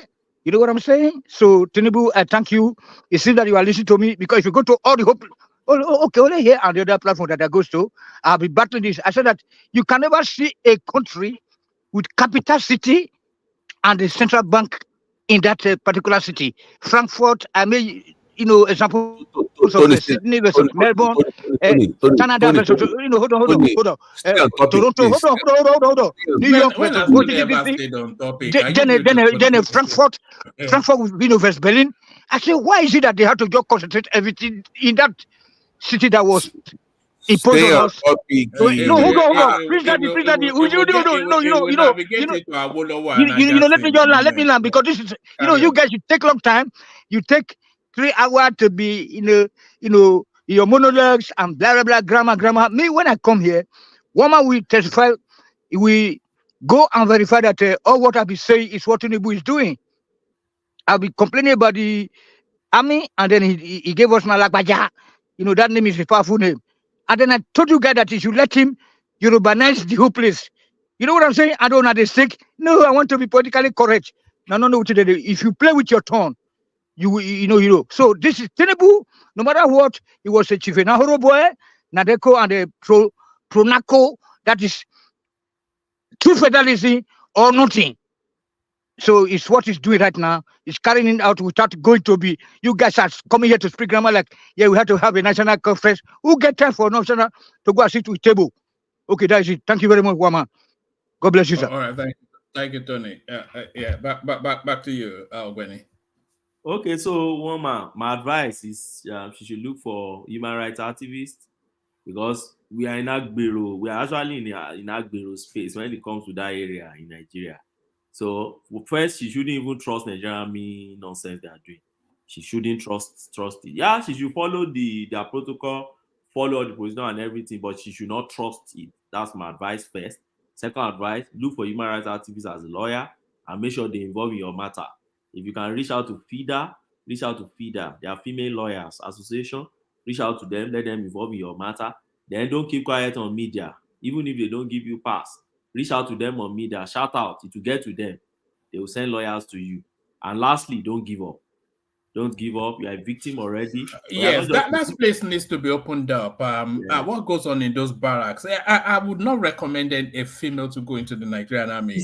You just know for certain that they'll be subject to abuse, especially those ladies. I'm telling you, there was one of my juniors back then. I remember that wanted to join Navy. Was it Navy? She wanted Navy or Air Force, one of these two. I was as agile as this lady, a lawyer already, a lawyer called to bar already, but she loved military and all these things. The only reservation I have is all this nonsense thing. I told her, are you aware of all these things happening around these guys? And so don't think because you're a lawyer they won't still find their way in order. She's in either Navy or Air Force now. I don't know what is happening to her. But for me, there are decent ladies that want to join this space and serve their own nation too, and put their own quota in the little time that everybody have to live our life here, this short life that everybody have. Contribute your own and move on and let the country move on. But you just be there, the leadership doing nothing, at the same time frustrating juniors that should be using their youthful age and energy to serve the nation. It's so sad. And they're the one getting all the money, packing all the money in a way without even buying weapons, doing what the things they should do. Yet you still, I don't know. And sometimes you handle cases like this, you see, and they have connections. That's the problem with all those things. They will tell you, some seniors will tell you to drop that case. That case you are doing, you won't find any headway with it. You better just drop it. There's nothing, except you are a very rugged lawyer that believes in what they are doing before you can actually find a headway in cases like this. It's sad, one man. All right, brilliant. So that's the excellent Ogbeni. So thank you, Ogbeni. So we'll go on from Ogbeni to Dewale, who joined us from the onstart, but like Ajanle Koko, we always like to keep him like a fine wine to the very end. But let me bring you in, Dewale, in a cheerful manner. Let me bring you in with this.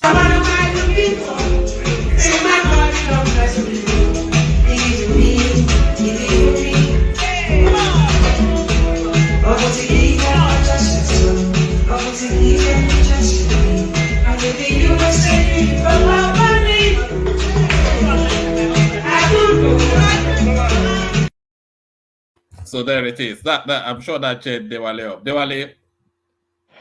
It's unfortunate with that guy. I so much. Very I fine so. girl. Oh. We need fine girls in government now. Kilo ṣe Tinubu igo. Yes, Koko, at least I'm not doing Gabby Totti Ko Jody. At least if a fine girl Ko Jess, I'm a bit of one law, you know. Yeah. That guy is just unfortunate. He got caught in the middle. That's just the problem. They've been doing it all this while. This is just the way they be siphoning money from ministries and all that. But I I hope.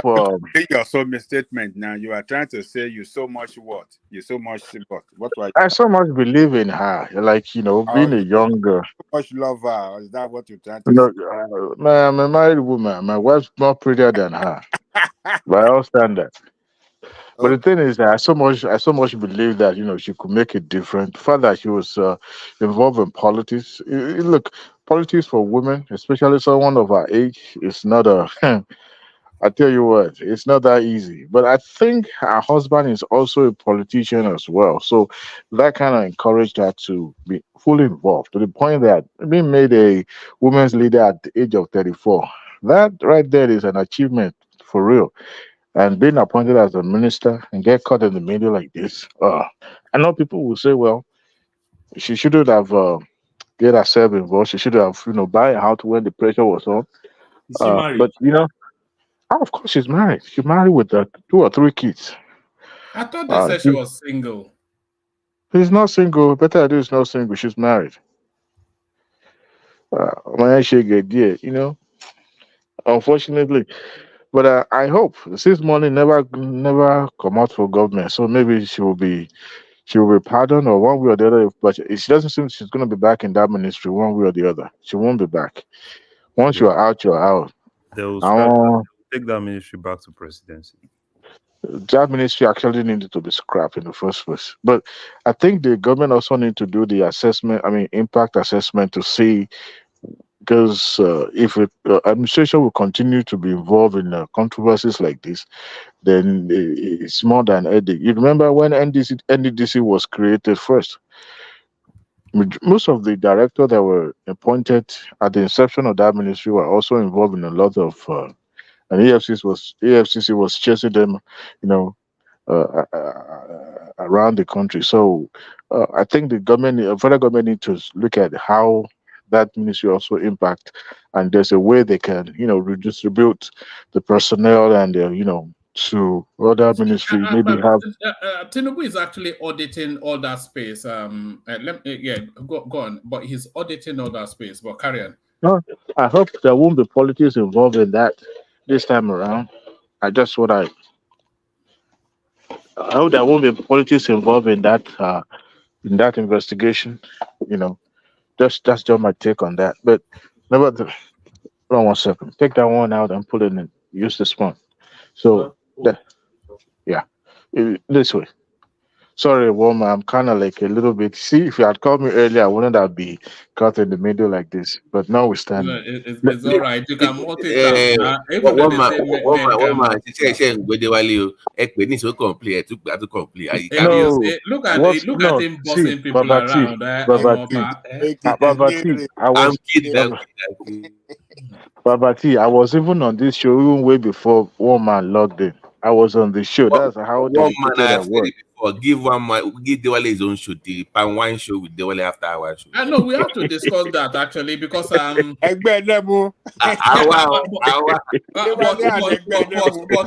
even all the big names, I want them to and by the way, this is for the benefit of if anybody wants to speak to a particular sort of specialism, just contact me, especially if you are an established voice. I will just because the platform is as you know, everybody's so just contact me, say, oh, I want to do a session on this, and then we just open it up, and then you have your session. So Dewale, if you want to do the guide, because Dewale after our show is very juicy. It's very how it gets after our show with Dewale, so it needs his own show at some point. Is it Adewale or Babati that was talking about their temperature yesterday? That you were 26 or something. How you were complaining? What temperature? Because when he drink, the best of the Wale is when he drinks. When he drinks and he comes back, oh my God, you know how he gets. Yeah, and you know already when it's at the you even hear it in his voice. Bishop, Bishop, Yes, sir. Bishop, sir, Yes, you sir. see, you've been gone too long. You see what these people are doing with me now. See what they are doing, saying about me. Can you imagine how What they say, convenient for them? No, Eh? no. See, Inta Molamo, Inta Um, Nisola Niso. Let them say whatever they want to say. We know who God is who. bless you, sir. Thank you We, very much. At we, least I we got know who somebody on is my who. side. We know who is But who. I okay, saw one that. more. We are missing DOGO because I hear you people talking about Bishop Dave yesterday, and Bishop is right there. So what about our brother? DOG is incommunicado. I've tried to call him a couple of times, but it's not getting through. So I'm not sure if it's available. Okay, I will try his WhatsApp number tomorrow then, because now from the simply now we come from Ibadan, not Ibadan, Ibadan. Okay. All right, back to Diwali. All right. So speaking, I know everyone has said a lot about the CBN plan to move some uh, department to Lagos. I've heard someone's countering that and saying that that would be no need. I think for the purpose and fact that all the commercial banks have their headquarters in Lagos, but just that the impact that it will have on moving families and properties back to Lagos is that impact. I believe that CBN should do something to the personnel that will be moving so that uh, the effect would not be much in terms of financial or because some of them with the family member will have to change the school of their kids, and once you've lived in Lagos and you move out of Lagos, you don't want to come back to Lagos. At least, especially when you lived in Abuja, that is more serene and quiet. You rather want to stay there. So, but I think it's a good thing. I think it's a good development. It's not because Kaduso is from Lagos. At first, that airline kind of like, wait a minute. But if you look at the reason behind the CBN governor's proposal to that is very, very meaningful. And I hope the employees will understand. I mean, having 4,000 in that building, I didn't know that building is that big like that to accommodate 4,000. What? Why do we have 4,000 personnel in the building in Abuja doing what? And that building can only take a capacity of 3,000, by the way. Yeah, or 3,000 or less. And what are they even doing? Some of them are jobless and without. They are just Some of them might political not even have jobbers, aren't office. they? Yeah, possibly. But we need to clean up our civil service and people. By the way, that CBN office, the one that they built in Lagos, is pretty much empty, right? They built there was one that they built recently in close to that train station, right? There's this building, tall CBN office in that area. So they should fill it up if they need to. So every state capital in Nigeria now has CBN building. Yeah, but as it should be. Now. As it should be. But I would have thought what they would want to be running to. I would rather be in Lagos than Abuja anyway. Why? Because there's more life. Abuja is more serene and cleaner. That is where the stock exchanges but there's is more at. life in Lagos. Yes, so the stock exchanges in Lagos. All the insurance companies' headquarters are in Lagos. All the whole economy is in Lagos. And then Frankfurt, I just told you guys, this is about power, north-south dialogue. Make everybody not play foolishness here. May they bring the capital back to. Ajani could hear me now. You know me, the May they bring the capital of everything come back to south and choose, and it's better. I want to speak German. Choose. So even the one in Lagos that Babatista is almost empty. I don't see a reason why they should take. I mean that the CBN office in Lagos have a purpose. I could remember when I was still in banking then. That's when we were still using the place as a clearinghouse. But the moment there was concession now, then you have banks now doing being the clearing house for other banks. That was when that place now becomes a shadow of itself. So that's a good movement for Cardoso. That's somebody who The knows United his States running. Central Bank is in Washington D.C. now. But the economic. Yeah, but They have offices everywhere. They have offices everywhere. Every state has. Yeah, the Treasury Department. Why don't they do the same in Nigeria? Put offices everywhere or something. There are CBN building every state capital in Nigeria. So why are they moving this thing to Lagos then? I mean, It's a banking supervision Mike, department. not the whole the CBN, just some Not department. the CBN, but the department that supervises the banking, especially because most of the personnel do come to Lagos for physical inspections of instruments and all that, and that was where the reason why, and some of them stay up to like almost 2 months in Lagos. So when you look at the cost of accommodating these people and the fact that the country is not safe, so the CBN governor now decided, I think it's better to move this department fully to Lagos because staying in Abuja will have no so it's impact. just some. Now you guys are seeing the fully to Lagos, the department fully to Lagos. So they're moving it to Lagos then. Yeah, that's what is proposing. This idea of moving federal court to Lagos. Some departments are being moved, not all departments, just some of them that they need to address the issue. No, he said they are fully moving to Lagos. Don't twist it. No, not fully. Not fully. They are moving the central bank. They are moving it permanently to Lagos. They discongest that office. That's what he said. The memo says not partially or for a period of time. So Yeah, man. But I want the federal president out of the Southwest, man. Just get it away from them, man. I just take it to Southwest. When will you come after my blackmail or anything? Mike, even the meeting company where we treat our naira. Now they took the capital to that place, take our central bank there, and they start to push all our money to London, to the London, meeting company. What the hell is going on? Our radio, which I want to establish for us, they carry and go there, and then you hear, so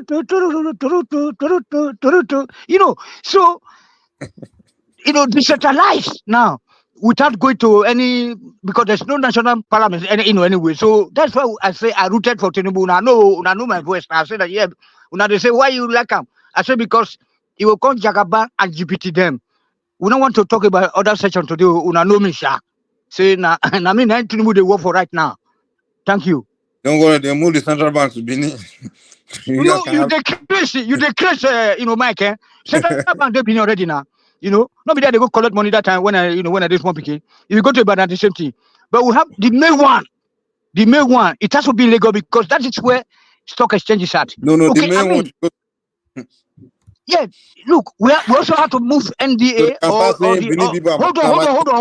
on, Mike. Hold on. Don't try to be say because you are a friend to the other section. Please, it is it's a matter of survival right now for us, okay? If you don't want the country to disintegrate, we don't have time to talk to the say, okay, we'll go to national conference, go to reconstruct. We don't need people to run the country. Let Tinubu do the needful. Let them start to take everything. Use any trick, like, okay, so department people, they come to sleep Lagos, that's why we say, okay. And they also move the NDA to Onitsha or to Enugu. Decentralized. Why would they move NDA? Tony, Tony, so everybody permit me. You hear me, Tony? Okay. No, ask me now. I will explain to you. Everybody permit me for a minute. Tony. They were jacked my chance for me now. For the record. Let Bishop talk now. Let Bishop talk. I think want to talk to me. Yes, sir. Yes. For the records, I beg. Let's leave things the way they are. We don't want central bank in Lagos. We don't want capital in Lagos. We don't want anything. In fact, if they can take more things, let them decongest Lagos. Let's understand. Okay, I understand for the record. Okay, that's good. But meanwhile, I get you. Say yes, that is. You see, you are a very clever man there and very intelligent, and then yes, that is it because there are a lot of people here who are great pretenders. I don't want to curse anybody. I understand Bishop. They know exactly what we have to do, but they are not saying that. No, let's do that. I mean, where they are all living abroad, all of us. Look at the code right now. The code is biting very hard. You understand me, Bishop? So how far? Sorry, But, I was yeah. asking my state where I am now. I'm -6 degrees Fahrenheit, but the real feel is Thank you, -26. my brother. I'm in Kansas. Easy. I said yes, what I did now is to get some smaller propane because if I use the whole heater for the house, it will consume money. If you even drive now, your battery safe sometimes, just run down. You know what I'm saying? Yeah. So I don't know. People people are here to be, it is about Only who's the make self-preservation. go Okay, japa? that's the only way that me and Bishop. No be you say make Hausa carry our, make Hausa carry our thing. Tony, have you heard of Jakpada? Jakpada. Sorry. One man did okay, yeah, we just a joke. No, Okay. have you I heard don't of mind Mike. Jakpada? Have you heard of Jakpada? Can I have my time back? Back to you, They've Dewale. I want hijacked to my Japada time now. now. I want to So Japada. so from Mm. CBN to Dr. Rabiu, Abba Yusuf is on his own this time around. Reason why I said is even the tone of his speech since that pronouncement of the Supreme Court, he has toned it down. That first regret that he make when he first got to office is going to be slowed down or toned down completely now. That speech that he made, I mean, the interview that Dr. Sorry, Rabi who are you granted, talking about? Kwakwanso? Yeah, I call him Dr. Rabi. Try asking me again. Oh, Is sorry. Carry on. yeah. That's my phone now. So this is a man that he understood, politics, Nigerian politics very well. There's no permanent enemy and there's no permanent friend in politics, in Nigerian politics, and he understood that. Even though he has his difference with his uh, well, contemporary slash no, Doctor, what is his name? Your friend Gandola. It's not even his contemporary because he didn't get into politics until later. So, but him being his subordinate, they are at loggerhead at different time.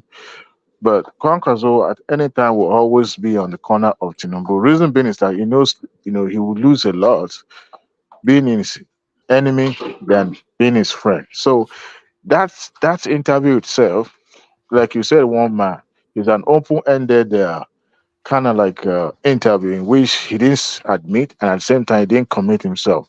But we all know when a politician is, uh, uh, uh, indifference in their response, it tells you that where they are tilting. If you want to find out, go and ask your friend Boala of this world. So, but him granting that interview means that look, we will work with them when we need to work with them, and when we need to distance ourselves, we will distance ourselves. I don't think the level Dr. Abiy has gotten to in politics today in Nigeria that he will be going after a ministerial position. He's beyond that. This man has been in government or in politics as far back as early 90s. All right. And he's an intellectual. So that was the reason why he didn't yield to the yearning of the obedient when they were asking for him to be his deputy of Peter Obi. Because he knew that, look, I know more of Nigerian politics than Peter Obi combined of all his years in politics. This man was once the Minister of State for Defense in Nigeria. So tell me who knows the secret of Nigeria more than he does.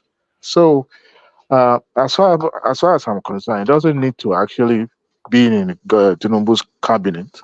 You can as well work with him, maybe towards his second term.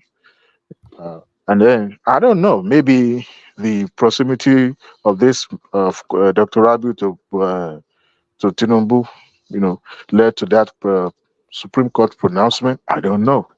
But all I know is that when it comes to common interest, nobody will want to jeopardize their chances. So, and him working, he doesn't even have to work with Gandola. They can both serve the different purposes at different times without actually bringing them into the same on the same table. So I believe that him saying that, knowing fully well that 2027, it's not going to be about opposition, but collaborations and working together, and then towards the beyond 27. So I think it was Babajale Kuku that kind of object to that earlier by saying that that he's not going to work with Tinubu. I think he's going to work with Tinubu. He will work with him with the hope that APC can leave Kano alone.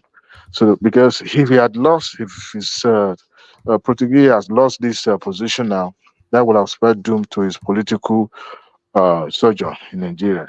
But you have to lose one to gain one, and I think that is the game that he played, and he played it well. Without much uproar.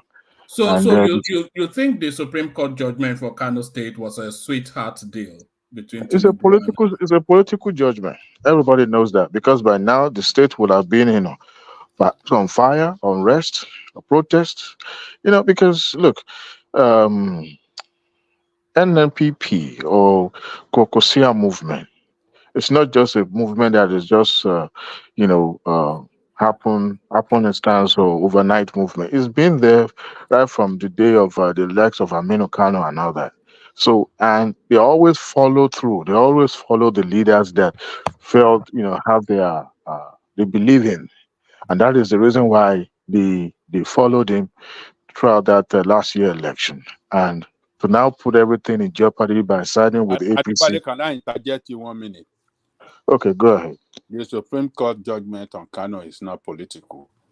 It's the basis on which that judgment is delivered is clear. The Supreme Court said that the ballot paper that were considered by the lower court as as invalid vote was a wrong judgment by the lower court, because the reason given that it was not, those ballot papers were not stamped by the INEC is not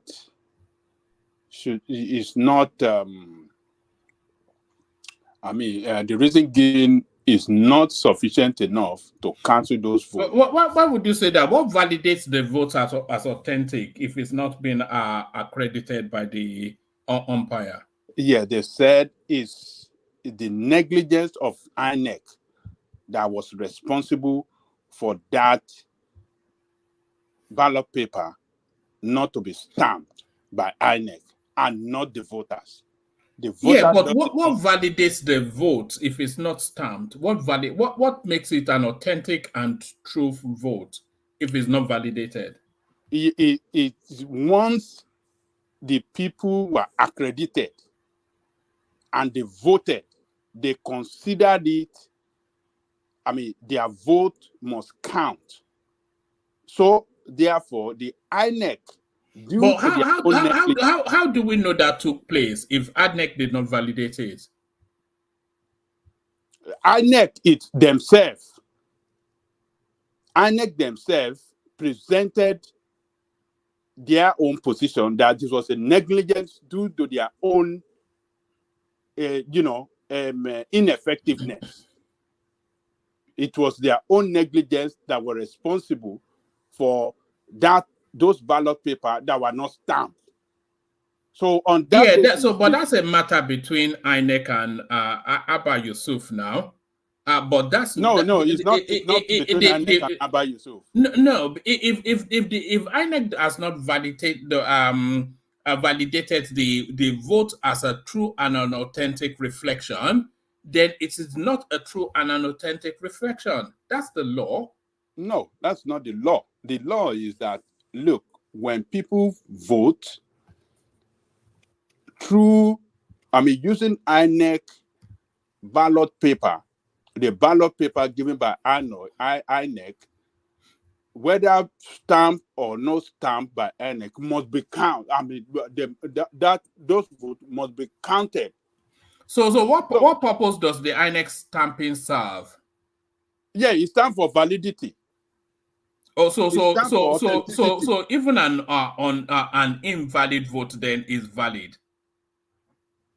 Yeah, but if the mistake is from the INEC, and INEC is saying is their own mistake, and yeah, then not, that's a matter for Yusuf and INEC now.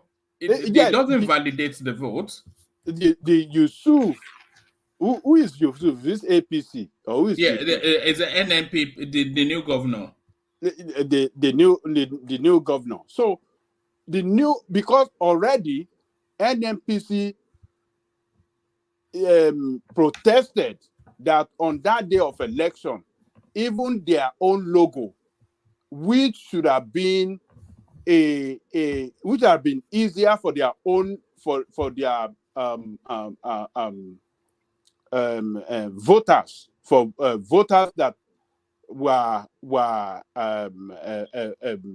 voters that are considering to vote for them, their own logo did not even appear on the ballot paper. They protested that in the first place. So, but INEC, maybe they did some, what do you call this thing? Maybe they corrected that mistake. So maybe during that correction, they did not stamp those ballot paper. And that was what was responsible for, some of the ballot paper that were considered as invalid by And that now rendered it invalid in the first place. It was APC that because it's pointed to those people that because they were not stamped, therefore they should be considered invalid votes. And the judge, the lower judge, judges, accepted that and called for the deletion of those ballot paper that were not valid. Yes, yes. So, but Supreme Court said that is unfair to voters because the mistake was not committed by voters, but by INEC, by the umpire. And the umpire accepted that mistake came from them. So it's not a political, it is not a political. It is a political, Oga Janikuku. Adewale was very right. These people, they are scared of the promises. They will bond everywhere. They send message to the court. They don't let us. Adewale is 200% correct. It is purely what do you have a political system in Nigeria that will be checking all those things that you are saying? That is, they were afraid of that Kwakwasio movement or whatever they call them. That is exactly what Adewale is saying. Is the right thing, sir? You are my organ, and I know they already disagree with you, but this one, that is, let's call spade a spade.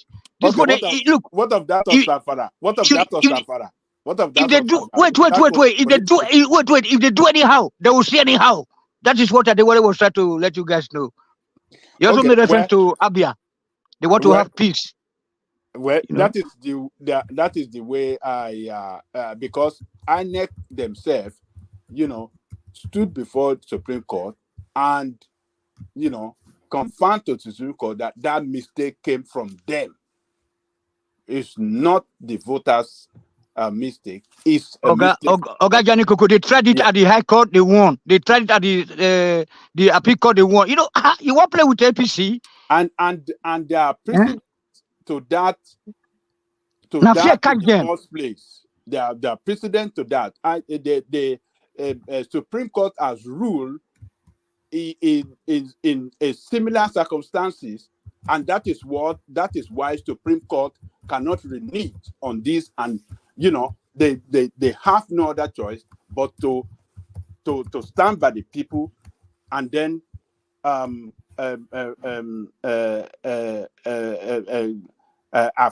that yes, affirm the victory of the current governor of the state. So it's not political. That's the way I see it. So totally unheard of. After the High Court have cleared them, it cleared it, APC cleared them again at the Appeal Court. It is unheard of in Nigeria politics. Nigeria politics is not the normal politics like in the USA or Germany. We can be analyzing all this. But let Adewale continue. to tell us about these people of the north, how they react, how they threaten their leaders if they don't want to, if they don't give them what they want. Adewale, please, sir, continue, sir. I enjoy them. All right. I think Ogweni wanted to come in. Ogweni.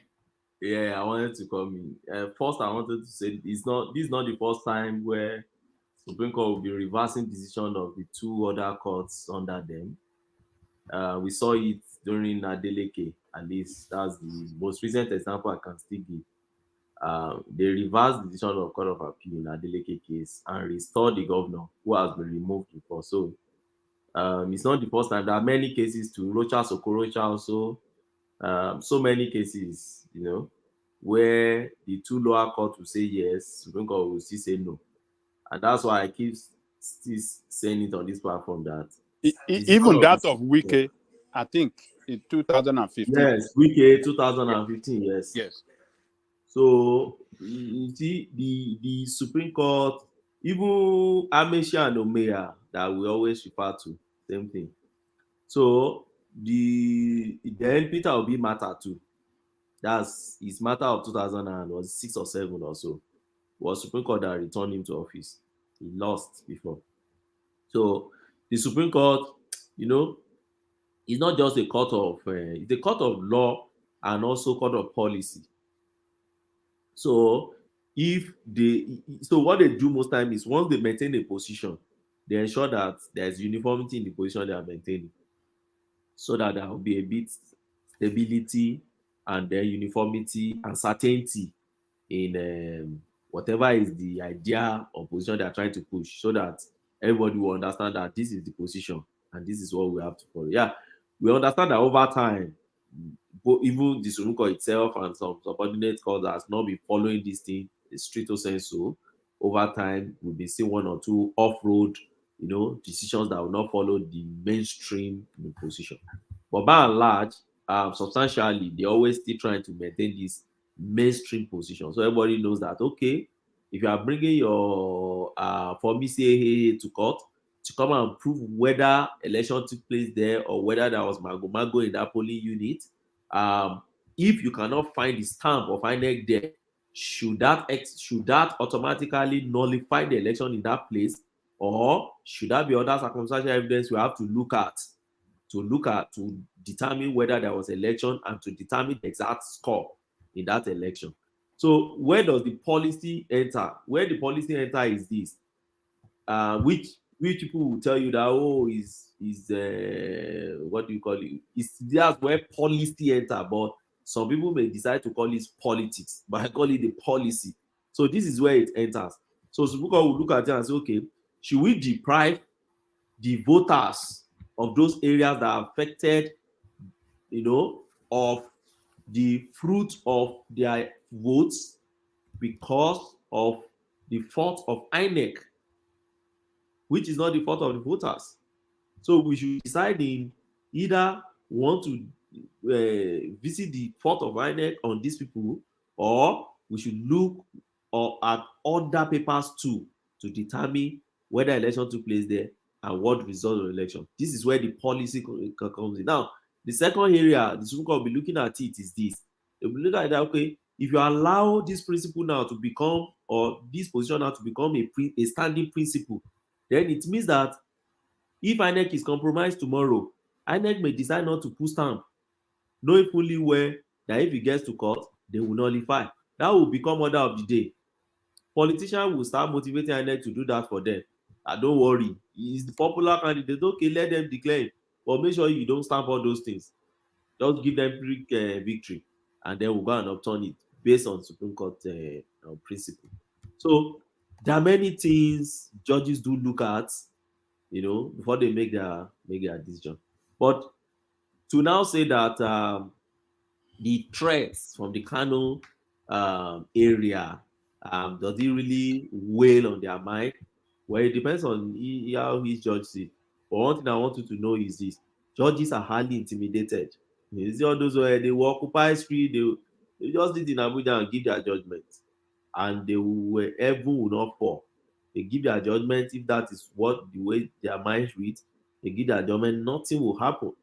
and that man will leave that office immediately. There is Oga nothing, lawyer, this Kano people, they will go to Abuja and smoke this guy out, smoke them out. You don't know these people.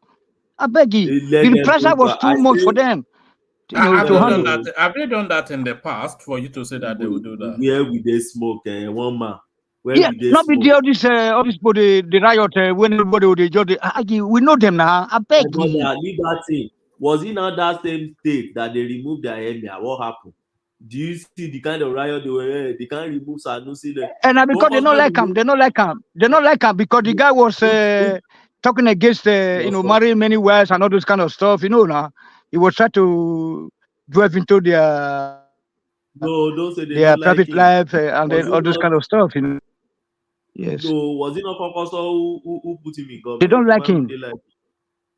It was Kokoso put him in Can you government just now even to do that fight. after Kokoso has been ejected from his party, No, and then those guys this are body, Kokosians it is now. about. So Tony, now this one where Yeah, they I follow go to the. ban the former Qatar general wey thief money. Now they like well.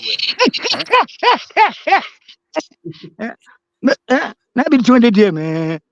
I beg Baba you. Dale Let us Koko. concentrate on our side. Maybe they talk about what they happen for our What side. Mr. Yes. People say is not true. Konkoso is a major, is a principality in Kano. Those Konkoso guys love him, Thank you. and whatever he tells them, they will do. But to say that the court will feel intimidated, if the court will feel intimidated, why did the tribunal give that document in the first instance? Did all the justices see them outside? Or the court of appeal? Why did the court of appeal raise No, them? they were waiting. They were waiting for the final. For the final hammer. They were waiting. My brother, judges are not. They You were don't know waiting. judges. Judges don't care about all these things you're talking about.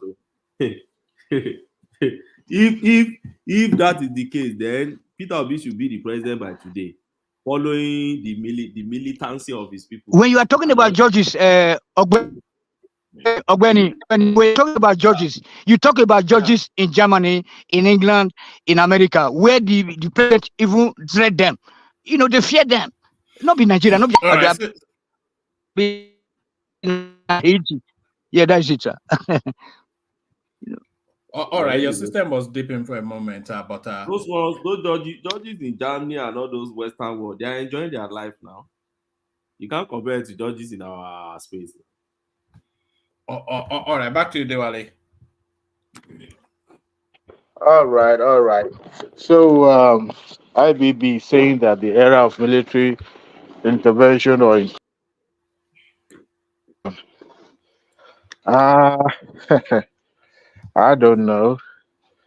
Not quite long ago, some people in Nigeria were actually actively clamoring for the intervention of the military.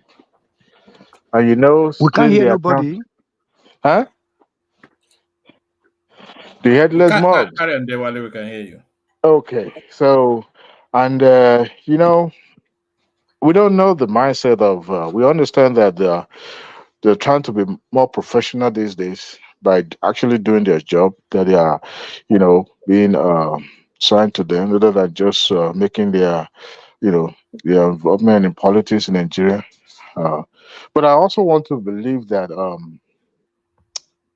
in as much as we want to believe that the military cannot make a comeback, some of those countries that had military intervention recently, probably they were not actually thinking that it were ever possible, but they always justify their incursion by one thing or the other. So, in as much as I would want to believe what IBB said, I will hold my my thought on that one because our democracy is still young.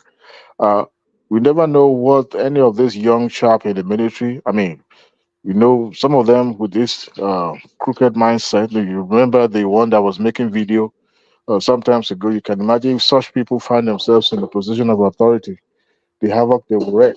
So even those ones that actually went to regular course and graduate, power is good. And if they fortunate to find themselves in a position of power, they will take it, you know.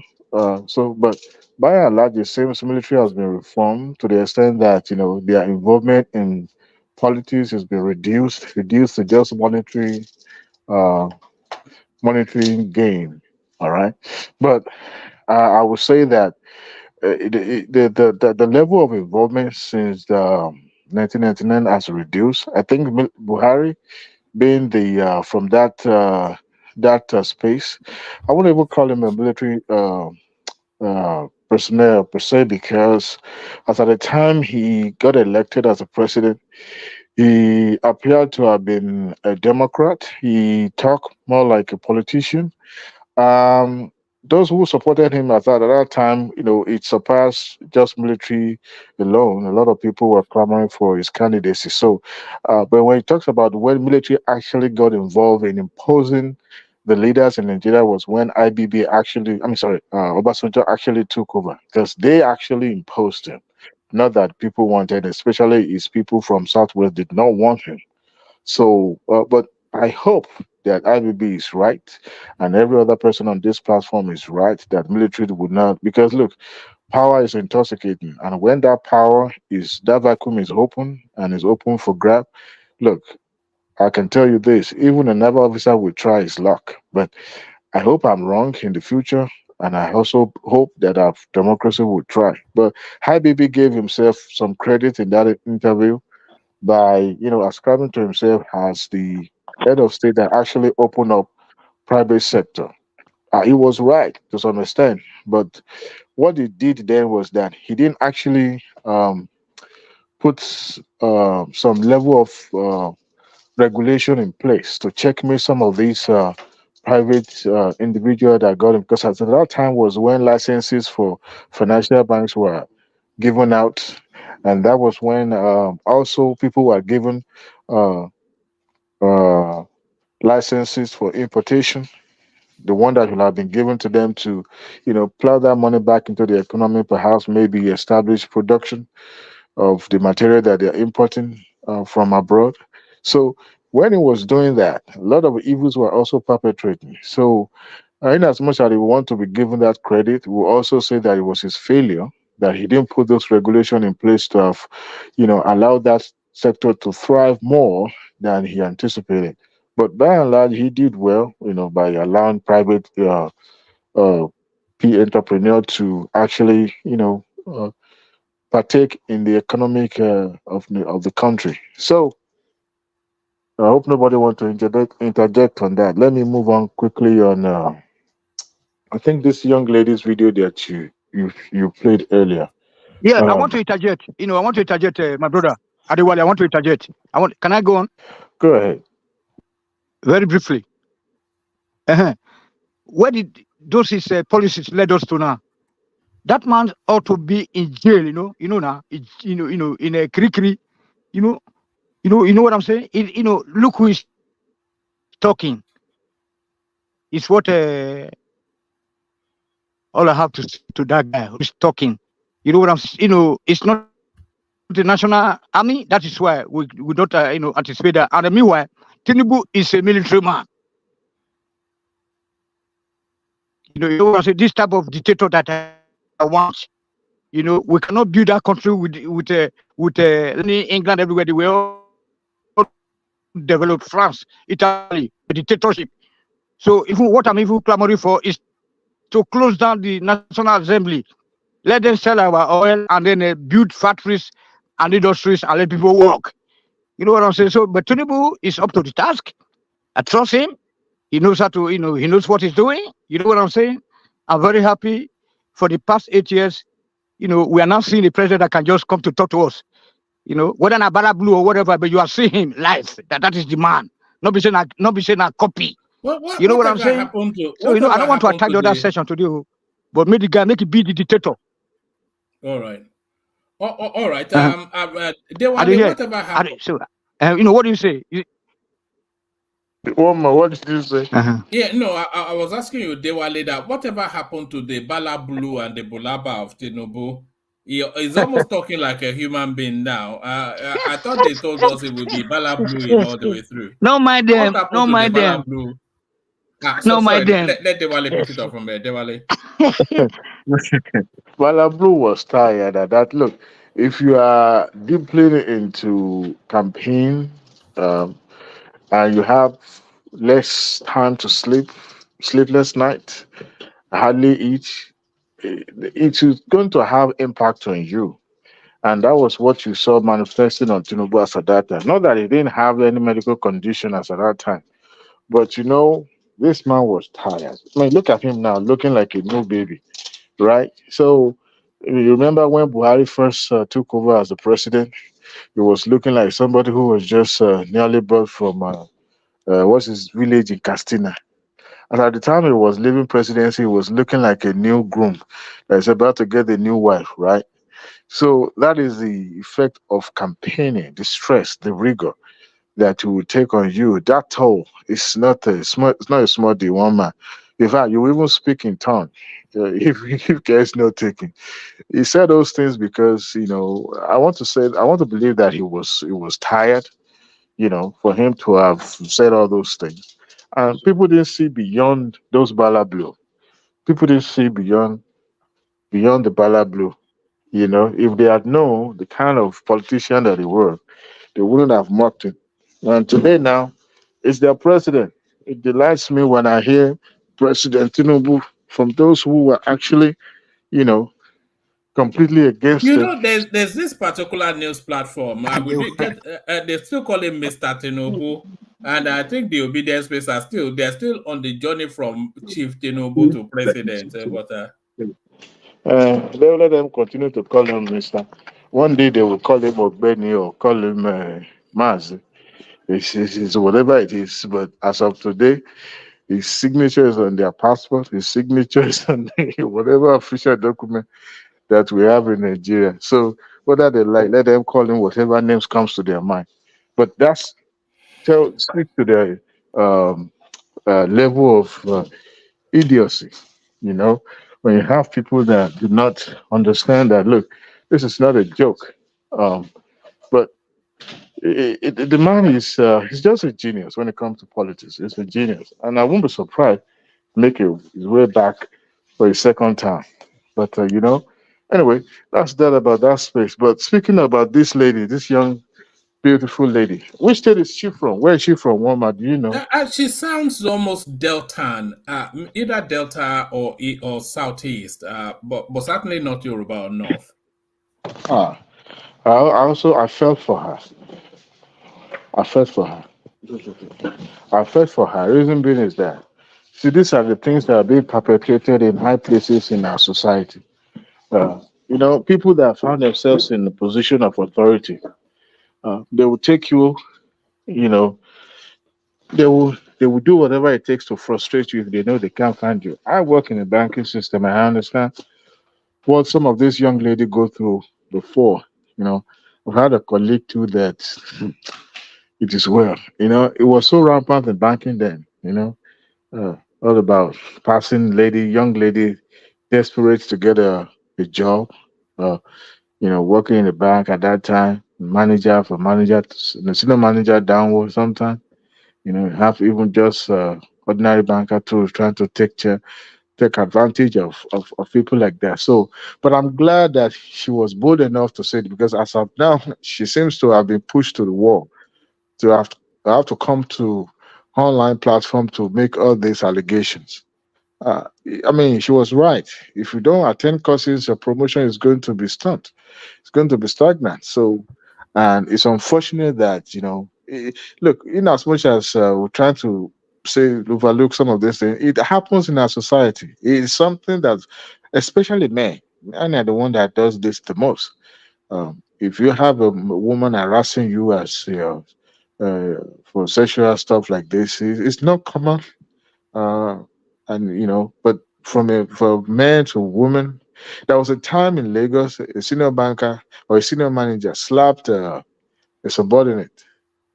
I don't know if you've ever been in monthly performance review or quarterly performance review, and your figure is low. My brother, they will chew you out, come in and out completely. In fact, you will regret ever signing up for that job. Because not that the job will be threatening you could see that threat coming from them right from the moment you enter that boardroom. You are done. So you can imagine when the young lady was slapped. You know, luckily, There was a video clips of it. Even was even denying to the management that he didn't slap her. Then the video surfaced online. That's how he got fired. He was relieved of his post. So I hope the Nigerian army. This thing is not isolated. It even happens here in America. Don't let me deceive you. Not quite long ago, a young lady was murdered by a junior colleague or co-worker together. And the army was trying to cover it up and all that, and it blew on their faces. So it happens everywhere. So Nigeria army has lot of work to do in this regard. They need to question, but I just hope that she said she was taken to a psychiatric evaluation. No medication was given. They were trying to say that she was crazy or something. I don't know. I'll believe her. I'll believe her first. Even if that story is not true, I'll believe her first. Before before anybody. Because for her to have come, I mean, if army really wanted to do their job, and I hope they would do their job, I pray that they would do their job. Because it won't speak well of them. I mean, lately we've been seeing their personnel being involved in one controversy, stupid controversies actually. So and for her to have inducted 3 senior officials, it speaks volume of the dirt coming out from that area. Nigeria army need to do better. They need to. If you get to the root of the before I even get to the social media, unfortunately, it has gone to the social media and there's nothing they can do. So now that it's in that space, there's no hiding space. There's no hiding space. Oh man. You might have a comment on that lady's issue. Yeah, go ahead. What's the function of the Ministry of Women's Affairs in Nigeria? Like, it's almost like the women in our country, there's no protection for them at all. Like, it's just things happen to women. It's almost like it's nothing. And unfortunately, any society that doesn't put the welfare of women, in place, that society can never progress. That's a spiritual law, by the way. Any environment where the women they are not well catered for, that place can never progress, man. It's just the reality. And children too, and children the underage. I mean, once the women are taken care of, the women the children are automatically they are taken care of. So unfortunately, I don't know how we just don't understand that principle at all. Like women are just nothing's working. That is it. That is nothing's working. No, that's why nothing is working. No You have a society where of men are just running. There's no, they think the world is just with impunity. Yeah, it's very unfortunate. And they are so unsophisticated,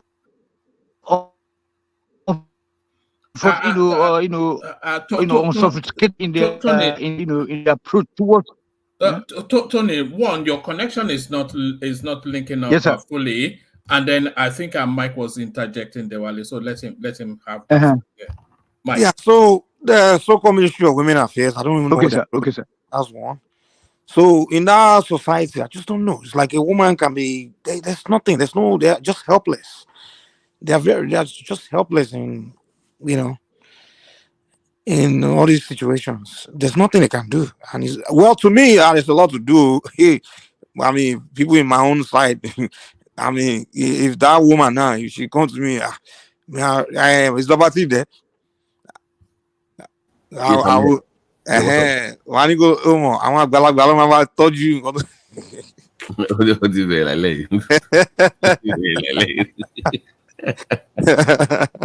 The women, our tradition, you can't oppress them. I don't care. I want to take care. It makes me mad when I see stories like this because sorry, but the pancake lady that is the head of the women, I don't like her. Everybody knows that rubbing pancake up and down. You think she's going to address this? But Mike is right. This is her moment of glory. Because pancake in Ben and Sokole, you're Jew. The fact of the matter is, was it not the one that was marching cameramen to hospitals and making Yeah, noise? yeah. So So where this, is she now? Have you heard anything from that ministry so far?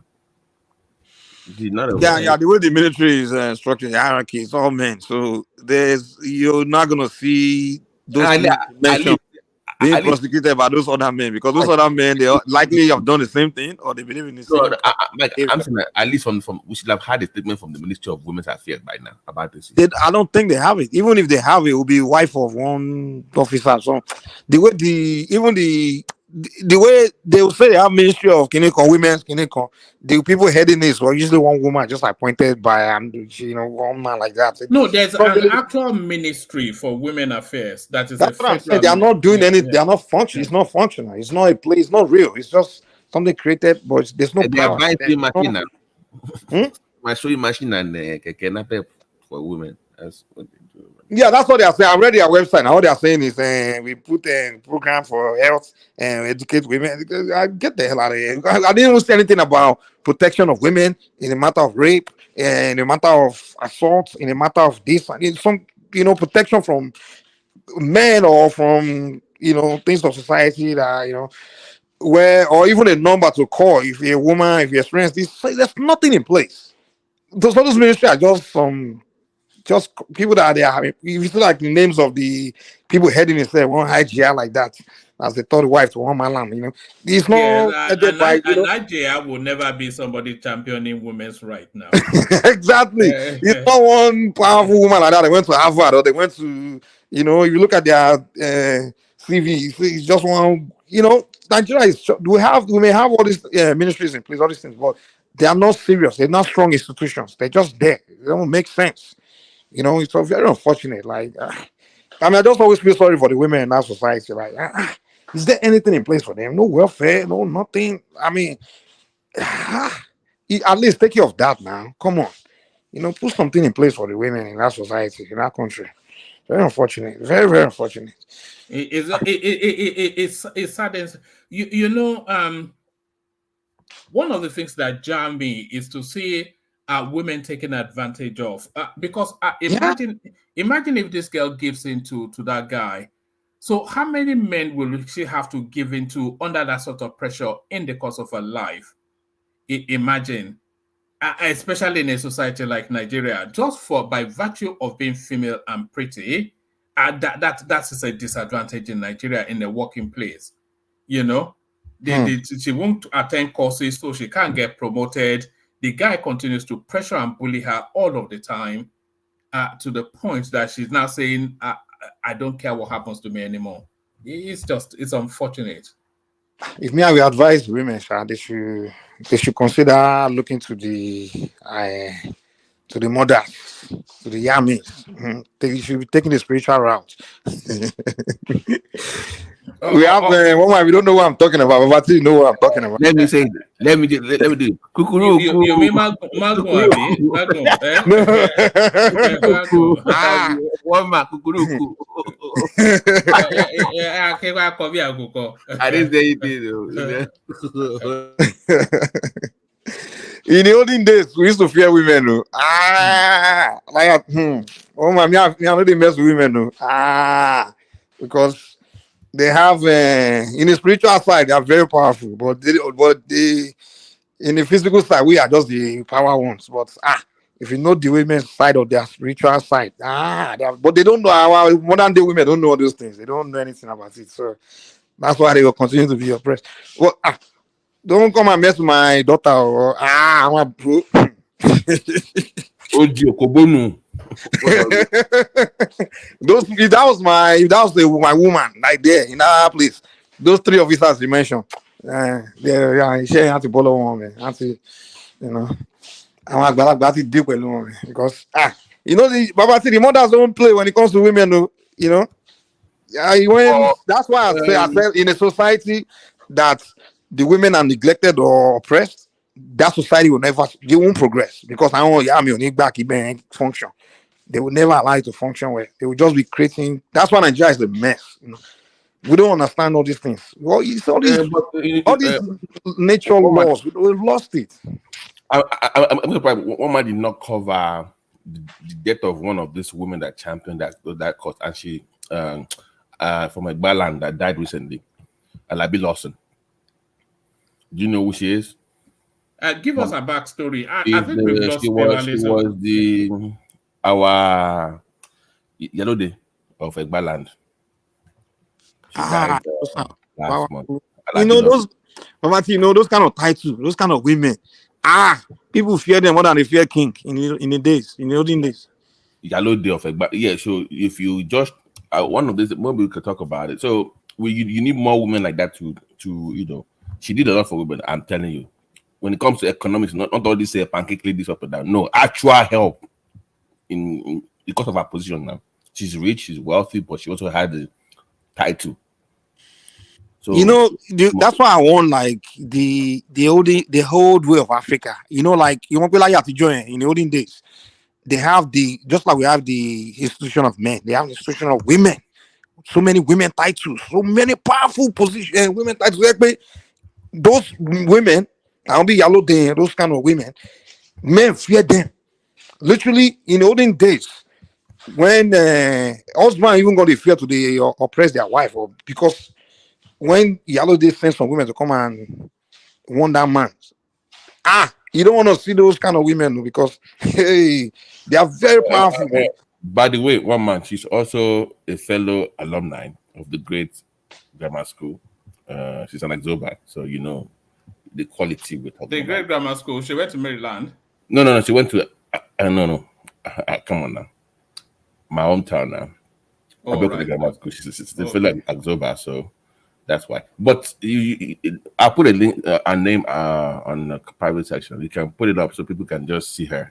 You can just appreciate this lady for a few seconds. I mean, this is the kind of woman that you need to champion the cause, and she did a lot for women. So, but the government also. So when Benny was talking about bringing up what's the name of Falana to defend this woman? No, you need a woman to defend her. You need a strong woman lawyer that people can latch onto on the global stage. Babati. Huh?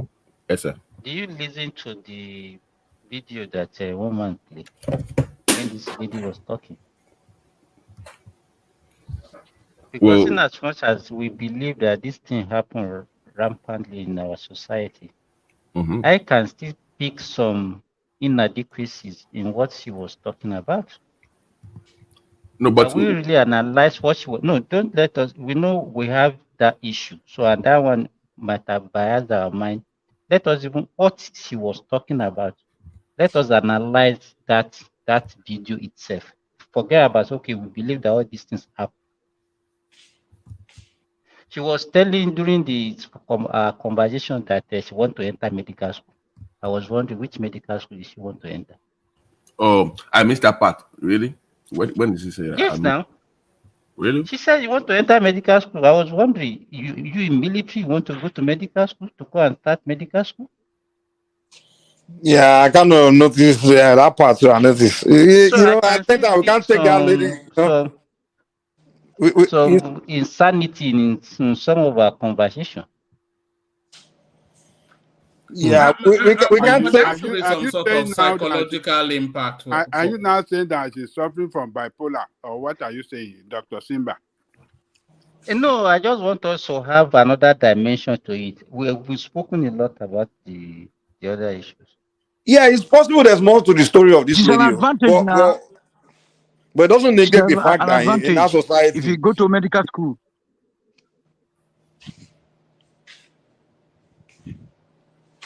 Okay. In order for her to get let's go. Promotion, so she wanted to, okay. So in order for her to get promotion, she needed to upgrade herself, but because of she refused to give her body to these guys, so they wouldn't let her go. All right, let's go on to Ajanle Koko. I think Adewale has gone on to attend to other more important matters, I suspect. So Ajanle Koko, you're up next. Thank you, one man. All right. Greetings to our listeners around the world. Click on the like button, share and subscribe if you haven't done so. So where are you? Yes. Do you want to start it off with this headline that Babati submitted? How late Chief Alaba Lawson, Iyalode of Yoruba land, greatly impacted on my life positively. So not especially the story of whoever she impacted on, but her passing. Are you aware of this lady and what has been her record in Nigeria's journey? Yeah, I'm aware of her, but I cannot say in details of what she did to people to make impact in the life of people. But I've read before of what she was doing back then to women in Egba land. Just like Babati said, she was able to empower women economically, using her own wealth, to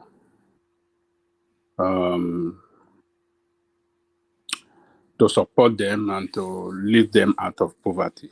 So she's a well-respected woman in Egba land. And the title she holds in Egba land is Iyalode in Egba land is a title that you can't, even the king respect that position. There's no decision that they want to make in Egba land that she won't be part of that decision making. And that is the tradition of Yoruba anyway. Iyalode is, or Iyaloja. In some places, maybe they call them Iyaloja in some places and some Iyalode. So they are top chieftaincy title and decision maker and member of the decision maker decision making body in their society or the community where they represent. So the king is usually the leader of the women in that society, and the king cannot make decision, or when the king is trying to make any decision or trying to take any step, Iyalode must be in support of that decision, because Iyalode will consult widely with women in that society, seek their own support, and if they are not supporting it, she will make it known to the women, to the king, that the women are not on board with the decision they want to make. And in that situation, the king, most of the time, they will. Are you talking about modern day Iyalode or the olden day Iyalode? All No. this one that flies around that doesn't even stay in their domain. At what point is she having the time to sit down? British. Please. If you don't not this one did not fly up and down. If you don't know much about it, don't comment on issue. If you don't know, don't say all these ones. I beg you, what are you trying to do? Just because it's Egba land, so should not talk about it. What is your comment? All right, let me give you a brief flavor. Iyalode Alaba Lawson is the chairman of the advisory board of U.S.-Nigeria Trade Council in the United States of America. She is also the national president of the Nigerian Association of Chambers of Commerce, Industry, Mines, and Agriculture, the umbrella organization for all chambers of commerce in Nigeria. She's a pioneer of the private school system in Nigeria, with the establishment of the Lawson's Group of Schools, consisting of Lawson's International Private School, 1977, Lawson Continuing Education Center, 1992, Alaba Lawson Royal College, Abeokuta, 1995, and Alaba Lawson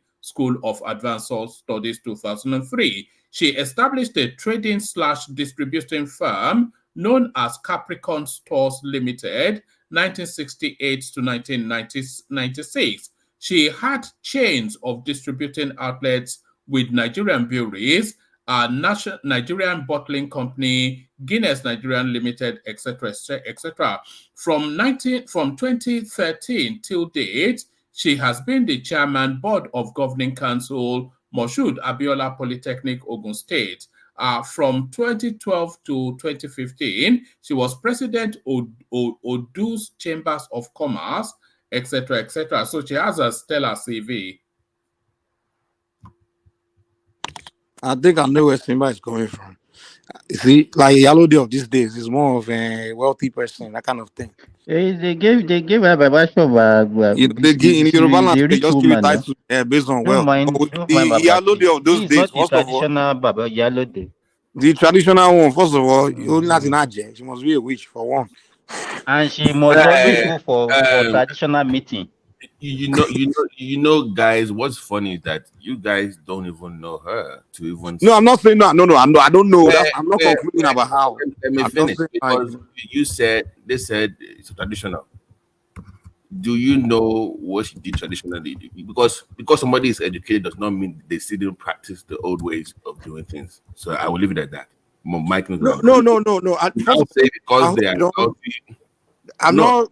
I'm saying the impact that she had, because God bless her. So the impact she had, you should not use our word against her, because being wealthy actually advances, helps your cause as an yellow day in that. Yeah.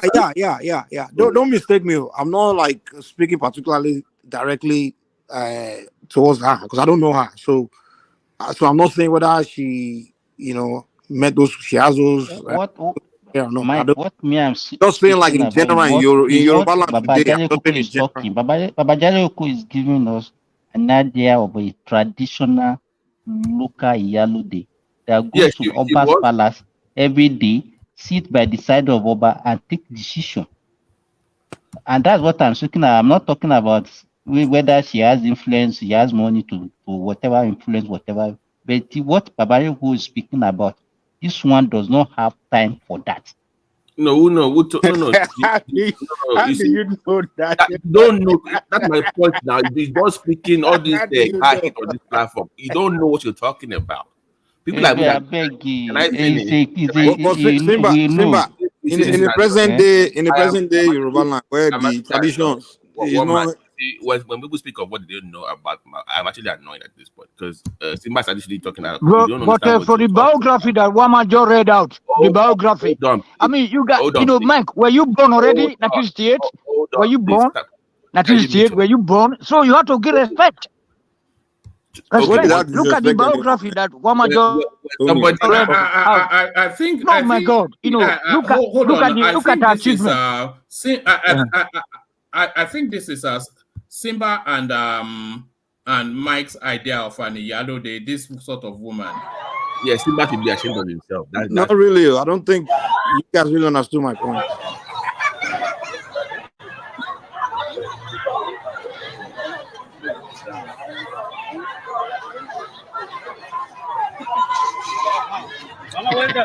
I don't know what No, so this is a woman that allegedly arrested a criminal with a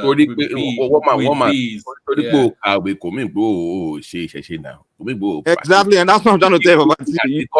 Thinking I'm concluding. No, she still observed the traditional rights and everything, and she still performed her duties. So and that's where I'm going about it with you, like, because you're assuming that I'm one of those people.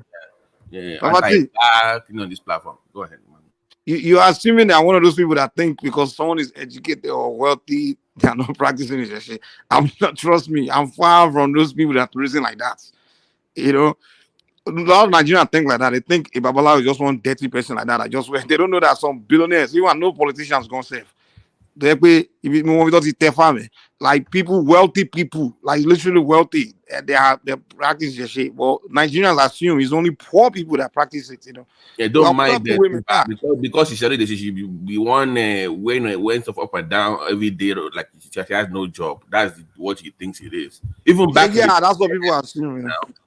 Even back in the day, they still had that. They don't go to palace every day. That's not true. Don't they're watching too much on Nollywood. They don't even go to palace. Well, Yalo is not. She's a king on her. She's more of a king. Don't mind things like Nollywood movies. They don't. Yalo they don't sit down with King. No, when King they go make their Yalo they make their own. Of Nollywood.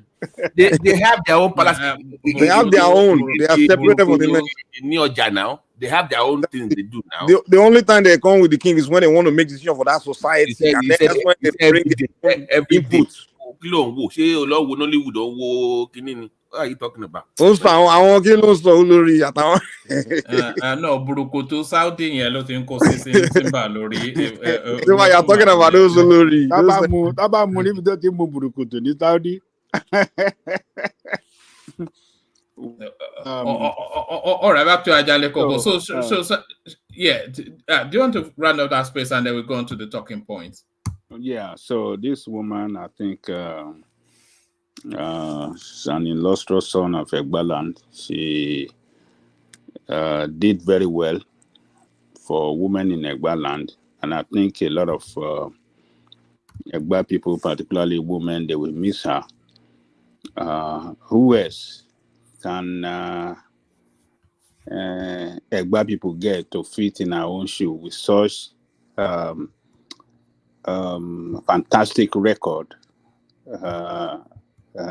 she carries on educational background and the influence, not only in Nigeria, even in the United States, and it's a big loss for Egba people, I believe. So may her soul rest in peace. But woman in Egba land that she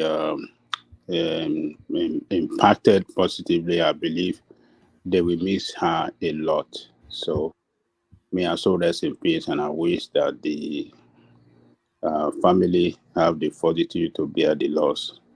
So let's leave it there. All right, Braden. So let's go on to the talking points. Then the CBN are slowly moving back to Lagos. About time too, says a lot of people. Did they mention the department that is moving to Lagos? Or? Yes, they did mention. They seem to be key departments. Yes. When I get to it, I'll let you know. But they did mention, yes. Well, I think I think the leadership of Central Bank, leadership of Central Bank, the Central Bank governor and his assistant, I believe they have seen a lot of. All right, sorry, Ajane Koko. It says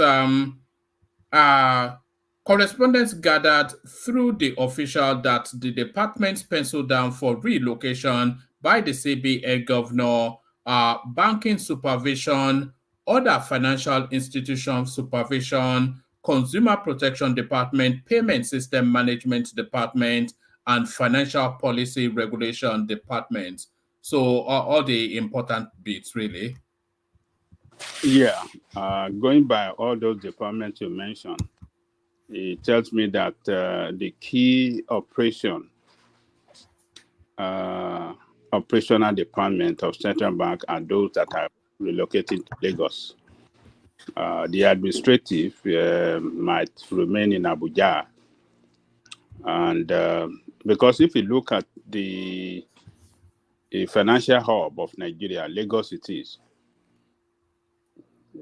So the monetary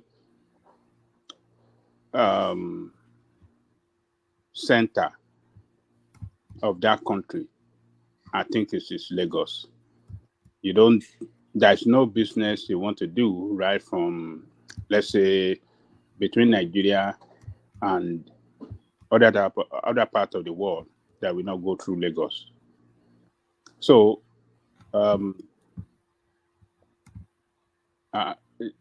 I think for convenience and for better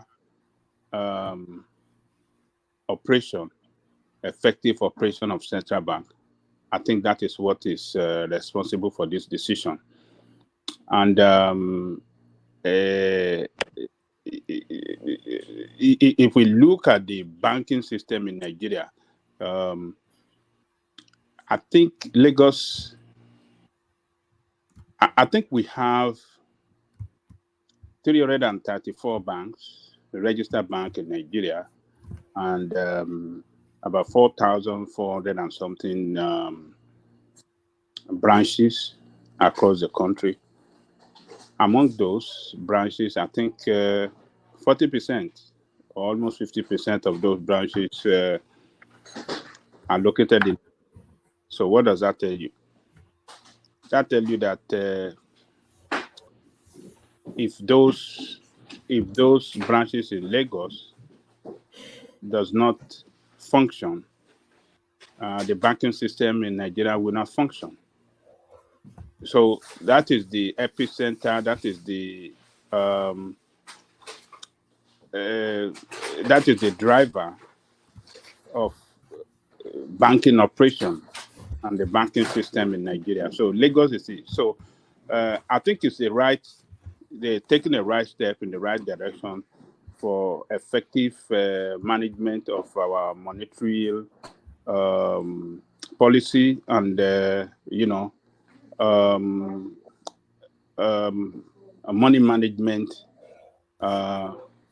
for Nigerian economy. So let's see what is going to what that decision will bring for us. The impact is going to make in the monetary system. I think they have thought of it well. They have seen a lot of indices that they believe that taking it to Lagos will make the central bank work effectively in the monetary and the monetary management of the economy and for them to carry out their policy effectively for the to stimulate the economy of the country. So let's see what it will bring for us. But I think it is a well thought decision, and I think it is for the good of the country. So let's wait. Let me leave it there, woman. Oh, all right, brilliant, excellent. So take us to the space then. Dangote applauding then that it was that it. And by the way, if we're being honest, I'm saying it in mocking tones, but if we're being honest, this Dangote refinery is as much a Dangote project as it is a Tinubu project, because from the inception all the way through to all the years that it then came to fruition, it was essentially a Lagos State space. So what are you then making? Dangote commends Tinubu Nigerians as his $20 billion petroleum refinery begins production.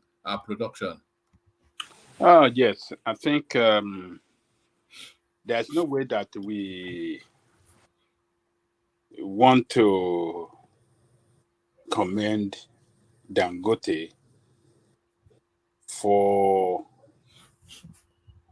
putting in place this refinery without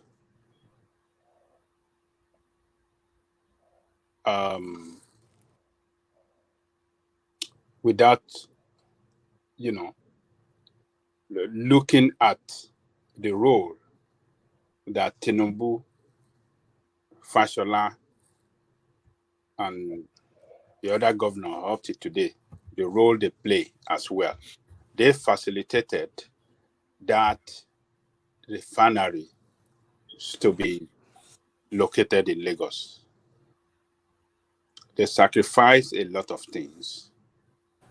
But can you also, I know you're from Ogun State, Abu Ogun for losing this to Lagos, because it should have been in Ogun State. And Lagos is not even the ideal location for it as well. It was supposed to be in Ogun before, right? If I'm correct, it was supposed to be in Ogun State, but it was Amos Rabi. Babati is supposed to be in River State. It Thank you. started from Or Rivers State. or Edo State, where the oil is at. Yes, they refused to give them land. All those are shenanigans that moved them to move out of that place. What will they do by the law? What will they do?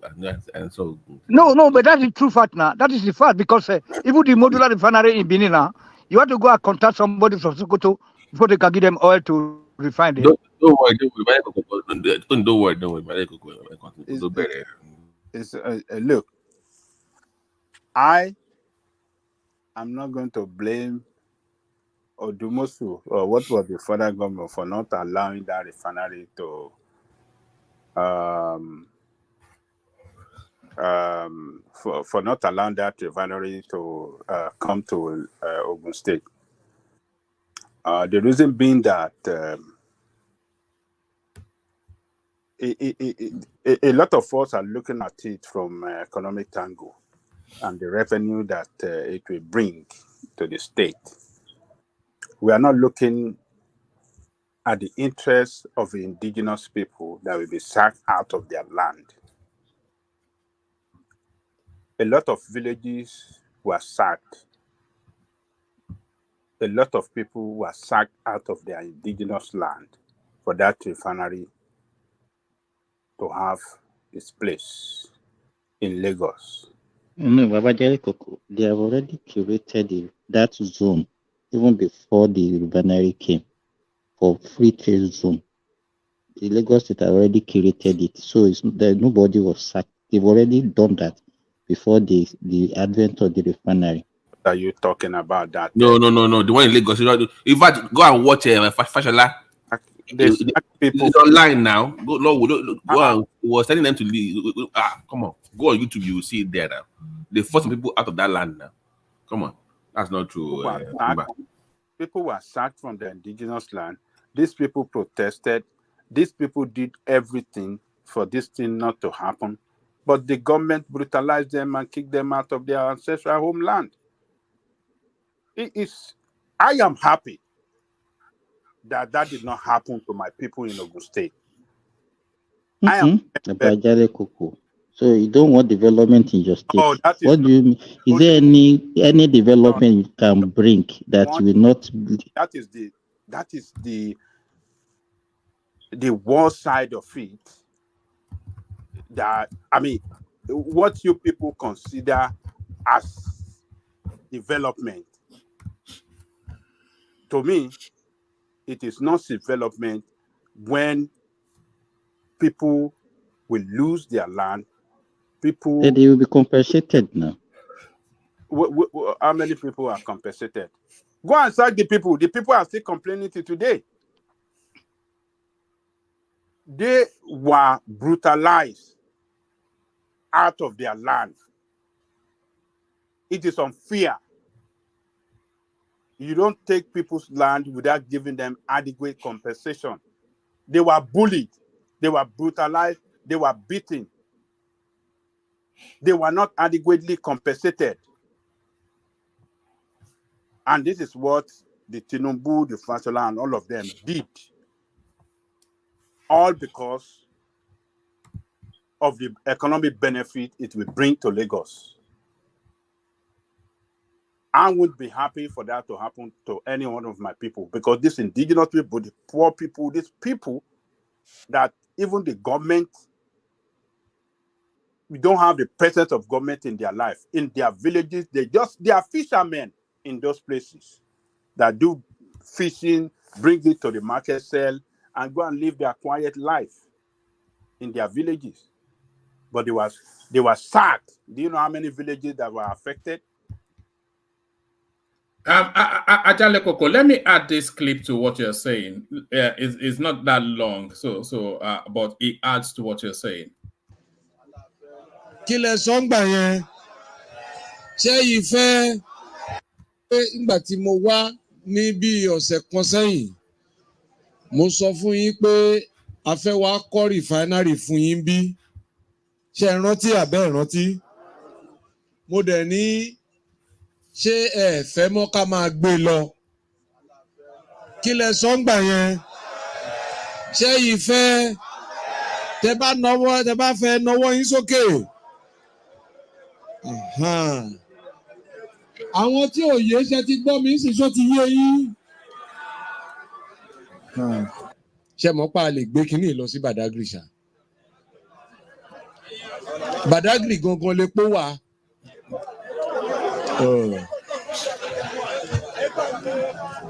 Ṣé ẹ fẹ́ abẹ́ ẹ fẹ́? Ó ti bẹ̀ yín. Ẹ̀yin tẹ́ ẹ bá fẹ́ dìde kẹ́ máa lọ.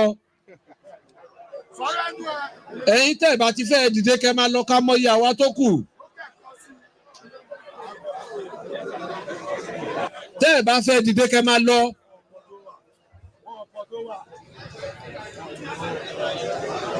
Now, kò sí nǹkan kan tó kù mọ́ ju pé láti wá sọ fún yín sí pé fúnrara mi èmi mo wá fà á lé yín lọ́wọ́.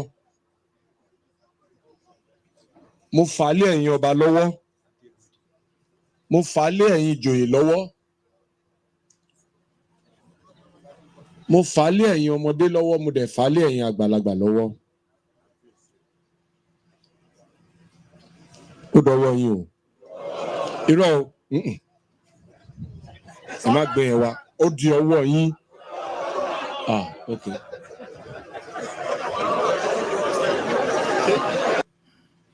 Àwa lẹ̀ ń bá nájà o.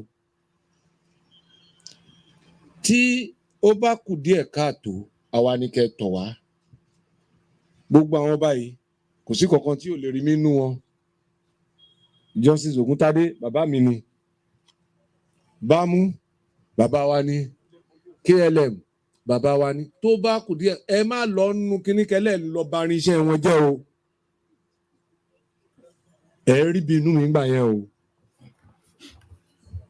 Because of that, our case at court, and the governor asked me. Yeah, thank you, woman. That's the one I wanted to do. Thank you. Continue to, they should leave our land for us. Other people agree to continue to operate those more. All right. So now that they have brought an investor to come and put some, are you not happy about the MOU, the agreement, and all that? Nothing like MOU. So which community do you represent? Idasho and 9 villages. So, Idasho and 9 villages. Which are the other 9 villages? It's Bakere, Lore, Ajegule, Omishode, Lajala, Fowosheje, Ajegule, and Kajola, and Akmo. So if they give you the compensation they have given to others, would you still not take it? No. Why? No, let the buyers, let the buyer come to us at Idasho. We listen to him. But the government has already said they are mediating between you and the buyer. Not like that. So have you not been met? Have you not been seen? No. Our case at the High Court. So, but there are other chiefs of other communities who have accepted this. No one. That voice sounds like Shegun Olo. Yeah, the man used to work for. But most of the chiefs that were seated at the front and were, hailing the governor and the investor. Majority of the people come because of the money the government give to them. So was that money not given to you? Many of them not belong to this area. Majority of them not belong to this area. Come from different places to come here then.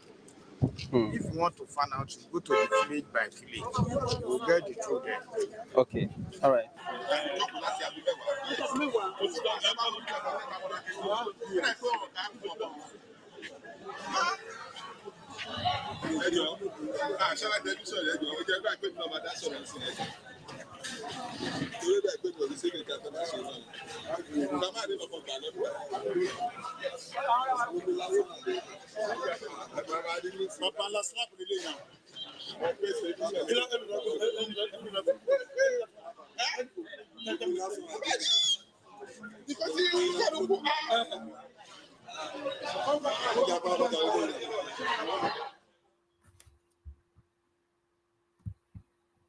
All right. So there are two parts to that narrative, isn't there?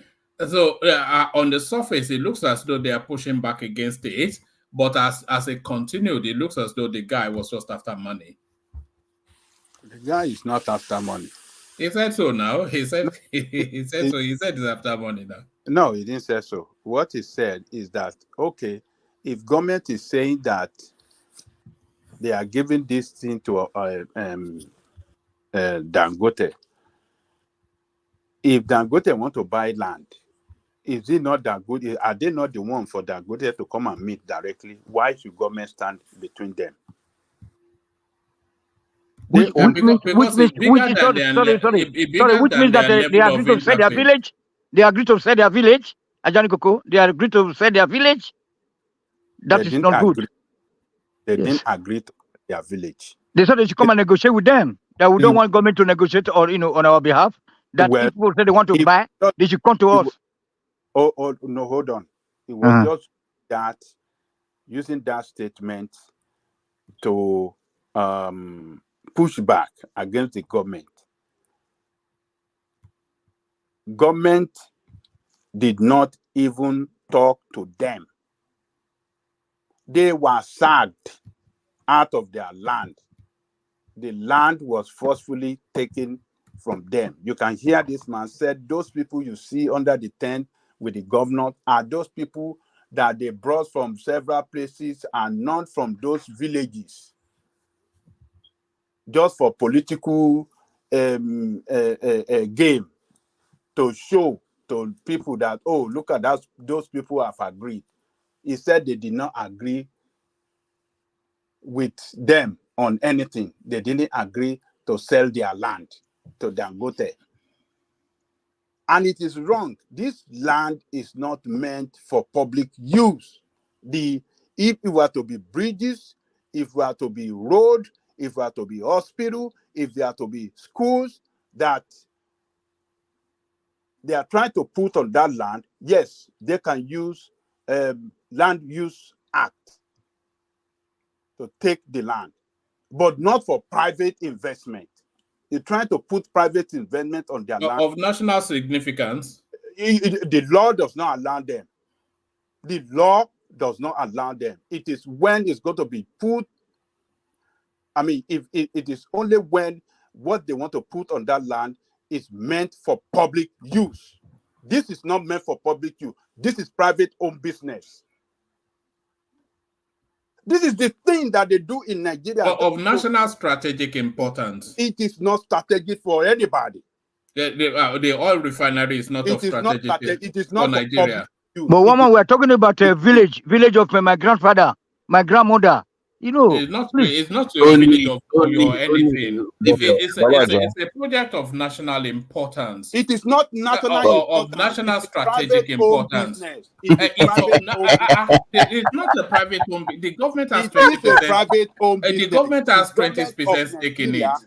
It's not controlled 100% by government of Nigeria. The percentage the Nigerian stake in what is more important, having a functioning refinery or having a fishing settlement?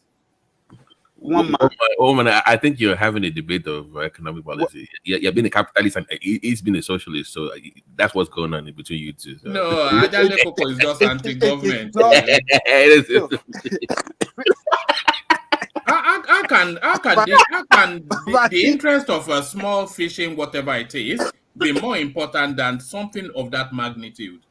But not only fishing, one man. This is their village. Hold on, Tony. Let the conversation take place here. Whose interest does it represent? Is it the interest of Dangote and the shareholder? National interest. Nationally, even Tinubu mentioned it in his annual, and every president references this thing or as have been of national importance.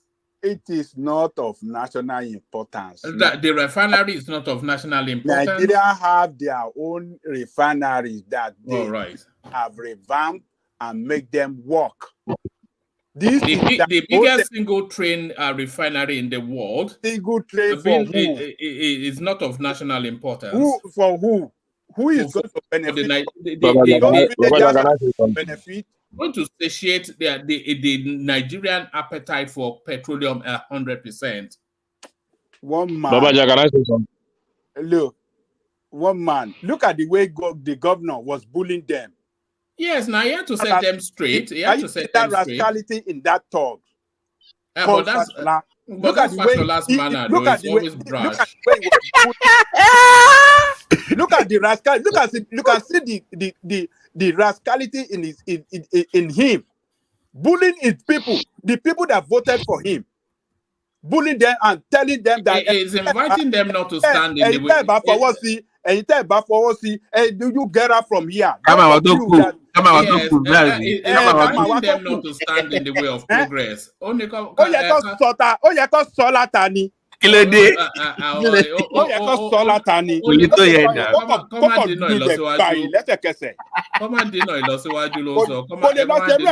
can't do it he was not bullying them that it's Badagry. He can't go and do it in Badagry. They know they can't go and try it in Badagry.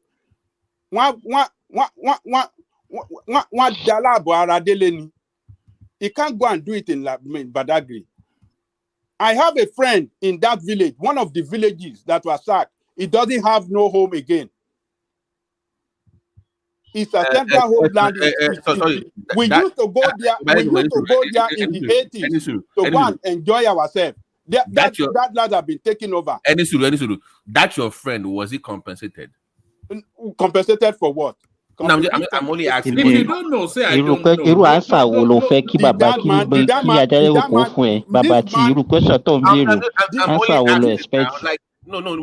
I really want to know, seriously. This man talking, they are just taking them to court. No.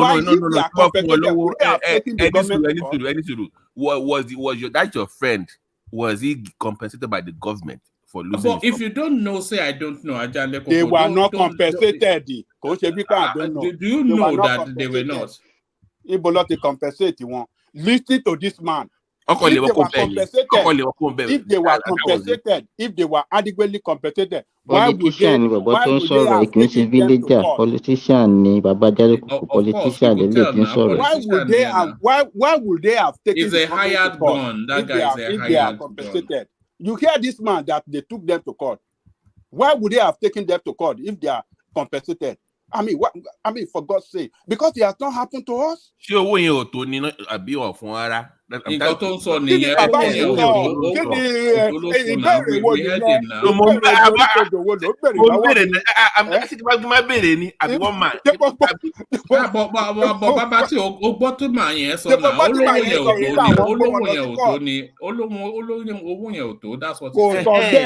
okay, play it again. One man. All right, let's play it again. Let's play it again. Because it was quite clear what he was saying. What minute did you say? Let me pick it up. Let's actually just go to the man. Leave Fashola's noise making alone. I want us to pay close attention to what this man is saying.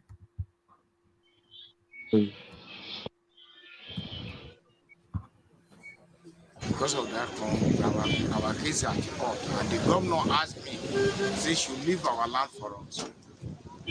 Other people agree to continue to operate those small. All right, so now that they have brought an investor to come and put some, are you not happy about the MOU, the agreement and all that? Nothing like MOU. So which community do you represent? Idasho and 9 villages. So, Idasho and 9 villages. Which are the other 9 villages? It's Bakere, Lore, Ajegule, Omishode, Lajala, Fowosheje, Ajegule, and Kajola, and Akmo. So if they give you the compensation they have given to others, would you still not take it? No. Why? No, let the buyers. Let the buyer come to us at that. So there it is right there. There it is right there. So you cannot hold on. Let us take it from the beginning. The man said there was no MOU between them. So when there was no MOU, what would have ushered in the payment of money to them? Is it not MOU? There wasn't no MOU because they never sat down with them. The government never talked to them. Government never negotiated with them. They just brutalize them out of their villages. To sack people out of their ancestral homeland and to become people no historical. Are you saying people should hold on to ancestral homelands to the impediment of development? One man, there are various ways that you can develop country. What I'm saying is that because every land is an ancestral homeland in Nigeria. What I'm telling you is that this refinery does not represent the public interest according to Nigerian law. According to Land Use Act, it does not represent the interest of Nigerian people. It represents the interest of Dangote. But every government since that initiative was started have told us that project is of hold on, Ekene. Every government since that project has been initiated have told us that project is of national strategic importance. Are you saying they are wrong? They are very, very wrong. They are very, very wrong. So the Dangote refinery is not of national strategic importance. It's not national strategic importance to the people that live there. It is not national strategic. No, to the Nigerian nation. To the Nigerian nation. It is not. It is a private. The Dangote refinery is not of national strategic importance. One man, let me tell you this. Yes, you could conclude like that. No, I'm asking what you are concluding. Are you concluding that Dangote's refinery is not of national strategic importance? It is not. I won't place it is not above the interest. No, I'm not saying where you are placing it. I'm asking you, is it of national strategic importance? Well, if it is of national strategic importance, you tell us first. Is it of national strategic importance? Hold on, one man. Don't put the word into my mouth. Look, refinery in any part of Nigeria is of strategic importance to Nigerian economy. All right? But what we are saying is that wherever you want to site your refinery, the people that own that land must be negotiated with, must be well compensated then before doing that. And not the government of the state. But the man did not say they were not well compensated. Oh, one man, why are you doing like this now? He said the man said there was no MOU between them. And what is going to bring it compensation when there was no MOU? Are they not going to sign something that will bring the money? They have to sign agreement. There is no memorandum of understanding between them. Hold on. I wasn't clear on what. Let's be clear on what he said. Yeah, said you bring it from the beginning. No, start from the beginning. Start from the beginning. So now that they have brought an investor to come and put some who agree our case at court, and the governor asked me, say she should leave our land for us. Other people agree. Continue to operate those small. All right. So now that they have brought an investor to come and put no. One man, you forwarded. No. You have to start. I didn't forward. Hold on. Okay, let's take it from here. KLM, bàbá wa ni tó bá kù díẹ̀ ẹ má lọ nu kíní kẹlẹ lọ bá rin iṣẹ́ wọn jẹ́ o. Ẹ rí bí inú mi gbà yẹn o. Because of that, our case at court, and the governor asked me, say she should leave our land for us. Other people agree. Continue to operate those small. All right. So now that they have brought an investor to come and put some, are you not happy about the MOU, the agreement, and all that? Nothing like MOU. So which community do you represent? Idasho and 9 villages. So, Idasho and 9 villages. Which are the other 9 villages? It's Bakere, Lore. Right. He never said that there was no MOU. He said there was no MOU. You hear that? No. The MOU does exist. He doesn't Oh agree no, with the one man. content. So stop this, one man. That Stop was this. what the You heard journalist was from this asking. man. You heard what this man just said. You can repeat it. You can reverse. You can rewind it and. We've heard it about 3 times. I think it No, was this quite man clear said what there he was said. no MOU. He said it. Go back and let's replay this. We've replayed it 3 times, Ajale Koko. Let's carry on. Let's replay this thing. I will stop you when he said there was no MOU. I will stop you right there. We heard him. He said nothing like MOU, but that's not that more infers that he wasn't happy with the wordings of it than rather than. Oh, come on, man. Why are you twisting? Why are you twisting? Why are you twisting this? It's an ambiguous statement. What now. is ambiguous? Why do you want to define this? It is clear. He said there was no MOU between us and the government. He never said that. Where did he say that? He said nothing like MOU. Oh, which is a vague. So what does that mean to you? That means to me that he was not happy with the content of the MOU. They didn't say I'm not happy. And they said some agreed, some did not. That is to tell you that there's internal look, there's difference between I'm not happy with the content of MOU and there was no MOU. So it's a 2 different. No, said there was no MOU though. He said nothing like MOU. That's what he said. Okay, what does that mean when he said there's nothing like MOU? My understanding is that he's not happy with the content of it. Because come on, he said some agreed, some did not. So that tells you that for the agreement to be in place, then there's an MOU in place. He said he wanted them to come and negotiate directly with them. When he said, so he wants more money, is what he's saying. Exactly. He's not protecting any ancestral anything. He wants more money. He's ready to sell. He's ready to sell. I don't want to argue this, but it is clear they have taken government to court for not, for sacking them out of their land and for not,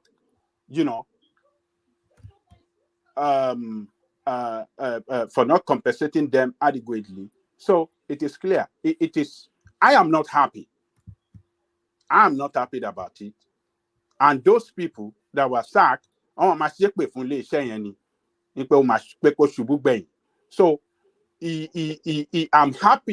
that did not happen to my people in Ogun State. I'm very, very happy. Let them take it to anywhere that they want. They will have done the same. So Amosu have really done well. To Babati, Amosu have really done well for the people of Ogun State. Even the one of Ondo State, it was Ondo State. One Mugari last year Ogun State. Mugari. Yeah, okay. Yeah, okay. Look, even in Ondo State, he wanted to side this thing in Ondo State. The indigenous people rose up and said, one pani, and he ran away. So Ondo State, he wanted to do it in Ondo. So the people stood up and told Akeredolu that this is not going to happen on their central. I'm saying that we have found a way around it in Ogun City. I agree with you in some instance. I get that. But couldn't we have find a better way to negotiate? No, there's no better. If the people doesn't want it, the people doesn't want it. Okay. You cannot. You cannot. Let's talk. Apart from your eminent self, of course, but the generality of it. Don't absolve me. I'm from my people. Don't try to do that. Pick and choose. Don't mind one man. I said there against. No. I know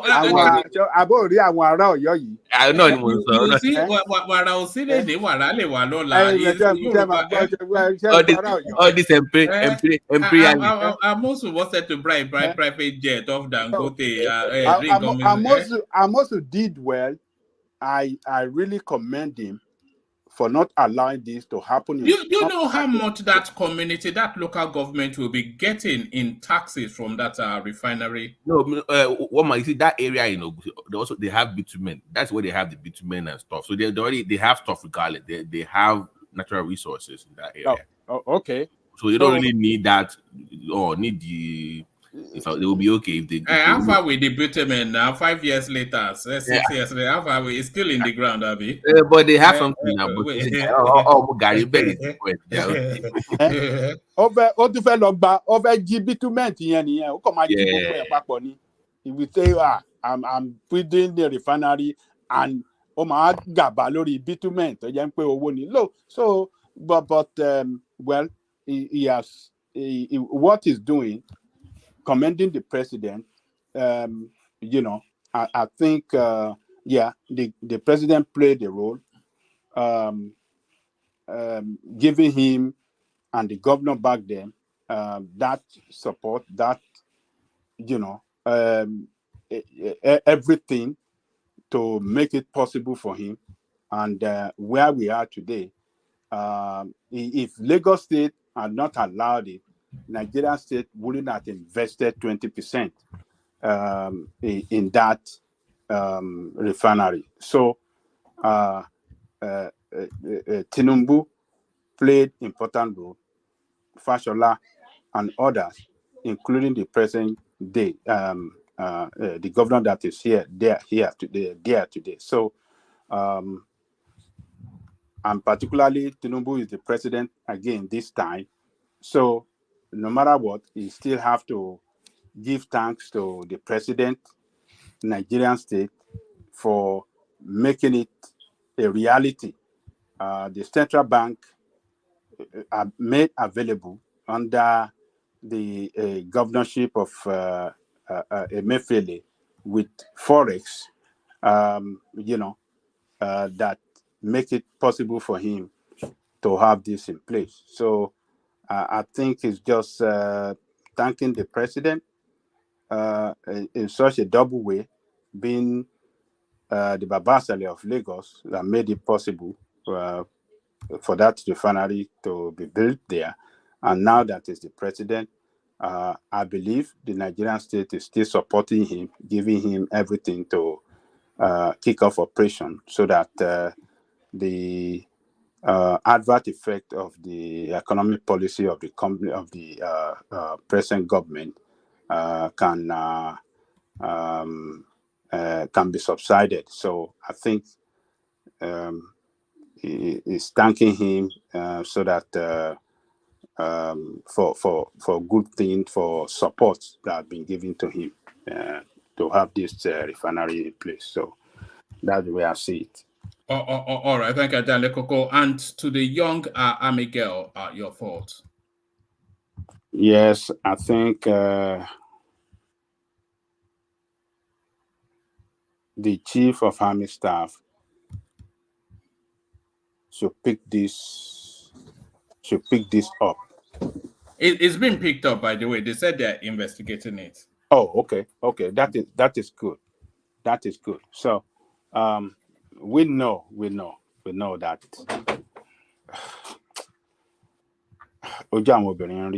let's just say that in every sector, even in the banking sector is the worst. Some of the young ladies that they hire for marketing, those ladies, what they do, they give them target. If you don't hit this target, you'll be fired. So they have to do everything, even including selling their body to lure people to come and invest in the bank. So women are being molested everywhere, even in politics. Before you are given opportunity to rise to a position of some Babasale will have done something, even in everywhere. That is so. The one of the military is not a surprise, but which something that they do with them. Your phone is not clear. So no, carry on. It was wanting to lead you astray there. Carry on. Yeah. So I think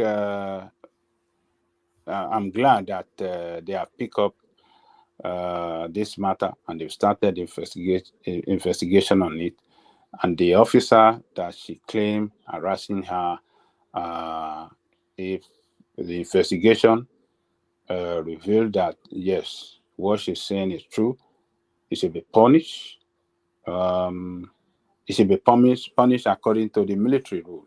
I mean, military law, maybe rule or whatsoever. So it is not good. Young ladies, female particularly, should not be harassed, should not be, forced or intimidated at their job places. They shouldn't do that to them, because when they are doing that, when that happens, you can't get the best after them. The psychological pressure that we put on them will not let them put in their best at work. So I think we have to work on this, even in the school, higher institution. The professors harass these ladies. They intimidate them. They fail them. And some they will tell them to their face that, oh, you graduate. You will never graduate from this school. Just because they just want to have sex with a young lady in the school. It is bad, I mean, in this Western world, the law is clear. Once you are reported, if a lady is reported, that lady stand a better chance of, they believe her. They will not doubt whatever she said. But this is the problem.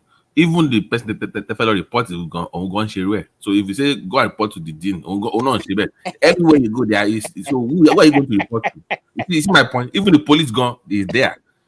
Your officers in politics, they are doing the same thing. So if They are even doing if the you same are a thing. woman, so who are you going to report to? Yeah, you're right. Something has to be done to this thing. I mean, it is not good. Women, female young ladies should not be put through this kind of, a psychological and mental torture. Even, It's not good. even the pastor gone on to don't with la belle. Ah, You see what I'm saying? Ibẹ̀ now. Hallelujah. Deborah Mama pàdé mi gbẹ̀ṣẹ̀ o, lẹ́yìn mama sí. gbẹ̀ṣẹ̀ o. Am I saying lie? Deborah Am I pàdé mi lying? lẹ́yìn sí. You know. Mama gbẹ̀ṣẹ̀ o. Oh, there was this clip of this Ó ṣọwọ́ Mami àwọlé Water. lóṣù o. Sorry, guys. Did you see that clip of a Mami Water girl that's so in the East? If anybody has that clip, send it to my Instagram now so I can show it to the platform. Some girl that they alleged was a Mami Water, and then some pastor was laid hands, and they say, this girl will die soon. Make sure she sees me after the session. You just know what's in play there, but I'll find it and bring it to you. Sorry, carry on. So, I mean, it is not good. Young girls and ladies should not be treated this way. It is not good for our society. It's not good. I think we must. Women are the one that can fight this war and put an end to this harassment, this intimidation, this molestation. Women can do it. But women in Nigeria, the educated one, they have separated themselves from others that are not educated. They look at those that are not educated as stinking, dirty, and people that they should not mingle with. And that is why they are being molested like that. If they can act, stand up for the right of women in general, as Mama Fela Anikulapo Kuti did, Mrs. Fumilayo Kuti, if they can do like that woman when she was alive, women will get their right back and they can participate well and be recognized, they'll be well recognized in the society. But if you see women in Nigeria, the educated one, they will rather want to chip in out and support men, and just because of little things they are getting, but they don't care about the interests of other women, particularly market Baba women. Jalikoko. They don't care about them. Baba Jaleko, sorry, they even deny her 1 year salary. For God's sake, man. How are people so callous, so mean? You mean for this lady? Yes, they didn't pay her 1 year salary. Ha! 1 year salary. But, I mean, all those evidences will be used, yes, against that man. So let's see what's going to happen. So, but for the educated women, I think they have to start to see women, particularly those that are not educated, those that are reliable, because those uneducated ones are the most reliable in our country. They are the ones that vote, and they vote more than men. The educated one are the ones stealing billions. They are the ones stealing. They are the ones colluding with men to steal. They are the ones colluding with men to steal at the detriment of their fellow women. Those ones that are not educated, they will jeopardize their own. Those one, I mean, the uneducated one, they will jeopardize their interest, amass all the wealth that should have been spread among all women. They want to amass it to themselves alone and be gallivanting around and showing off and wearing expensive clothes and showing off and showing Instagram dancing, just like Beta Edu was doing on Instagram, dancing. I don't know the music that she was dancing. So until when we have educated women, that music she was dancing is our new intro music. And by the way, this new intro music, I took permission from the girl that did it. Really? Yes, I contacted her before I'm using it. Her name is Eileen. That's how. Let me just give you a little.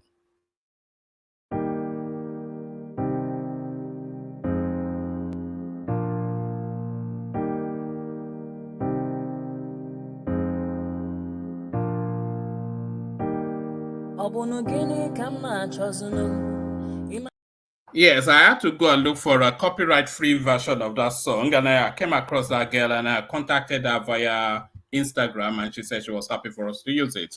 Her name is E, then dash Lean, L-double-E, the alphabet, then dash, then L-double-E-N. I think she does a lot of covers of famous. I think she's an up-and-coming artist. Oh, that. So she gets the promotion and we get the intro. Oh, that's good. One man did a good job. Did a good job. I really commend you for that. So, it's until when this educated one can, start to act like Fela Ransome Kuti mother that fought hard for the interest of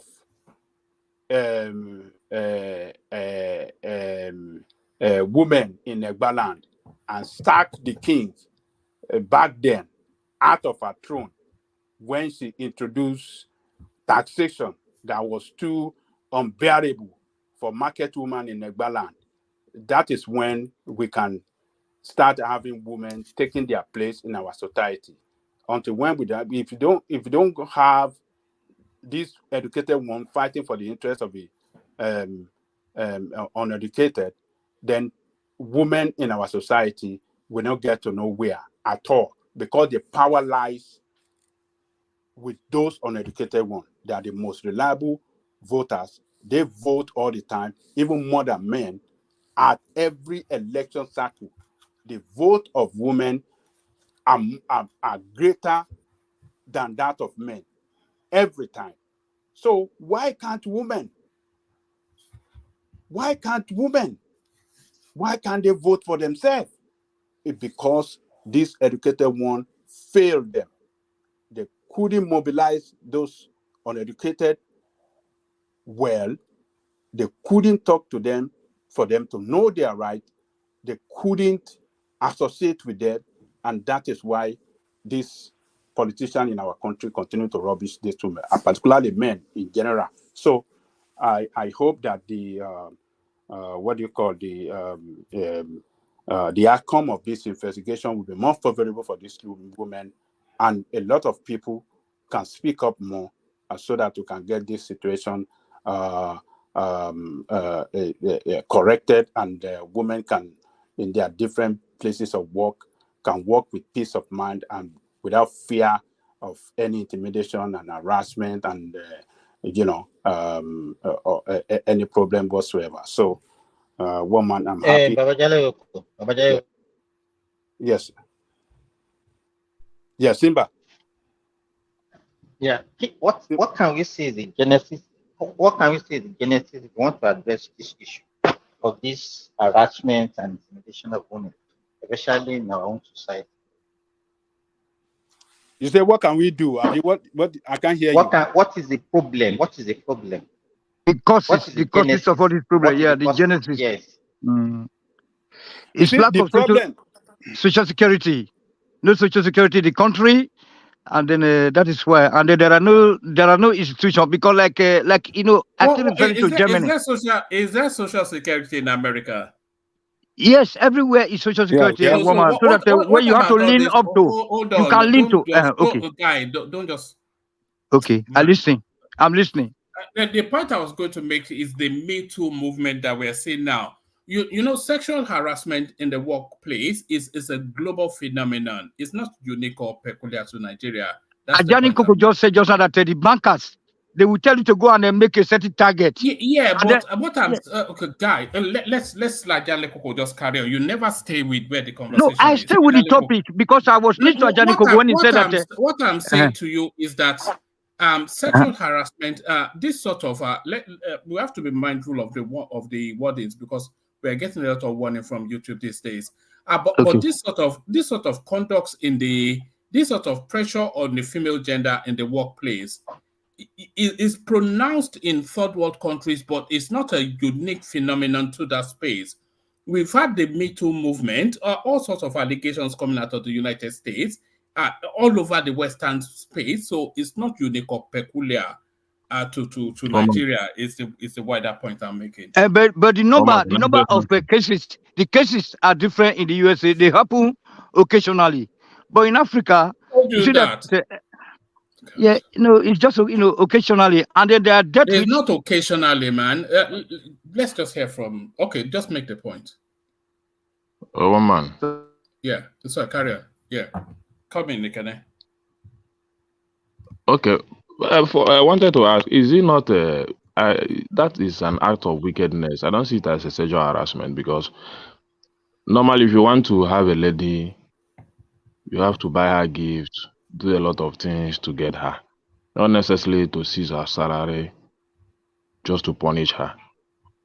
Don't you think that if that man had been nice to this girl, do all the necessary things, pay her salary, even increase her salary, don't you think that he would have gotten what he wanted?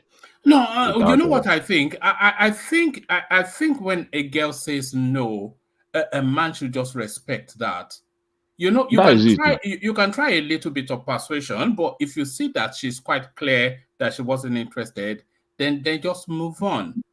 You move on, focus on another place now. Yeah, you don't have, there are more women than there are men on this planet. So you don't have to pressure. Woman, sorry to interject. I think most of these senior military officers, they have been having their way, especially those ones that handle their training. They have been having their easy way with most of these female soldiers. Some will give them voluntarily, but most time they force them or they threaten them to have something with them. So this particular girl coming out now, I think she's quite brave, and she does not want to succumb to this kind of harassment from this top military officer. Don't let us be shy away from the truth. Ababajelico have already hit the nail on the head. It's not only in the military. What about if you talk about the police, the private sector? It's everywhere. The women are the back at the end of the day. they are the one that bear the brunt of all this men's harassment and the rest. If you talk to a lady and she say no, you can walk away. The answer from a gay is either yes or no, or maybe she stay in the middle and she wants you to convince her more. We may well be seeing the birthing of a Me Too phenomenon in Nigeria. And I hope, because I'm sure that she will not be the only one that's particular. Yes, so many of them. I hope some of them will also come out of the back of her story, so she's not standing alone. So my fear now is that I hope that most of our classmates will not come out and say no, because they have already accused her that she has mental issue, and they sent her to the military mental hospital, in which there is no result that came out that truly she has a mental issue. My fear is that Remy, some of our classmates. Remy, but you know, if they want to keep their job or get promotion, they have to come against that. That would be the move now. You know how this thing works. Yes. So it's a tough word. It's a tough word for women, to be frank, compared to men. It's really, especially in developing countries, especially in our own climate, it's really tough for a woman to even reach a particular state, even if she does not sell her body. Majority of our people already condemn her. I heard that Adewale was talking yesterday condemning Better Edu or whatever that she has used blah, blah, blah, to get to that position. Maybe not necessarily, maybe because of merit or because she really deserves it sometimes. But in an average Nigerian man's heart, every woman that gets to the top, it's like she used her body to get there. I don't know why we are so callous or so mean that we degenerate our women most time. Some of them are known to work hard and they really merit it. Some of them are wonderful. I mean, intellectually and everything. But in our climate, we just, here we are, live here. 60% of their leaders are women. 60%. Everywhere you go, it's women you see their leader. And they are very highly principled, highly independent, opinion-minded. There are two things I'm looking at that I hope those ones that are feminine, they are trying to challenge feminism. I hope they did not take it, because there are those ones that they are in the negative side. Because if they challenge it, they will take it to another route entirely, because they are just interested in what the interest that we get to them. I'm talking about some of our influencers that they are not really good role model. I hope they don't pick it up. I don't want them to pick it up. I will. But Simba, this one that you may mention. Hold on, Simba. I want to tell you something. Those women that you said that were accusing of, what why is it that men are working in a place for 20 years, and the woman just come in and work for like 3 months, and then she's building a mansion? That is why people always look at them so like. So you can also say why a man work in a place for 3 months and he also build a mansion. It's the same thing. No. That is very, very uncommon in Nigeria. Both of them can steal. You cannot just say because it's not only stealing. We are talking about using their body to do something. So that's what I'm trying to say. It's all about using their body every time. Using their body. It is. Not all of them use their body. You can't categorize. You can't say it's that. Nearly all of them, because there's no social security. No security.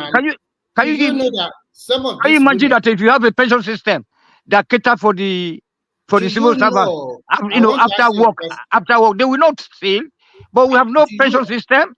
We have no health insurance for the people. We have no feeding allowance for the people that had worked in the government office. So what do you expect them to do? They will start to steal.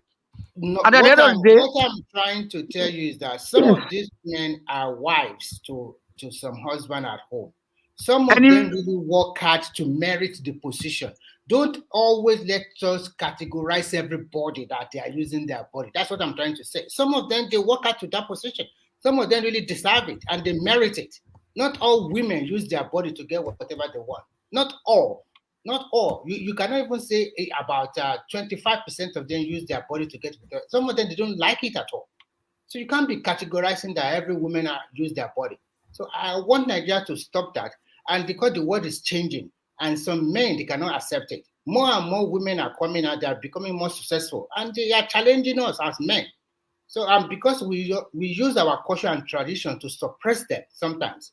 So we live in a modern world. If you're more open-minded, this kind of thing that our men do sometimes is quite condemnable. Yesterday, it was the professor in the university. Another day it was the police officer. Today is the military officer. Another day is the bank CEO. Another day is you, the manager of a private entrepreneur, trying to harass those girls that are working under you. Even at home, where you have a maid, a husband, we want to speak to have something with the maid. Why are we not controlling ourselves? We should control our libido. It's too in this part of the world. I don't know. But why the woman? Why the woman? Hold on. No, we don't want no. any Very of important, that. woman. Very important woman. It's just going to be. But just pardon me for one moment. Remy, let me highlight this to you and everyone else listening. Dups's session starts at 3 p.m. UK time. A very important question. I'm expecting yourself, Babati, and everyone else to be there, because it's a delicate topic that can only really be managed by somebody with the elegance of Dupsy. Pope declares surrogacy a deplorable act, but is he right in saying that? So that's the lead topic that Dupsy will be leading with tomorrow. It's quite a delicate little topic, and only somebody really with the roundness of Dupsy can take it on. So I'm posting the link to that session in the comment section now. People go bookmark it. It's going to be an epic session, delicately managed by the elegant Dupsy. So book it in and make sure that you're on time as Dupsy guides us through this rather delicate topic. Yes, comment, Tony. What was it that you? Yeah, but please stay with the topic, Tony. Yeah. Yes, sir. So I don't want to keep it. Yeah. So no, it's today. It's later on today. Yes. That's tomorrow. Yeah. That's today now. Well, you know, the day have crossed over. Yes, yeah.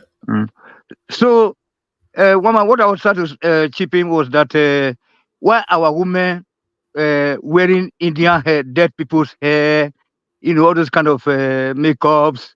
You know what I'm saying? Like they are not looking like Chinese. Black women are not looking like Chinese because as a result of too much of bleaching. What has that got to do with this? Yeah, that's why the people they look at them somehow like dollies. You know what I'm saying? The black women, like dollies. Yes, because the black women are always bleaching. They wear. What has that got to do with the topic we're discussing, guys? No, I mean that's why the men don't let them alone. They don't let them alone because they are looking at them so attractive Tony, or whatever. Mr. Tony, I want to tell you something today. Not everybody, I will tell you what is going on. In Asia, most of the Asian, their skin, they call it yellow.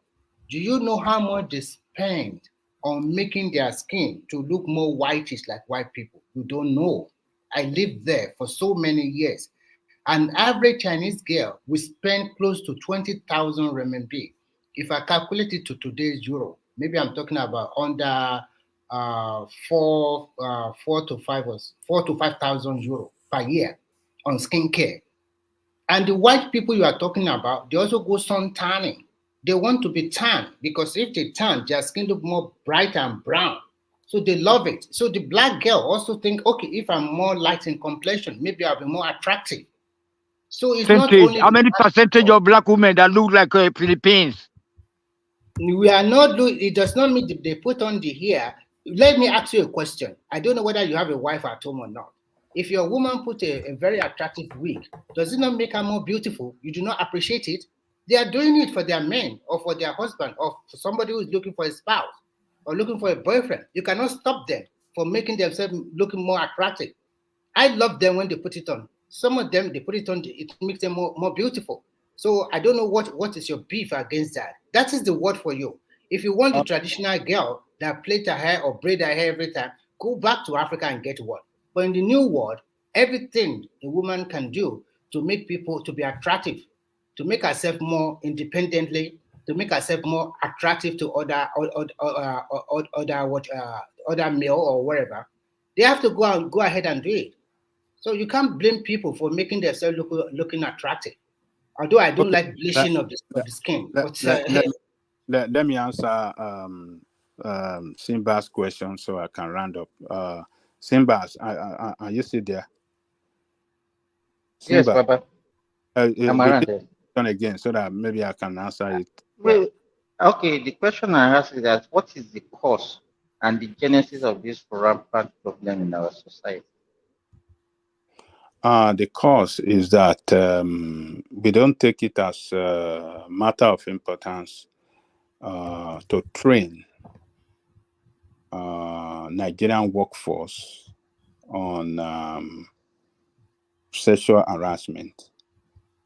Because here in the United States, I can remember back then when I was still working, places that I work, we were trained. We are given a kind of training on sexual harassment. They take it very, very serious because, this is a country of law. And lawyers are very smart. They can find escape routes on any way, even if you are caught doing something, they can still find a way to say, well, he's ignorant, he was not trained, he was not do this, the job is the organization that hired him that failed, they didn't train him on this. So it was at every, every organization that I work, I remember back then, they train us on sexual harassment, that you cannot do this, this is what it means. They train people. And not only that, we fail as people to put it in, to raise our children, not only from home, but even in the school, to let them know what sexual harassment is, that they cannot do it. You understand? Particularly when they are in high school, when they are in junior secondary school and this thing, and senior secondary school. Children should be trained in school what sexual harassment means, so that, and the implication. And you don't think that because we don't have punitive measure for people that are involved, punitive measure, we don't have enough punitive measure to serve as a deterrent to the people that engage in this kind of thing? Actually, we have law. We have law that that seriously deal with sexual harassment. Because I still think that because of limited opportunities in our society, also is actually one of the things that are promoted. Because you discover that even women on their own actually engage in this kind of thing to actually enhance their chances. No, you see, in terms of getting job, in terms of let me finish, Baba. In terms of getting job, in terms of passing exam even in school, in terms of even getting promotion at work, some of them even they are the one that will actually even lure these men to get this advantage. So if some of them are doing it, then they also predispose others that are not ready, because they will see those others that are not ready as an abnormality. They are not abnormal ones. So if you want to address this issue, one, the punitive measure, yes, there are law, but we have to enforce that law. Then the women, we have to promote equal opportunities also in our society. Because of the limited opportunity, women also use their body as an advantage for them to get job, to get promotion even at job, to pass exam, they use it in the society on their own. So, and they are also making the others that are not ready vulnerable. I hope if you agree with me on that, that's the way I see it. I agree with you, and that is the more reason why, you see, that training can go a long way in preventing sexual harassment. If that training is if we make it mandatory that sexual harassment training must be taught in our working place across Nigeria, that awareness will be very, very strong, in the society, and men particularly, will be very careful, because having been trained that this is the consequences of this action, and the organization, because what the organization is doing is that it's a zero tolerance. They represent zero tolerance to sexual harassment in their work. Baba Eroko, you will discover that at the end of this day, you discover that even when they are doing their panel of inquiry to investigate this matter, you discover that it's the fellow women that will say no, that what she's saying is not right, is the problem and all those things. All right, respond to that, Ajanle Koko, and then we hear from Babati, and then I'll take the conversation to the back. It's been 7 hours. I don't have anybody to take over. I'll send the link to the comment section. Anybody that wants to be in the back end conversation. Imbololawa. Ola busy.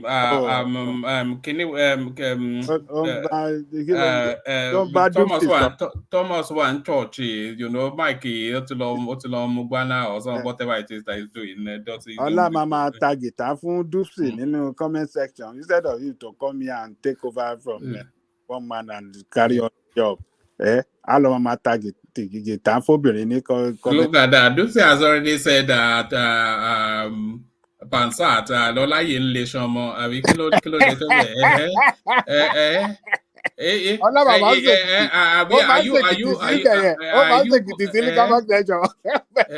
at that.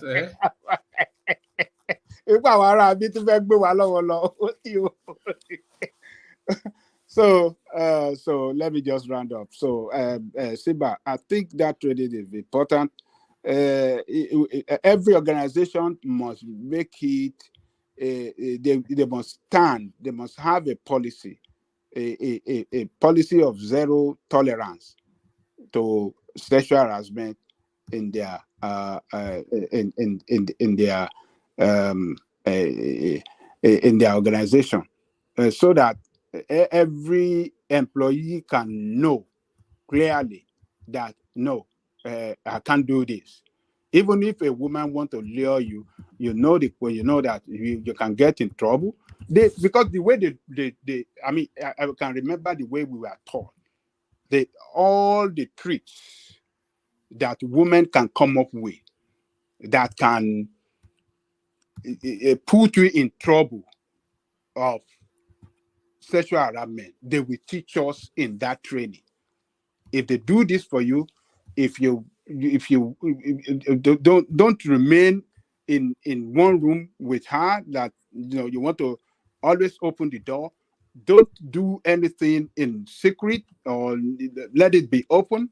I mean, there are various tricks that, I mean, women that have done things and lure, when they show you video, they will do a lot of, instances, they will mention it, they will say a lot of things, just to let you know that, yes, these are the tricks that can be used against you men, lure you into doing this, and having, I have a certificate, being trained, I've been trained on that.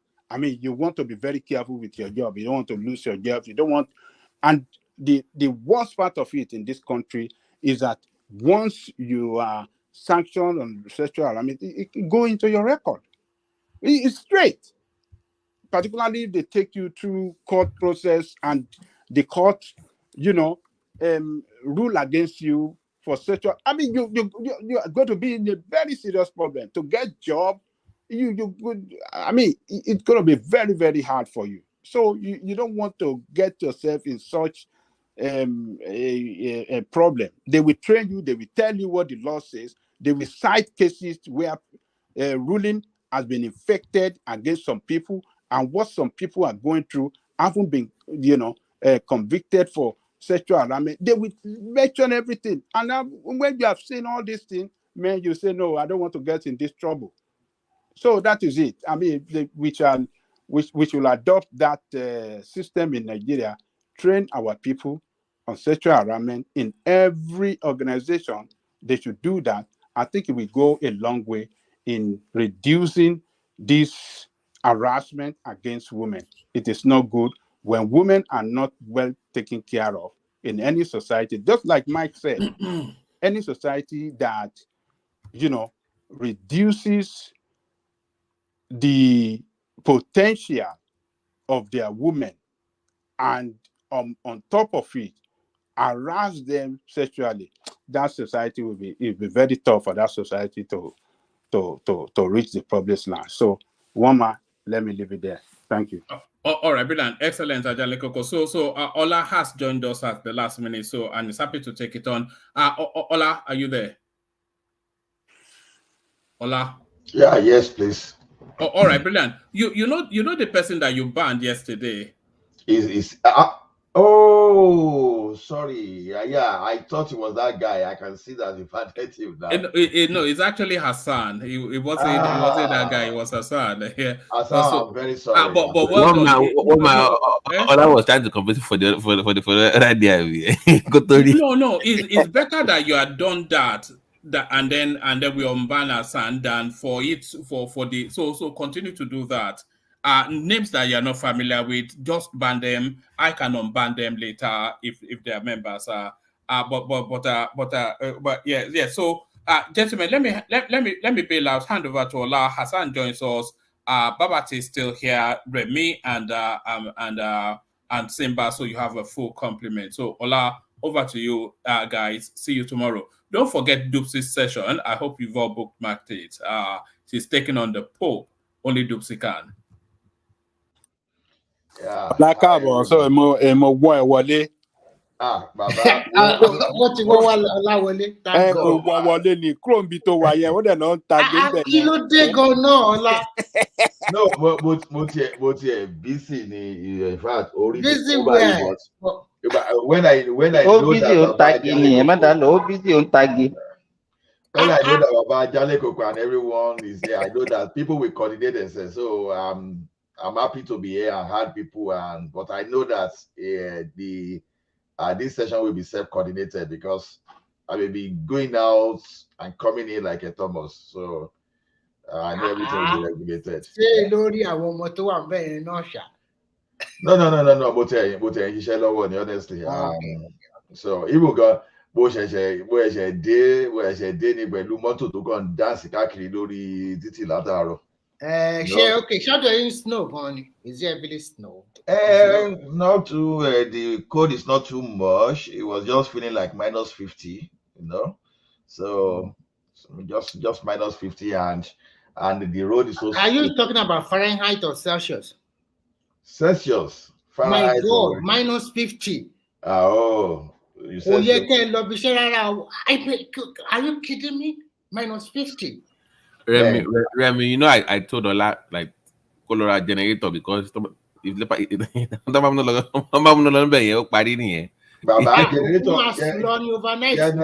generator may not even start under so this okay. Like today now, I try to start my truck. Minus 50. I used all the booster I got. The truck didn't pick up because the code crashed. Even your car itself, if you put it at the highest eating something. No. Our cars are under garage. We have 3 vehicles. I mean, when you drive out, that's minus. No, it's okay. It's okay. You won't feel it when you drive out. Everything will be okay. So the only time you feel it is if you want to walk for like less than a minute. If you don't have a very good glove. Oh my goodness. So what about the wind? The wind chill is minus 50. The temperature is safe. Let me even see what it is now. When I mention the temperature, I'm talking of the wind shade itself. You understand the feel? That's what I'm talking about. What is the temperature? Let me check it. The temperature is set currently. Okay, what's it? Let me see. Currently, it is minus 32 degrees. That's the temperature itself. But the feel itself is minus 39 degrees. So it's the wind that will make you people to feel. No. Make it worse. No, yes. I have one glove. That glove is for me to put my hands in it under normal temperature. You see, I put my hand inside this. When the temperature falls below minus 10 degrees centigrade, Celsius, Oh my goodness. My house was like a solid block, right? That's why it will be paining you. So just under a minute, so if you don't cover your face, if you don't cover your hair, if you don't cover your face, you feel like you have like a speech impediment, immediately impairment, impediment or whatever. So it's crazy, right? You know the code, I will be feeling as if maybe someone is giving you some little razor, or is giving you some little pain in your body. Oh my goodness. The highest I've experienced. All right,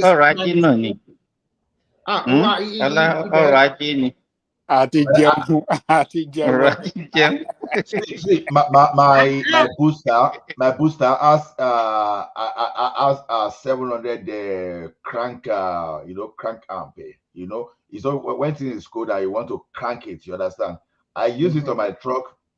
The truck didn't even respond. We're just looking at me, say, look at this silly boy.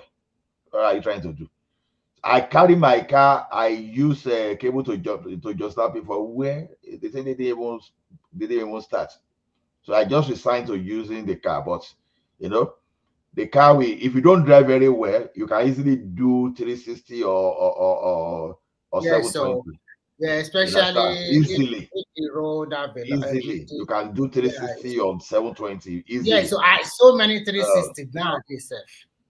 And some of the young guys like to spin it around also like that. Like that car now, for example, that if you don't, even when you even have winter tires, sometimes if you don't have experience of driving this, you apply your brake, and the brake will tell you, say, what are you doing? Yeah, you have to apply the brake. Baba, you will think you're on the Atlantic or on the Pacific. Just be swimming. In fact, God is great. God is great. In fact, we don't know what we're enjoying in Nigeria at all. It's when you step outside and you live in this cold region, you give glory to God. I'm telling you. Here, everything might be fine, or the road are tarred, electricity, but when the weather just to step about I have a snow blower, right? I have snow blower. My party cannot live in that where you are living now. He's living in where it's very warm.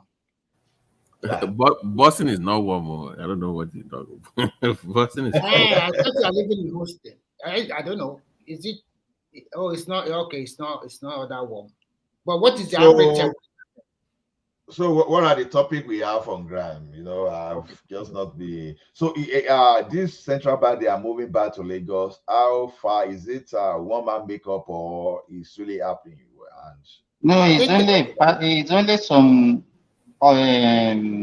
department that they are meeting. I think it's fine, because most of the headquarters of these major banks, they are in Lagos now. So, and you stay in Abuja doing nothing. They have Lagos office before now. So I don't. You know what they are doing. Let me tell you this, Ola. What these guys are doing, they do most of the work. Even most of the federal government financial institutions, they are in Lagos. Back of industry, they are in Lagos. They have a central bank as an office in Lagos. But what they do is that they just use that one to swindle the government by getting more money, the staff of that institution. Because if they are in Abuja and they have most of the time their work is in Lagos, they will take extra code, because it's like they are working in outstation.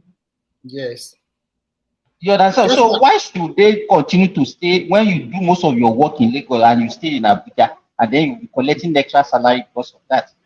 So in addition to that, Simba, if you listen to the defense budget, Oshimole accused the trade minister, the budget over 1 billion naira, just for them to attend some seminar at what do you call it? Is it World Trade? Blah, blah. The guy was saying, you have technical people already stationed there. You don't need to attend, because this is just a way. There's so many ways these people are cheating the system. In conniving with the civil servant. I think Remy, I told you, even the Minister of Health, if they want to do any seminar, instead of them to do it in Abuja, we have hotels in Abuja, they will move it to Kaduna or move it to Kefi. for them to have those to claim all those things. Simba, do you know why I said that the movement to Abuja from Abuja to Lagos? See, if it's not done well, you are setting a precedent.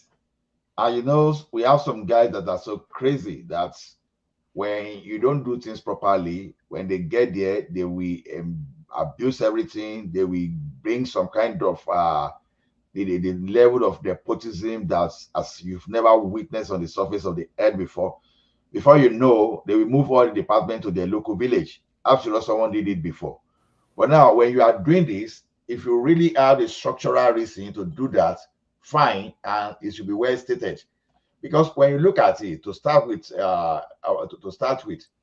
many military equipment that were moved away from Lagos to Kaduna, others that were moved to the border town, other Abacha and IBB, they were, you know, after that Okas coup, right?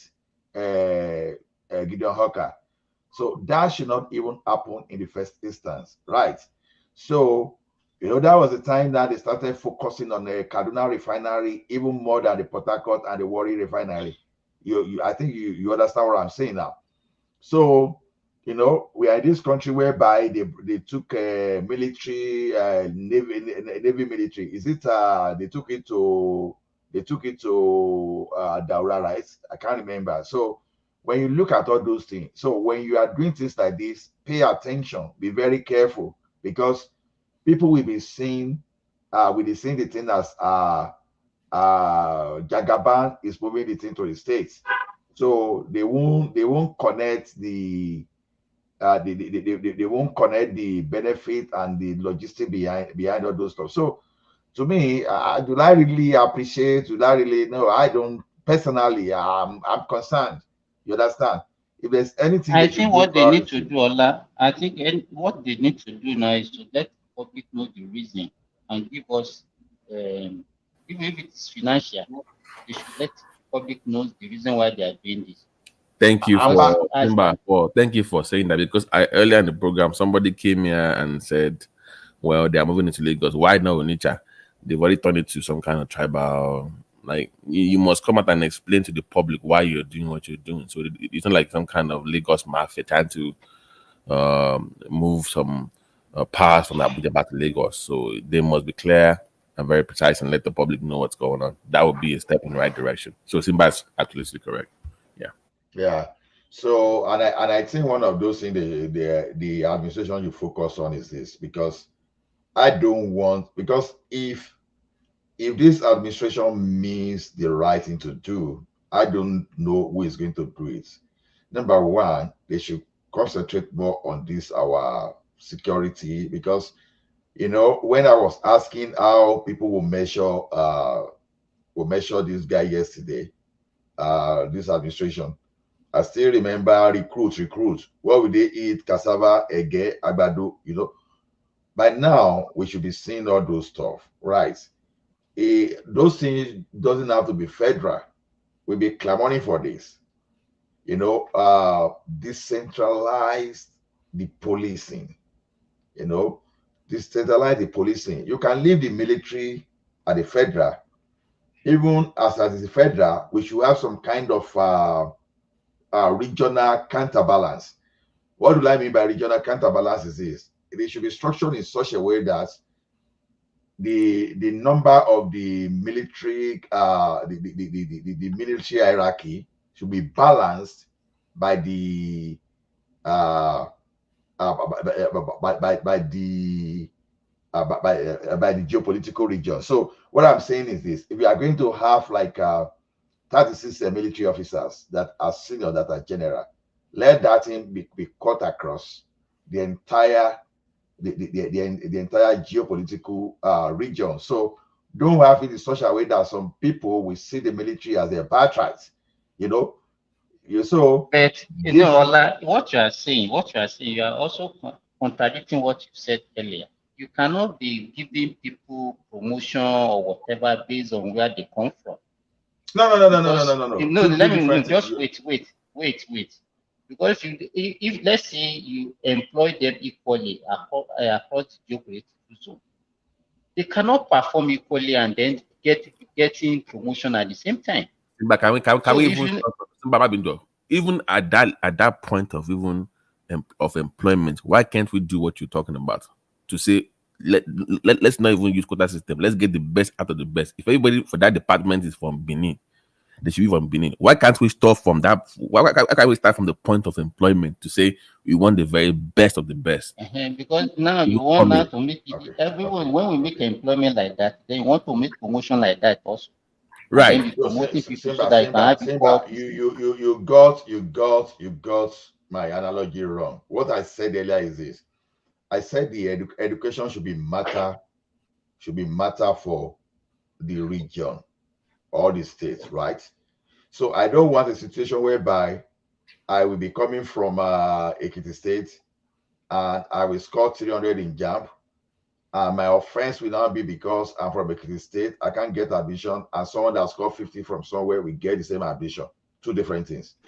Now, if it is by you allow the region or the state to handle the education, so they will take care of their own needs. You understand?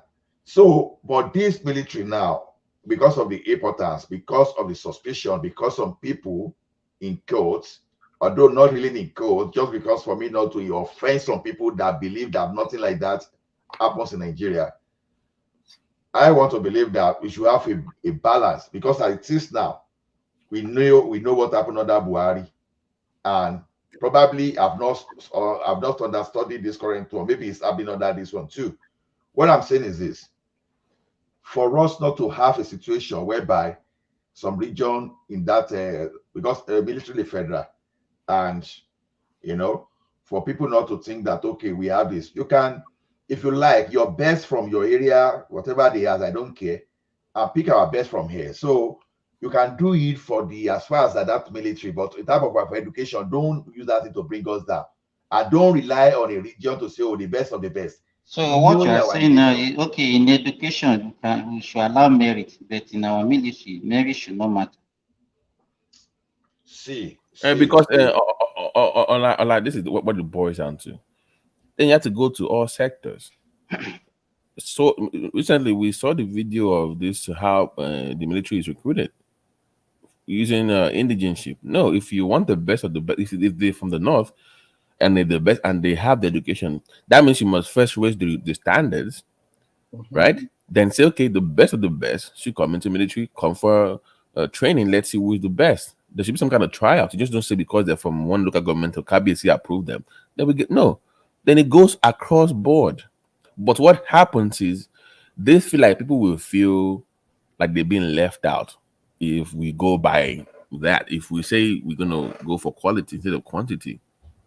But are we ready as a nation to forgo those things and see ourselves as Nigerians and say, you know what, if the best law, whatever in our legal, when it comes to federal government, are from Ekiti State, and they are the ones that happen to produce the best, we don't mind if everybody in that department is from Ekiti because we believe that they are the best and they've shown that they are the best. Then that should be it. So people just dominate some sectors because they are good in that sector.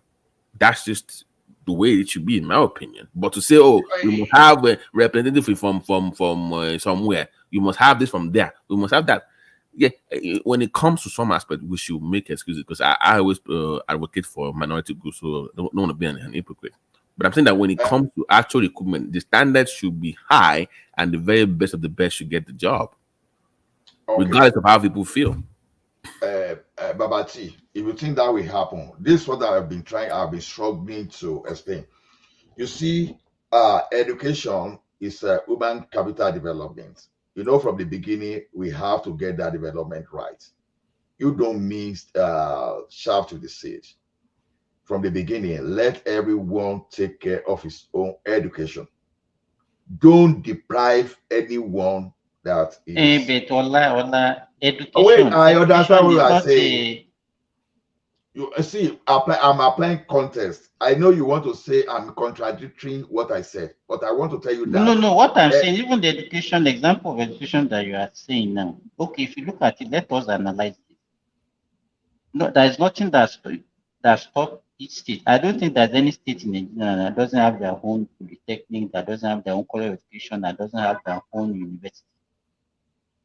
You understand? So you can use that one to employ whoever. And if you look at it right from our own time, most of these federal universities, they have their own catchment area also. See. And if you belong to the catchment area, I think everybody is subjected to the same Federal didn't build Obafemi Awolowo University. They hijacked it from the Western region. There are so many other universities. Wait. Even Ahmadu Bello was not built by the federal government. Exactly, that's exactly what I'm saying. Isuka was not built by federal government. So it's cut across all the regions. Can I ask a question to you? Might be Ndola. For Ola mentioned that like JAM requirement, where somebody scores high and somebody scores low, is that for federal universities or the states are also adopting that when it comes to federal? Only federal.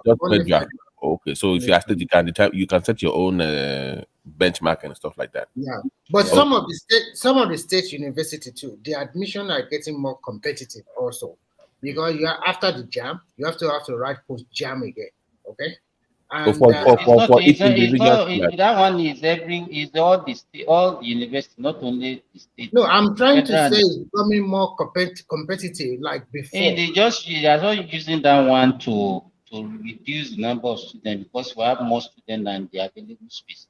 In Ghana up to now, they don't write JAM. Once you pass your WAEC, you apply.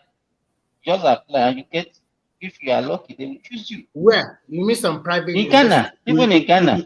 Oh, okay, in Ghana. You see the logic behind there is that we can't go into detail of everything. You see, when you state are not concentrating on those stuff, this is one thing there. You see, the more of this thing that the federal government hijack, the more they dip the hand into the treasury to share from the resources. Now, look at what is going to happen if the federal government drops all those federal university and give it back to the original owners. What do you think will happen? Can I interject a little bit? Let me finish with you. Interject, don't worry. So you will send all the money you are hijacking. Just because of that, you will have to send those one to the state too. So let the federal government just concentrate on issues like passports, issues like the military. You understand? Even where possible, you can even still regionalize custom where possible. So what I'm saying, that anything that unites us together, and the federal government gives. So why should federal government be having money more than the state? That is why you can see all those legislators sharing money, buy whatever they like. I think if you have a very good arrangement, maybe probably the federal government should be taking like 30 or 20% of everything and give the remaining to state. Yes. Leave the school, leave every other thing, and let the state take care of including their roads, including their rails. But anything interstate, there you can step in. So all those resources, the governors, they concentrate on imbalances in the way they share resources.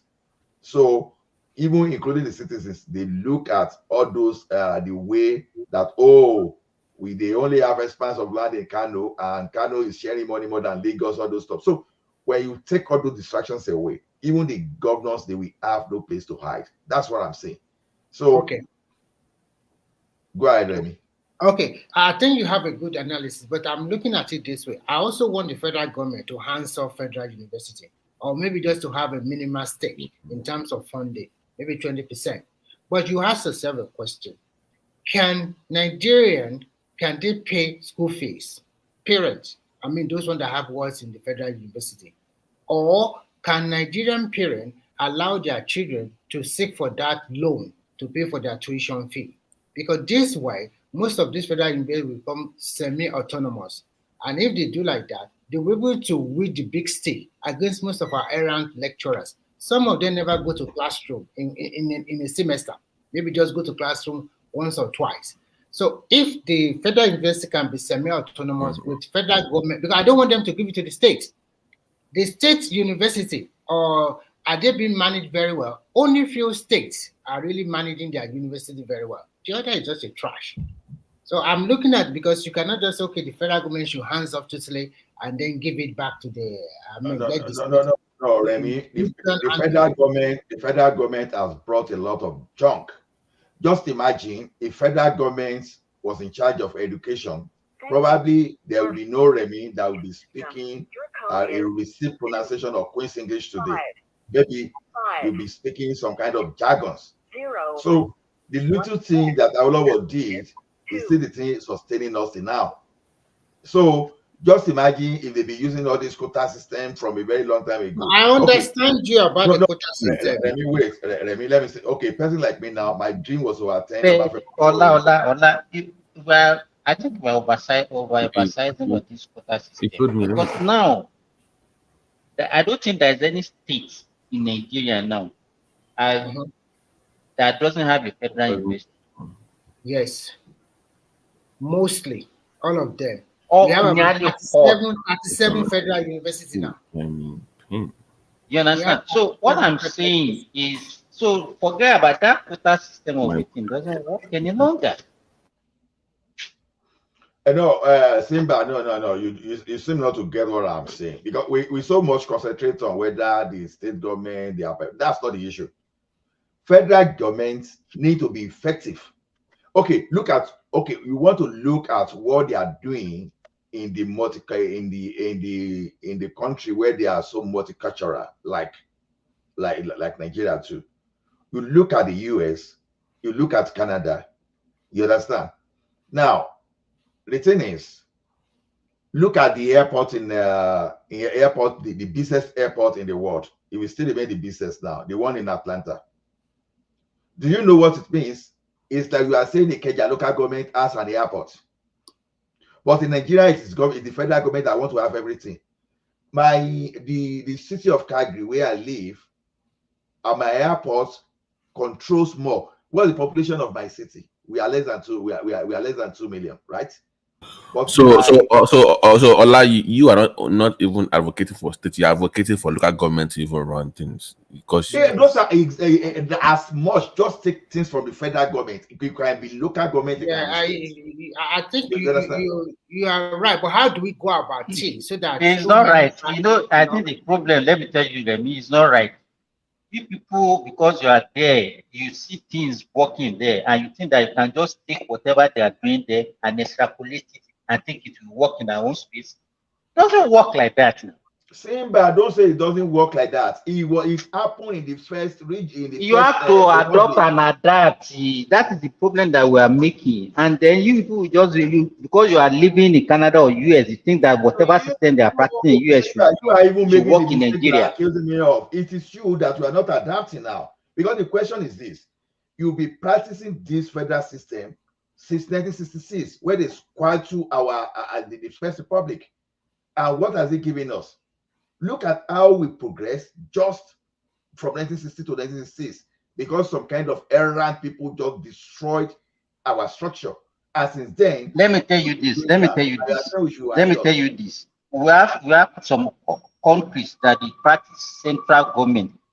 You understand? And things are still working. So for the fact that our own is not working, they the same like us. Simba, you are making a mistake. There's a difference between an Englishman that you look at them, they are just like homogeneous. You understand? In the way they are. And where you have Igbo that will not agree with Yoruba that will not agree with Fulani that will not agree with there's no society that is homogeneous. You are still not getting it.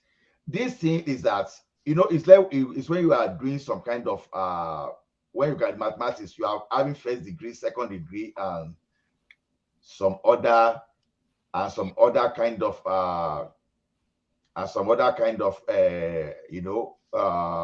do I say it? You have some kind of order of structure somewhere. So the thing is this: even though the British people, they may have their own diversity, are they like us that we get on each other neck every day? That's exactly what we are saying.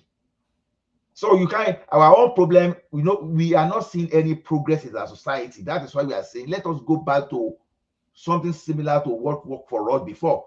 But you say you want to stay with. Okay, continue. Let's go ahead. Go ahead, what I want to say, I think I partly agree with you, but I'm thinking about how do we go about it? Because you should understand that taking the federal university and giving it to the state, because as of now, local government in Nigeria is not functioning at all. No, but I mean, why can't we have both? Why can't we have the federal whatever right now, and you have local government? Like, okay, let's do this way. In America, for instance, now because they have community colleges where you can take your first 2 years of university and transfer, and they even award some degrees for some fields. Why can't we have community colleges across local governments that would take away the pressure from everybody applying to those universities, where you can take some of the courses? Yeah, you can do part-time where you're going to school. They give you this America here, you have flexibility. You can take one semester, take a break. You can say, okay, this English course will expire in 5 years if you don't use it. That way, if you're working, if you have other things going on, you can take 1 or 2 this semester, take a break, come back. They give you that flexibility, but the pressure to finish within 4 years is putting pressure on the university system. So if you can create those kind of things for local government councils to run, then you give them accreditation. They will also make money, right? And then people can transfer to university and take up. That takes us back to what Ola has been talking about. How do you ensure the quality of what these people get? So at the end of the day, they require a federal accreditation that will set the standards for what you need for those courses. So Babaji, you don't need federal accreditation because you have regional United States, for example. Okay, even that region we have standards, is what I'm saying. But exactly. What happens is that will create tiers of that creates tiers of university, like in America. There's the Ivy League University. There are tier 2, tier 3 universities. There are research. I went to a research university, for instance, and that's what they're known for. So you have different tiers of universities where I know if I say Ola finished from Harvard, when I employ Ola, I'm expecting some kind of stand. There's an institute for Ola. You see that my point? If you go to universities, they have based on where you go to school, I'm expecting something from you when you come out of school. So that creates some kind of standards for you to know. Okay, for if I want Ola to come to my university, my requirements will be higher for him to come in. Because this Tony guy is very funny. He said I'm from Kwara. Or maybe it's mistaken me for no, it's enjoying himself. So Babati, that is exactly what we are talking about. See, when you start talking of federal university, right? That is when you start having this story of a quota system or those stuff. We just have to eliminate that nonsense in our education. Education is education. Let us create standards. Don't let us create some kind of aggregation of 5 and someone that cannot score more than 5 out of 100. You are missing there with a 9. No, we shouldn't be doing that. So let's create that standard. If you want to be Harvard quality, be Harvard quality. If you want to be MIT quality, be MIT quality. And if you want to be Ola, from what you have been saying, first you want the federal university to be fully autonomous. Take federal university. In fact, if it is possible, let university be administering itself and let the federal government take the fitting hand off. I want Babaja Lekoko to wake up if he's sleeping now, Baba, so that he can respond to you, because they are these people. They are the no. Let me don't make a mistake. It's not about a tuition fee, because I know where you are going to. No, I'm not talking about tuition fee. If you talk about fully autonomous, at least they were able to handle the quality that comes from that university. They can the standard. They maintain the standard, and they also know what kind of student they want in their university, how they recruit their lecturers, amenities, and so forth, and so many other stuff. And it's a lot, okay. But if you look at that one, that means they have to be fully autonomous to charge tuition fee, maybe much more higher, to maintain their infrastructures, to pay staff, and so many other stuff. So, but for some people who want Nigeria to be at least maybe a socialist country, like here where I live, university is free for the citizen from kindergarten to university. Where do you live? In Finland here. But for citizen, or if you bring your children here, start from zero. If you any kid you bring here below the age of 18, from kindergarten to university level, even if you want to get PhD, it's free for him or her.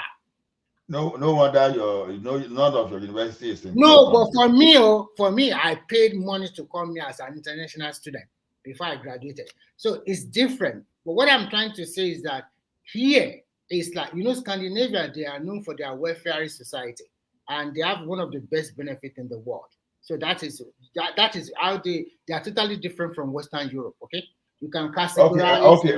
Remy, you want Ajale to speak, so I want him to speak because what you are trying to say is totally different from what people like Ajale Koko have in mind. Maybe Baba can speak now. Simba, Simba or you, they call me socialist. Socialist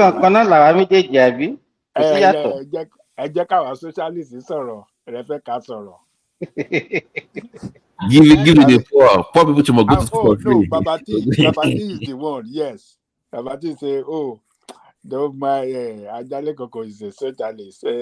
Don't worry." Okay,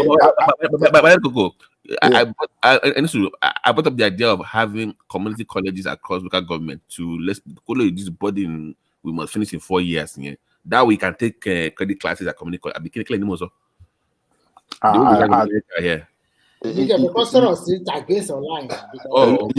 You know, my own position on higher institution is very clear. Either community college, either polytechnic, I think everything should be free to the first degree. It should be free across the country. But why, Baba? You don't need university education to survive. Why is that? When you do that, you will discover talent. Millions of Nigeria will be attracted to come to school, and talent will be discovered for the development of the country.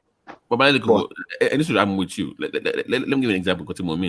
In America now, if you go to community college and your GPA is very high, you can get scholarship to even go to for the remainder of your 2 years for almost free or pay nothing.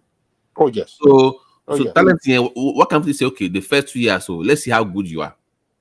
If you are really good at that first 2 years at community college, when you transfer that, get it to university, you don't pay anything. So there's this need for you to even try. But if you say everybody is free, if it's free, nobody will want to try as much the way you want them to try. But if you put incentive for that extra bonus or for last 2 years, people want to study hard. That's what I'm saying. You must have some kind of parameters, some measures for people who want to strive hard to be the best. If it's free for anybody, I'm sorry, it's not going to be. I don't think it's. But if you say okay, the first 2 years of community college is free, and if your GPA is anything that is free, but is meant to be abused. Yes, only thrive the how can I put it? I want to serious. So if I say okay, for you to get that scholarship or whatever, or for last 2 years, so if you can make it 3.6. You see Nigerians their parents are even sponsoring abroad. They don't go to school. Most of them are pleasuring around.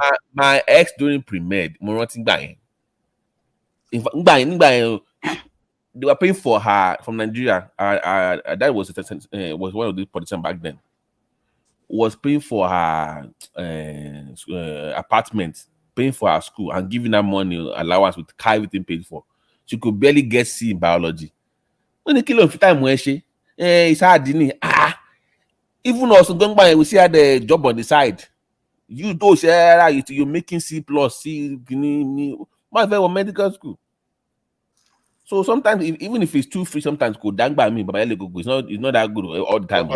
Okay, can I make a contribution? Let me make this point. Let me make this point. Let's go respond, please. Let me make this point. You see, if we did not have free education in the Second Republic, a lot of Yoruba people will not be educated. A lot that are educated today.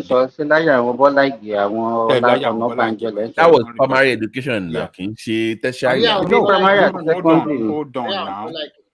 Hold on.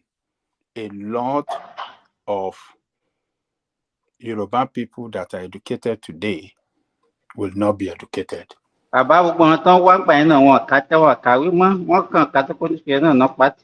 of them will jáde gan nígbà tán ti truncate ẹ̀ tán truncate ẹ̀ 1983 wọ́n padà sápò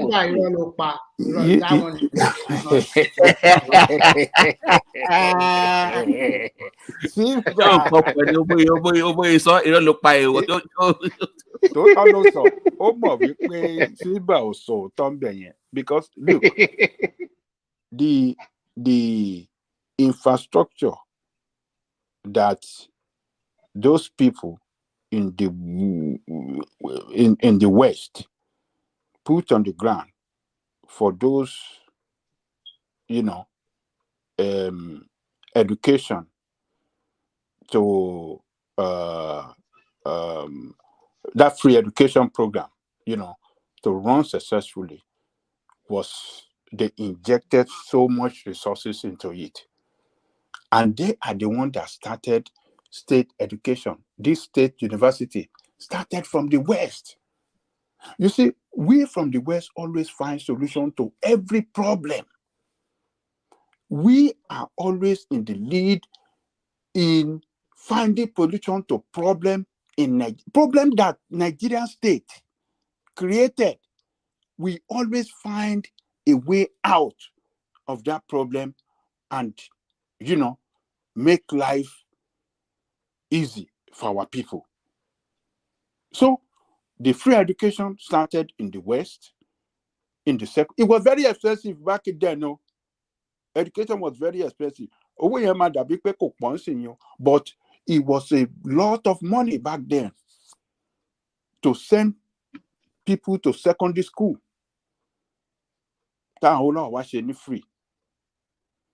Then toward state university, okay, federal government is using federal quota that make it impossible for a lot of our children that passes what do you call this jam. Because of coastal system, they can't get entry into University of Ibadan. How many university learning by University of Ibadan? Maybe University of Benin. OAU. Ahmadu Bello. University Unilag. Unilorin. What's it on? UN. How many University of Port Harcourt. University of Port Harcourt, yes. University of Maiduguri. University of Jos. University of Jos. So the need for polytechnic can they upgrade them because to keep up with the demand for content so you because to lose relevance and buy no could lose relevance. You see,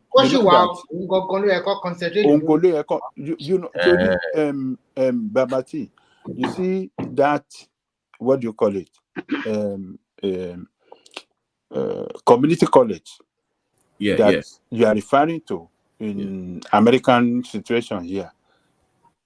That is what OND represents in our own place now. OND is 2 years distant, just like associate degree in America here. Yes. So and you can use it to enter university also. You use direct entry. You get direct. You can go and do your direct entry. They do. They have the part-time model. The part-time. They are very flexible with their scheduling or something like that. Flexibility. No. There's no flexibility. You cannot. The only thing you can do, you can defer your admission. They break your semester No. Simba. My point is that on flexibility where even though it's 2 years, but you can finish in maybe 3 or 4 years. No. It's not allowed in Nigeria unless you have a seat or you fail. Yeah, that's when you can extend your year. So you know why they do that? Let me tell you. The way they do that in America, Canada, and all those places. because in Nigeria, it's the parents that take the responsibility of training their children. But in those cases, by the time you are 18, you are in the college, it's your responsibility. So they allow you to go and work, get money for your education. It's You because also they want seek to allow loan. students They to seek work. loan to further their education. But in Nigeria, So,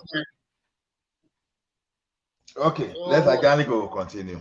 Yeah. So look at what we in the West have done for that country. who are the we? You say the Western. Awa Yoruba. Okay. Yeah. This is any problem. But I like Ṣèbí tó lè ti pè é pé Haúsá ni tó lè sọ pé Haúsá ni ní Ó lé bí àjọyọ̀ ní ọ̀tá Haúsá. tó lè sọ pé Haúsá ni pé a máa gbà lọ́rin lọ́wọ́. Oh my God, how are you funny? tó lè sọ pé a máa gbà lọ́rin pé Haúsá ni pé a máa gbà lọ́rin lọ́wọ́ pé Simba pé Haúsá interest ló represent northern interest.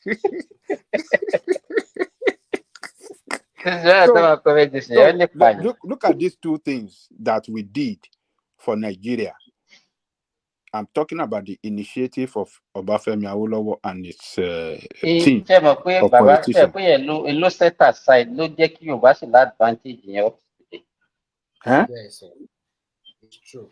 That free education policy Obafemi Awolowo. Nǹkan tí mò ń sọ pé look. Although before Awolowo, the southeasterners, it seems like the house of educated people that already dominated the civil service there. So is it possible that we can say that they were initially ahead? President that time. No. Even before that time, before that time, their advantage. They had advantage. They dominated the civil service before Awolowo introduced free education. So the southeastern here. Actually, the agreement, the alliance between Azikwe and this thing helped them more. So okay, let me mention this. Two things that Awolowo did. I'm not talking about the First Republic or before the First Republic, the free education, but in the Second Republic that we had UPN, MPN.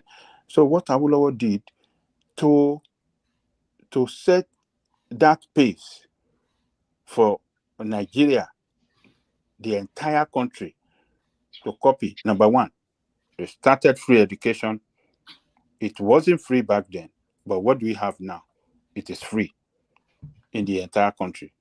They started state university, state polytechnic, state college of education. What do they see in Nigeria today? The entire country copy it, and they spend the other way. So when you see visionary, that is what we call, visionary leader. Look at back then, they could see this is the solution to the problem, and this will take our country to a higher level in the area of education. Look at what the entire country is enjoying now. So if Nigeria, and what Awolowo wanted to do is to give free education to Nigerian at all levels, first degree. That was their ambition that time, and he would have done it if he had let me challenge you and you respond if you don't mind. Yes. See, the thing is this: that time we're just starting. That time was what? We were just starting, unlike now. So, as at the time we're starting, it was normal for us to say, okay, let us encourage people and move into those positions. And because that time we don't even have enough educated. Exactly. So that was understandable then. But as we did, that time government was doing everything. And in reality, when you even go back to the history of some developed nations today too, their university didn't start this way too. Their university used to be cheap. And You know, you'll be surprised that some universities they pay less than £500 for today. We cost you like about £60,000 to study there. So now, to me personally, if you really want, okay, okay, do you know that Harvard budget, if you look properly well, maybe even be competing with half of Nigerian budget, if not Well, more. wait, where's the money coming from? Alumni. Do you when like do you give money to your own alumni, to your own school? How matter? Kò fún wọn lówó rí. Well, where did you give your primary school, secondary school? Where did you get all this money? Babati, my classmate is used to come to this forum. We attended Cali school, and if the state governor returned our school, we built our gate. We started. We kickstarted. I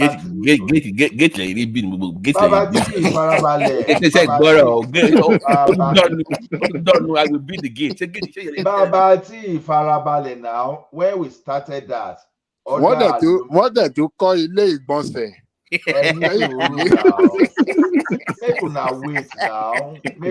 Wọ́n kọ́ ṣáláńgá ilé ìgbọ̀nsẹ̀. When we did that, now, so others just moved in. Some people, they added classrooms, some people, they added libraries, some people, they added a lot of things. And, you know, and the state governor, as they've done this transition from the government hijacked to the original owner. So our school now is now back to the Catholic girls, the Catholic in Ekiti State. So we are nominally we control our school presently. So the only thing government is still doing in the transition, and they are still helping us to pay the teachers, the government teachers. But with time, we are going to move away from that too. So the school we sustain itself. So right, it's going to be. Listen, I'm saying that I will modernize our school, Baba. School. The alumni are so powerful that they determine who in the grammar school. The principal. Grammar School, yeah. Alumni was strong. They determine. Yeah. You cannot be a principal without being. You must be an alumni to be a principal of that school. And they will tell the government what they want. They're that much influence. They still maintain that standard, though. Yes, standard Abeokuta Grammar School. If they are not stingy, the government is not even supposed to be spending money on that school. The alumni should be taking responsibility for that school. That school should be free, and the alumni should be paying for all the students there. No, we can. I contribute now. That's how much I still. Don't contribute. So the point is, I bet you know, gate. I could get ticket. The last long go get you better. They're making anything. You can get you. One brag about it. Simba, kill you call. I bet you take back Willie, will you? I employ teacher from my school.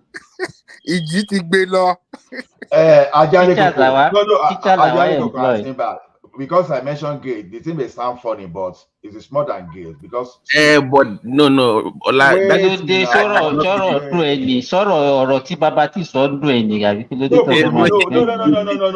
See, I'm trying to pass important message here.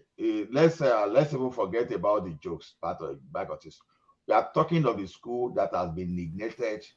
That yeah, when you look at that school from outside. No, I know. I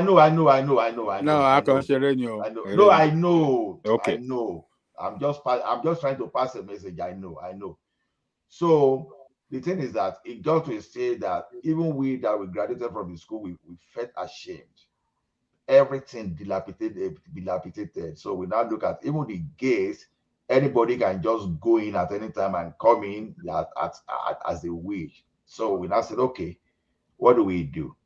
I'm not even talking of gate of 100,000, 200,000. No, we are talking of gate that got over 2 million naira at that time. I will know that's not a joke. You understand? So Simba, you can't understand. You can't understand. You know, our school is on the major roads. So and it's a boarding school, right? So we just have to, that because we just needed some sets to just start it.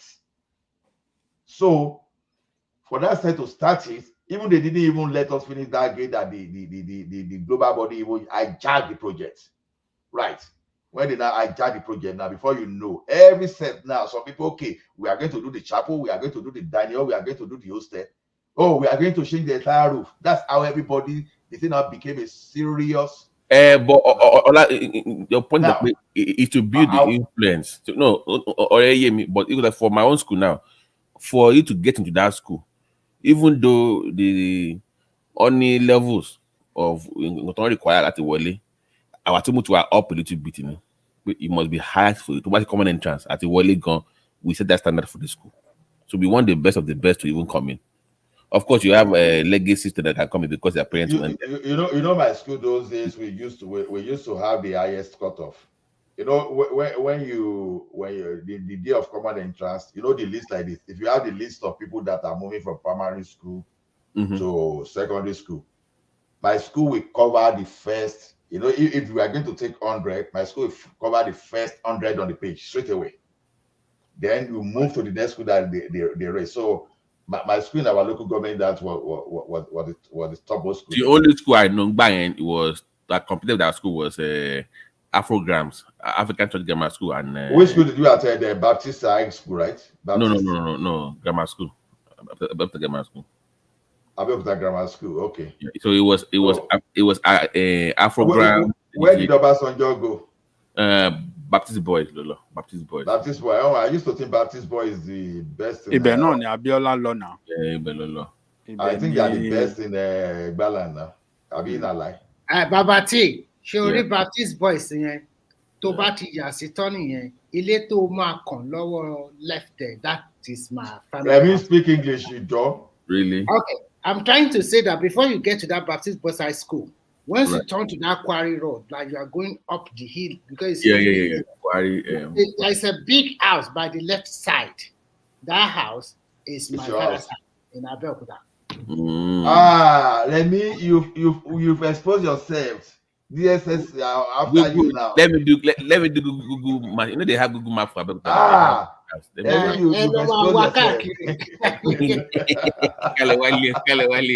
Wọ́n fẹ́ gbé ilé rẹ̀ mi jáde. Àwọn family house ni wọ́n pọ̀ bẹ́ẹ̀ bàjẹ́. Àwọn tó ní máa lé rẹ̀ mi lọ. So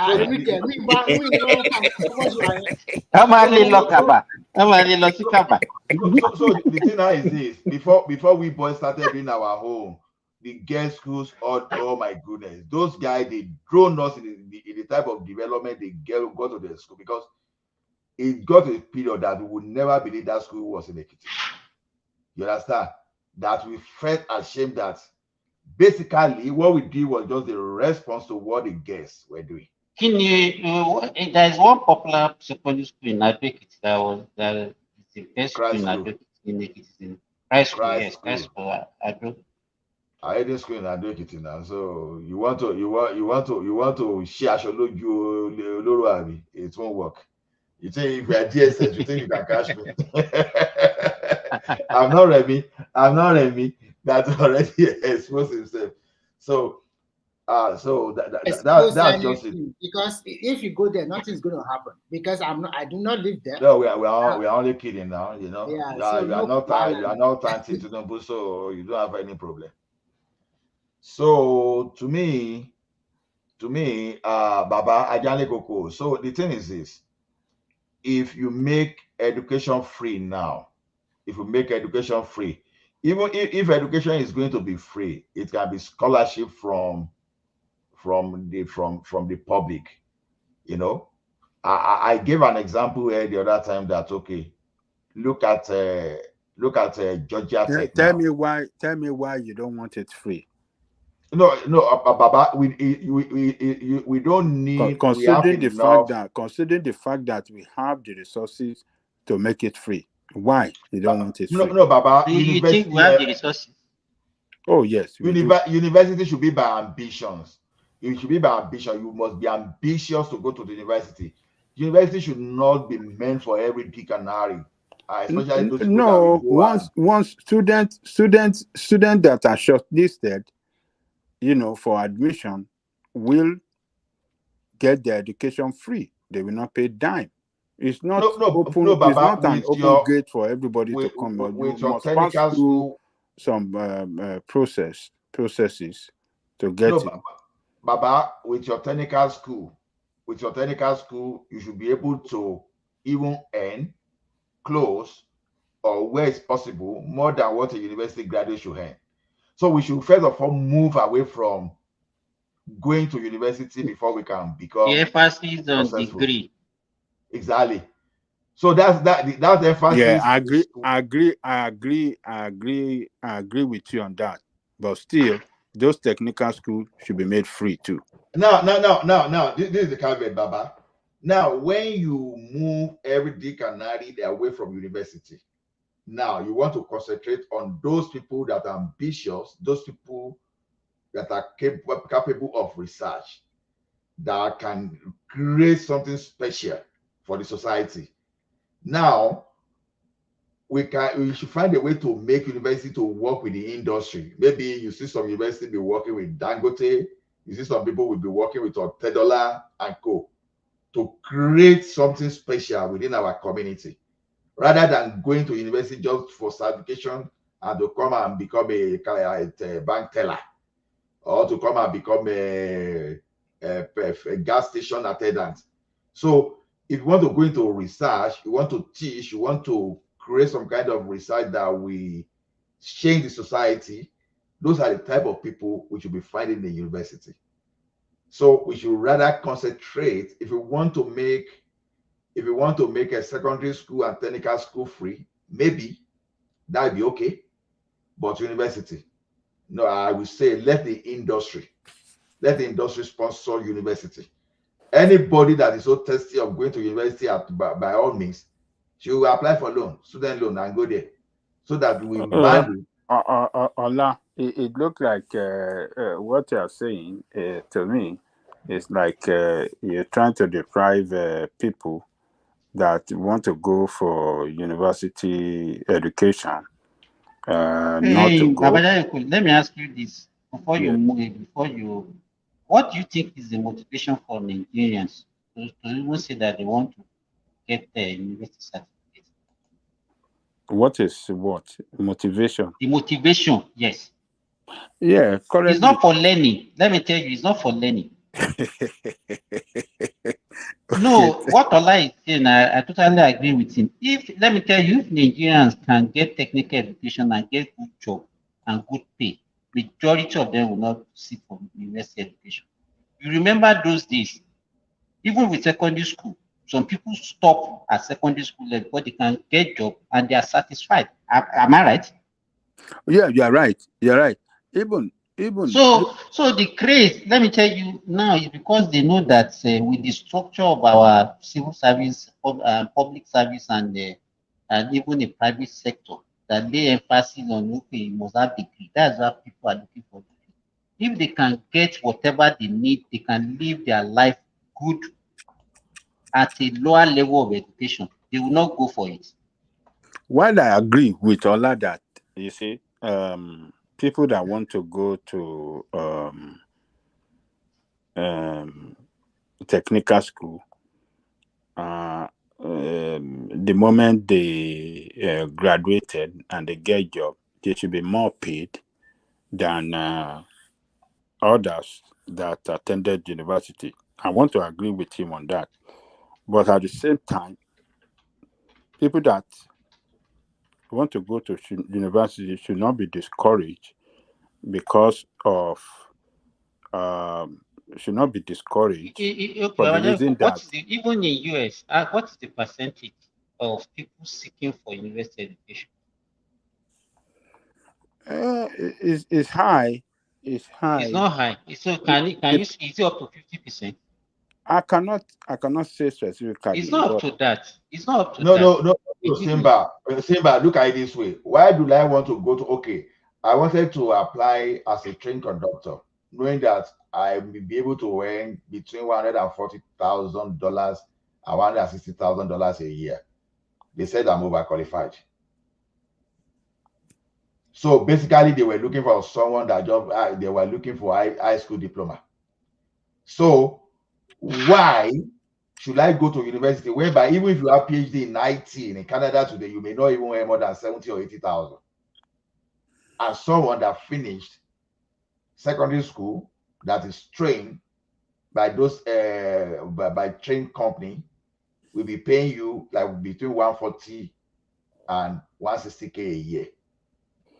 Even the high school dropouts should still be encouraged to go to one form of education to acquire skill. You understand what I'm saying? I agree. Yes. The high school dropout, that somebody that cannot even finish high school, that is not that too good academically, should be encouraged to go for one kind of skill so that it won't be a useless person in the society. That is the way things run in there, and it should be provided free and acquire your skill. And they should... Okay. Let me Osimba, please, if you don't mind. See, Baba, the reason university education cannot be free is the cost of funding university. Okay, Harvard, for example, cost of funding. Harvard, for example, funding for education. So it is not different from others. Harvard, for example, now. Why do you want to use Harvard? Why do you want to use Harvard? No, I'm giving an example because I can use so many. Many universities, many top universities in the US, they don't have budget less than $2 billion annually. How many states alone can even do that $2 billion in Nigeria? What is the total budget of the state? These are the people even Lagos State cannot boast of $1 trillion $1 trillion naira budget. Exactly. That is if you are talking about 2 billion, you are talking about $2 trillion naira budget. Many universities here, their budgets run between 1 billion to 2 billion. But that is why I said Babajali earlier that we don't have the resources. No, look. Let me tell you, education in America is a business. Now, America is a well-structured society. Yes. Let me give you an example. University of Texas in Austin. Mm. You know how they make their money? They make their money. You know, college sport is very big in America. Very, very big. They have their own sport channel. They have their own sport network. Seriously. They make so what happened to the you can make money from that game. What's it called? Back in the days, Nougat games. Well, you can make it. It's like you are taking the word. That was what I want to say earlier when Ola. That was what I wanted to say when Ola said, excuse him the other time. It's not everybody that can go to school. Every